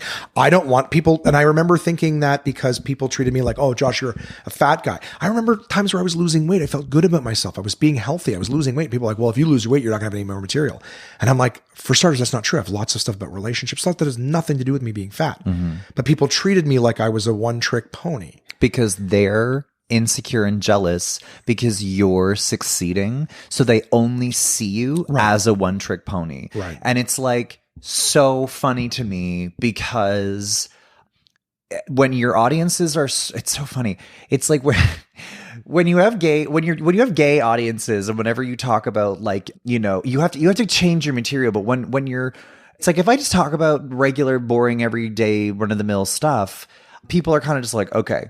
But then when you do talk about being gay, you get a like substantially bigger reaction. So which one do you think I'm going to pick? Of course. And it's so funny because basically what you're saying to a gay person, and I'm not just saying that this was just you, because I got it all the time, is like, don't talk about yourself. Don't talk about your life. And then I can see how that would come across that way. And it's funny because whenever people would say that to me, I would be like, but technically, like, so it's like I talk about in my new album, A Liability, now streaming everywhere, you know, I talk about addiction and I talk about drugs and how much I love them. And I talk about like I talk a lot about movies. Yeah. I talk about Ireland. I talk about relationships. I talk about weddings. I talk about, but at the end of the day, I know some straight guys walking out of the room literally just being like, oh yeah, like we get it, you're gay, like talk about something else. Right. There's other, well, that's what I'm saying. There's other aspects to you. Like I was saying before, I'm like, to my friend Dave, I'm like, I love that I get to like movies and food and have hobbies and everything about you. People are just, oh, gay. They should talk to you about but being that's gay. all they hear. Well, and that's exactly it. And I know at the time that I had, it's not like I was like, oh, I don't want to hear about you. No, but I didn't care. I just want but to I say remember this, though. I probably I was probably projecting based on Jake. my experience. No, my experience was that everyone's coming at me like I'm a one trick thing. And I was worried because I cared about you. I was worried that you would go under the same fire. I think the only time though that like to say that to someone where it's actually legitimate is if I had 40 minutes of what it's like to be gay. Right. That's like, yeah, that's move on. Like you don't, that's annoying. That I would literally be like, hey, like you actually need to talk about something else. But whenever somebody is just talking about being, I don't know, let's say they're trans and then, or a female comic talking about what it's like to be a woman in the world. It's like, can you please talk about something else? It's like, no, that's the whole point of stand up. It's like, that's your point of view. Right. Yeah. But I want you to know that I never really, the only person that ever said something like that to me that actually really pissed me off was like, I'm not going to say it on the podcast, but he's a very famous comedian. And he came to a show that I was headlining. He wasn't on the show. Yeah. He was drunk. And afterwards, I was selling merch, and he, again, not on the show. Do you remember that I messaged you the first time I heard you mention this? And I thought you were talking about me? No. I called you to apologize. No, it wasn't you. But do you remember that? That I called you like, I've no, never, it wasn't you, it was someone else. You told me who it was. And I've never seen you drunk in my life. And then he came over and he blocked my table where I was selling everything, and he was greeting people as they were leaving because he was a celebrity. And everyone was like, oh my God, hi. And he was like trying to take the attention away from me. And then afterward, he was telling me, you know, once you stop talking about being gay, you'll have everyone. And I remember just being like, oh my fucking God, fuck you and every fucking horse you rode in on. Like, fuck you. You're serious? The album that was on Serious that I heard, the wording that you used, you're like, some guy came up to me and was like, how long are you going to keep doing this gay thing? Oh, that was Mark Breslin. Okay, that's what I thought. So that I'm sure was also not. That was the first time I met him. He said, how long? He's like, do you want to keep doing the gay thing? That's what he said to me. And I said that I would imagine that was also one of the times that was not taken particularly. Oh, I was like, oh, I was kind of shocked by it. And when he said that to my face, you know, I immediately was like, this is a business transaction. I'm going to book a lot of shit and get you your cut. I'm also going to work a lot and get you your cut, but you're going to give me stage time. You scratch my back, I scratch yours. Is that what you said to him? Please tell me that these are, okay, he basically said that to me on the day that we met. He basically said, I'm not a manager. I'm not going to be able to build you up. It's like, I'll have stage time for you and that's all I can give you. And I appreciated the honesty. And listen, I got to be honest with you. I don't dislike Mark Breslin. I really don't. It's just that it doesn't change the fact though that he has said some really fucked up things to me. And I said he knew it was him that said it. I said that joke to his face countless times. Right. And he's sitting in his booth, you're on stage. Yeah, I said it to his face all the time. And the thing is that he never censored me once. He never told me to stop. And you know what? I appreciate that. Yeah, that's fair. You know, but I respect people who are accountable. Yeah, I said it. Like people who say things and then deny it. I'm like, listen, if you're holding true to your convictions, if you think something and you say it and you admit it, like I still respect it. I don't agree with you. But I know that, hey, you're an honest person. Yeah. You'll own what you say. Yeah. But I remember hearing it on Sirius XM because again, I remembered when we were new and I remember saying to you, like, you know, hey, like, are you going to make most of your jokes about this? And again, I don't have a problem. That sounds so disgusting to say. I don't have a problem. It's not my place. What I mean is that I don't care if someone wants to do all subject and to say a subject matter from, hey, I'm this and I like your Starbucks material has nothing to do with sexual orientation. It's not a gay joke. You worked at Starbucks. I hate that joke. Fine. So I'm sure you do because you've told it a billion times. I don't hate it. It's funny. It's a good joke, right? A piece of advice someone gave me a long time ago is like when I'm sick of my material, they're like, yeah, but they're hearing it for the first time. It brings them joy. Imagine watching Pulp Fiction for the first time 25 years later. That joke is literally one of my most viral videos. It has like almost 3 million views. So love it for what it did. It made you money. It made me, well. You know what I mean? If you're watching Pulp Fiction for the first time, doesn't matter how old it is, it's still a great fucking movie. I know. I do too, because I got to shower and get ready for a show. We're going to wrap this up in a couple minutes, guys. But I just wanted to say that at the time, I was like, yeah, I feel like, was I quoted exactly? No. But I'm like, did I say a thing to you like, hey, is it going to be just gay stuff? And I called you. I heard you on the radio. I called you immediately because not only did I want to know, but I wanted to apologize. And for the record, just so you know, whether you took it offensively or not, I felt bad and have for years saying like, I don't want to tell anybody else what they can or can't talk about. I feel like that the reason that happened was that I got shit on for type of material. And when I tried to just do my thing, whatever, I knew how shitty the community could be about attacking people. And I'm sure subconsciously I thought, well, let me just protect you from the venom that's out there. And you can't again, like I told you about other things, I understand, can't live in fear. that. You can't operate from a position of fear. You have to go with. But the thing is that like, I heard it so often that I never really kept tabs of it until it was said in a way that actually really like was like, woo. And the time with Mark Breslin and the time with the other celebrity, which please don't let me forget to ask you off the thing, because that one really made a mark on me. That one I was literally like, fuck you. I don't have a lot of people on my shit list, but that person's on my shit list. I got 3 super quick questions. Super quick.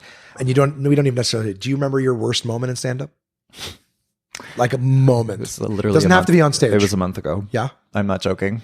It was a month ago. It was without a doubt the worst moment in my entire comedy career. Okay. I got called out to do a corporate gig for a Christmas party, or a holiday party, I should say, in Brampton, Ontario. And I get there and there is these 3 beautiful, like dressed up like Caravana, like these big feathered hats and these beautiful sequin gowns. And they're doing like a conga line in this office space in the hallway in this office. And everyone is fucking lit and they're dancing and taking pictures. And the DJ, who's the host of this event, comes up to me and says, okay, so you're the comedian, and I gotta be honest with you, this group of people, they're absolutely fucking insane, and it's like babysitting children. Okay. I don't know what, and he's like, they're like, I need you to know that this is probably not going to go great. And I'm like, whatever, I've done every fucking gig. I don't care. Really? I'm getting paid for it. And you learn that there's still ways to surprise you. Oh, there's still ways to surprise me. So it was a 30-minute gig. Okay. I was supposed to do 30 minutes. I go up.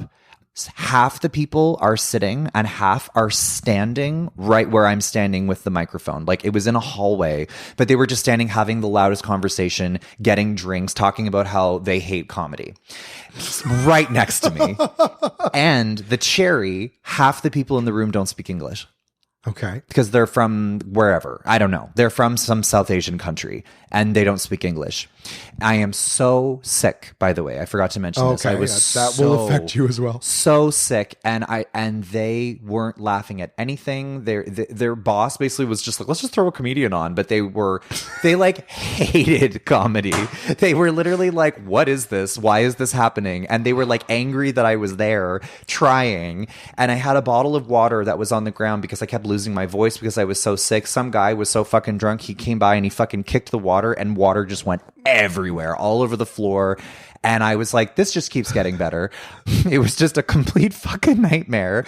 And this guy starts yelling at me from the audience, and he's yelling Air at me. Air quotes was what we got by that, by the way. And I'm like, oh great, yeah, no, getting heckled and no one laughing and people like yelling about how they hate comedy, standing right next to me, kicking over my water. I'm just bombing to the point where the guy that hired me started yelling at another person from the other side of the building, and I was like basically in the middle of like just chaos with a microphone. Yeah. And no one was listening. And I remember Daniel was there. Daniel never comes to any of my shows. Of course he comes to this one. And he had to drive me because I was actually that sick. And I remember the DJ host literally, this was supposed to be 30 minutes. This was like, they were like, this is such a disaster. And Kyle is being so disrespected on stage. Oh, disrespected. Okay. I think he's so disrespectful. I'm like, no. Kyle's being so disrespected by this audience. People are yelling at him. People are talking to him. People aren't laughing. At one point I said, oh, are you married? She's like, I'm in an arranged marriage. I'm like, start the car. Like, I was just like, I'm out. I can't, what do I have to offer? I'm the first gay person you've ever heard of. You know that you did this gig so that you have this story forever. Oh my God, I know. That's what it was. And the worst part is I was like, oh my God, what's that beautiful restaurant that's like lit up? It was like all covered in lights. And I was like, what a beautiful restaurant. What kind of food did they have? It was a church. I'm like, oh, for fuck's sakes. Like it's a Hindu church, like place of worship. I'm like just eating shit. And then the DJ literally cut it off and was literally like, you need to get off the stage. They gave me the light. I'm like, oh, thank God I can leave. And they start laughing because I'm like, thank fucking God this abortion is over. And that's one person started filming me. And I was like, why would you film this? I was like, a week from now where you're like, I'm in the mood for a train wreck. Like, why would you film me? They get 1 million views for you comedian bombs that fucking... And so the DJ person like got me off and was like, you are such a pro and you handled that like a fuck. I'm so sorry. Like apologizing me, paid me in full. And then the guy who hired me comes up to me and I was like, oh God, here we go. He shook my hand. He's like, oh my God, that was so funny. Like, you're so amazing. I'm like, are you fucking kidding me? Where were you? Yeah, where were you? I think they were all just fucking wasted. And I went home and I went to bed. Best moment. That was the best moment. I was going to say, that sounds like a rough one. Ephemius is this Friday, but whatever. Terminal, they will have heard his story. He bombed his worst bomb at a gig, tripped over all the cords on his way off the stage and unplugged everything, like ruined the whole like it was insult to injury. It was so bad. Then he turns to walk off stage, trips over the cords, and pulls everything out. The feedback all goes through the room, like screeching oh my God. That's bad. And I'm like, that's just like the exclamation point on the bomb. You just, all right, whatever. It was so funny. So that was my worst moment. And this was less than a month ago. Okay. And this was at my peak, like, what am I doing in my life? Why am I doing this job? And that job was like... Best moment, and these moments don't necessarily have to be on stage. So I should have put context in the last one, but like best moment. Best moment. I think the best moment of my comedy career was when I was on stage filming my Just for Laughs comedy special and I got my first round of applause. That's great. Yeah. You're like, okay. Yeah. Sometimes that first laugh. Yeah. I've likened comedy to when you're on a roller coaster. Yeah. Like it looks like fun, then you get on it, and that climb is the scariest part. It's 100%. slow, and you're like, oh my God, why did I do this? Why am I? I'm in it now. I can't. Yeah. I got to do it. Yeah. I can't just walk away. I got to do it. But then that first drop, yeah, that's the getting on stage, and then at that point, everything's kind of just fun. Yeah, it's a little scary, but it's more fun than scary. But it's the walking around waiting for them to say your name backstage. That's like the climb. Like, just get me out there. Just get over that first. Once you get your first one, and then I put so much thought into the special, and I wanted it to sound like an old Hollywood movie, and so I dressed myself up like kind of sort of like a gay like Mad Men thing, like with the pocket square and I got to be very in charge of that. And the other favorite moment of comedy was when I cut this album that I just released, A Liability. It's the thing that I'm most proud of I've ever put out. That you've ever put out? Okay. Yeah. Okay. So guys, check that out. I was going to plug all three things right as we say goodbye. The last thing is just any advice that you would give to somebody.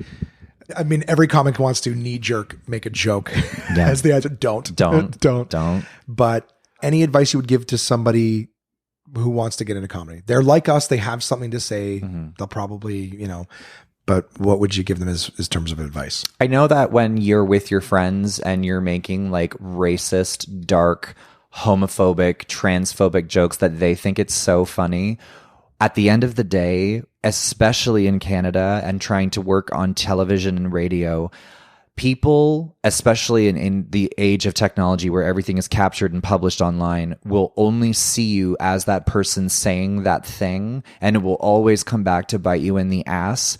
And when you're telling jokes that are homophobic, racist, transphobic, whatever, dark, like very dark jokes, all comics, I did it when I started, and I don't necessarily regret it, but I don't do them anymore, and I learned why you don't do them. It's about being likable in this industry, and when you tell those jokes, you've lost half your audience, and the only people that you're winning over are incels and really douchey people that are just not fun comedy people. So if you want to win those people over, do that kind of jokes and stick to your guns. But for the love of God, when people are telling you, hey, that joke was racist, or hey, that joke was like really not okay, you have to be open to listening to that, and you have to be able to grow from that, because in this country, you will never work if you are known for telling racist, transphobic, offensive, dark humor. That will never get you booked. That will never get you on TV, and it will get you nowhere in comedy, because all the major amazing comedians, including Dave Chappelle,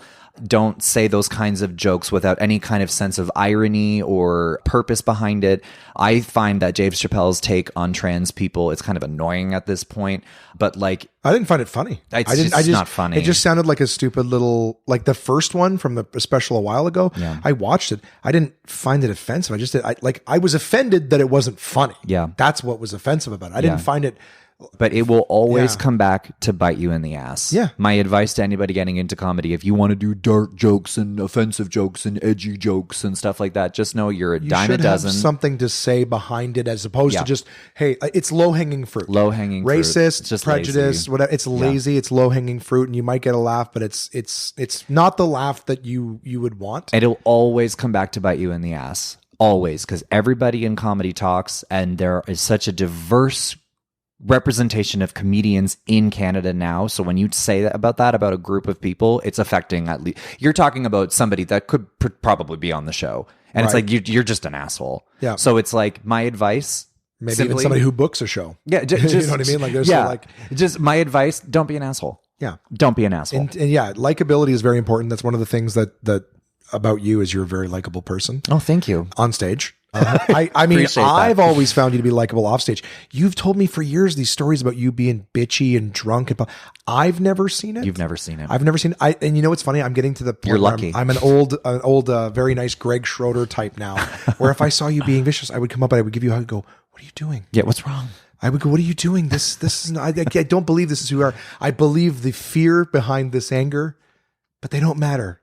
Don't betray yourself. You're hurting yourself more than them right now." But we know each other. Of course. And I would hope you went, "You know what, Josh? You fucking get on that treadmill." But I'd never say that. I would deserve it at least once, I think. But that's I appreciate you being on the podcast. Yes, thank you. This was amazing. We gave them a good. Did you have a good time? I had an amazing time. My insecurities are always going to be that, like, I'm now talking to someone who used to sit in my passenger seat while I delivered pizzas. Yes. Who's now achieved heights that I don't. I'm scared enough to think that I would never achieve. I appreciate you giving me your time for free. I appreciate you sitting down and chatting with This me. is free? No, sorry. But I think I'm grateful. I'm still going to be championing you and admiring you from afar. I hope we get to work together again at some point. That would be very, very nice. Well, I'm back at Absolute, so yeah. When? Ooh, Toronto, like in March, but I'm coming back probably like May, June. To okay. Ottawa, yeah. Well, if you have spare time during the day, maybe we'll just sit down and either do comedy work, or we'll just enjoy being two human beings together. That'd be lovely. Sound good? We're going to plug the 3 albums. I'm ashamed. I keep trying to remember the name of the first album. What was the name of your first album? The first album is called Kyle Brownrigg, Unmedicated, The New Fragrance. The second album is called A Liability. This is the one that I am very proud of. It's the one thing I've ever had complete control over, and I could actually work out the material. And then the third thing is I have a comedy special on Crave called Introducing Lyle. Yeah. So for context, guys, I was hoping you would do them in chronological, because Introducing Lyle explains the liability. Yes. But just even talking about this person that you're like, I get drunk in my mouth. That would be Lyle is your alter ego. And right? Drunk and High. Yeah. Drunk and High Kyle is Lyle. So we have Unmedicated, The New Fragrance. I love the picture of that, by the way. You look great in that. Thank you. Can I tell you that my worst nightmare is to not have my shirt on in any capacity that someone could see me. So yeah. I did the artwork for that. And I did the artwork for the second album too. Yeah. I like the first one better. But guys, please listen to it. I'm going to, I tag a bunch of the stuff on the episode notes so they can follow you. Are you on Instagram? I'm on everything. Okay. Guys, to just exit this, I love Kyle very, very much. Me too.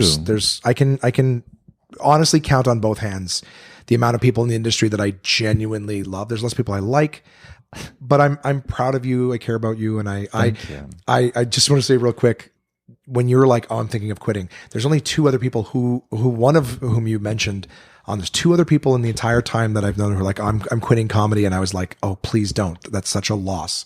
Joey Houlihan was one of them. Yeah. I found his stuff to be funny when he's like, loved him. But he was so sincere with himself when he's like, "I'm done. I can't do it anymore. Like, I just don't want to." It's just, I'm out. I was like, okay, He was always a very set boundaries person and everything. And he was like, yeah, I can't. And the other one broke my heart, Jimmy Cassidy.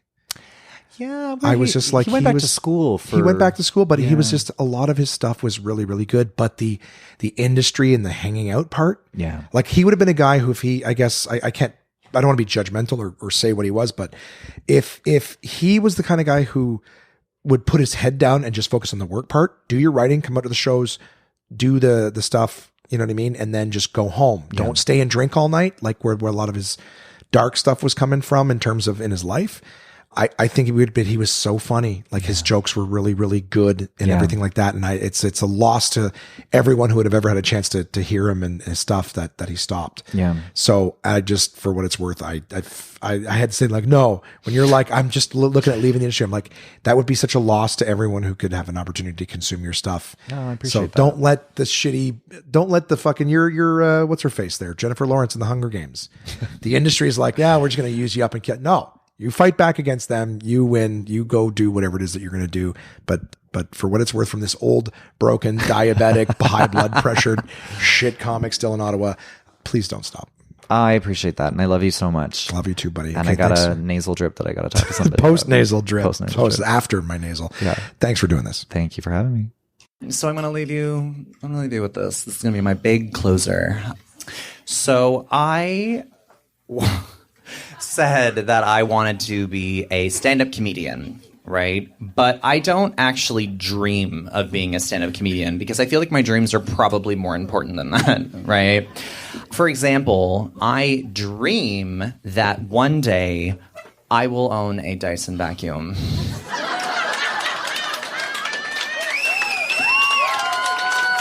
Right? Oh. Oh, it's happening. Because if I have a Dyson vacuum, like, everything is going to be okay.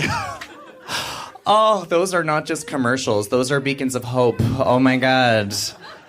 I will never forget the first time I saw a Dyson vacuum ad. It was on TV, and it was that, like, ball vacuum. Do you know what I'm talking? If you haven't seen that commercial before, I'm going to do it for you right now. This is a performance piece, and, like, it's a lot. So just brace yourself, okay? Here we go. Okay. Over the past century, vacuum cleaners have had such an obvious design flaw. It's a wonder that we've all put up with it. With 4 fixed wheels, the only move that it can easily perform is a straight line. With fixed axles, you can move forwards and backwards, making it nearly impossible to steer or turn corners. But if you pivot on a ball, you can go anywhere you want. Dyson. And oh my God. Thank you. Thank you. I remember I saw that when I was 16 years old, and I was an emo kid. I had the full My Chemical Romance bangs going on, you know. Thank you. And if anybody doesn't know what an emo kid is, it's like Kiss with skinny jeans. And I remember I was just carving lyrics of The Used into my arm, like, Our problems were so real. And I remember seeing this commercial for the first time and it resonating with me so much. And I remember thinking to myself, I'll never forget, I was like, I don't know when, and I don't know how, but I know something's happening right now.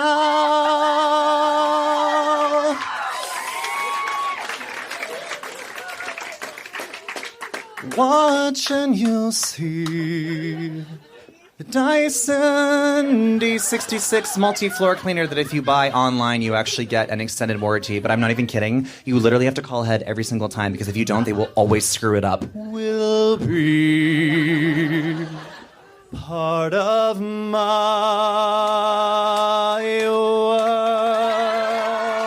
Thank you so much, you guys. Thank you.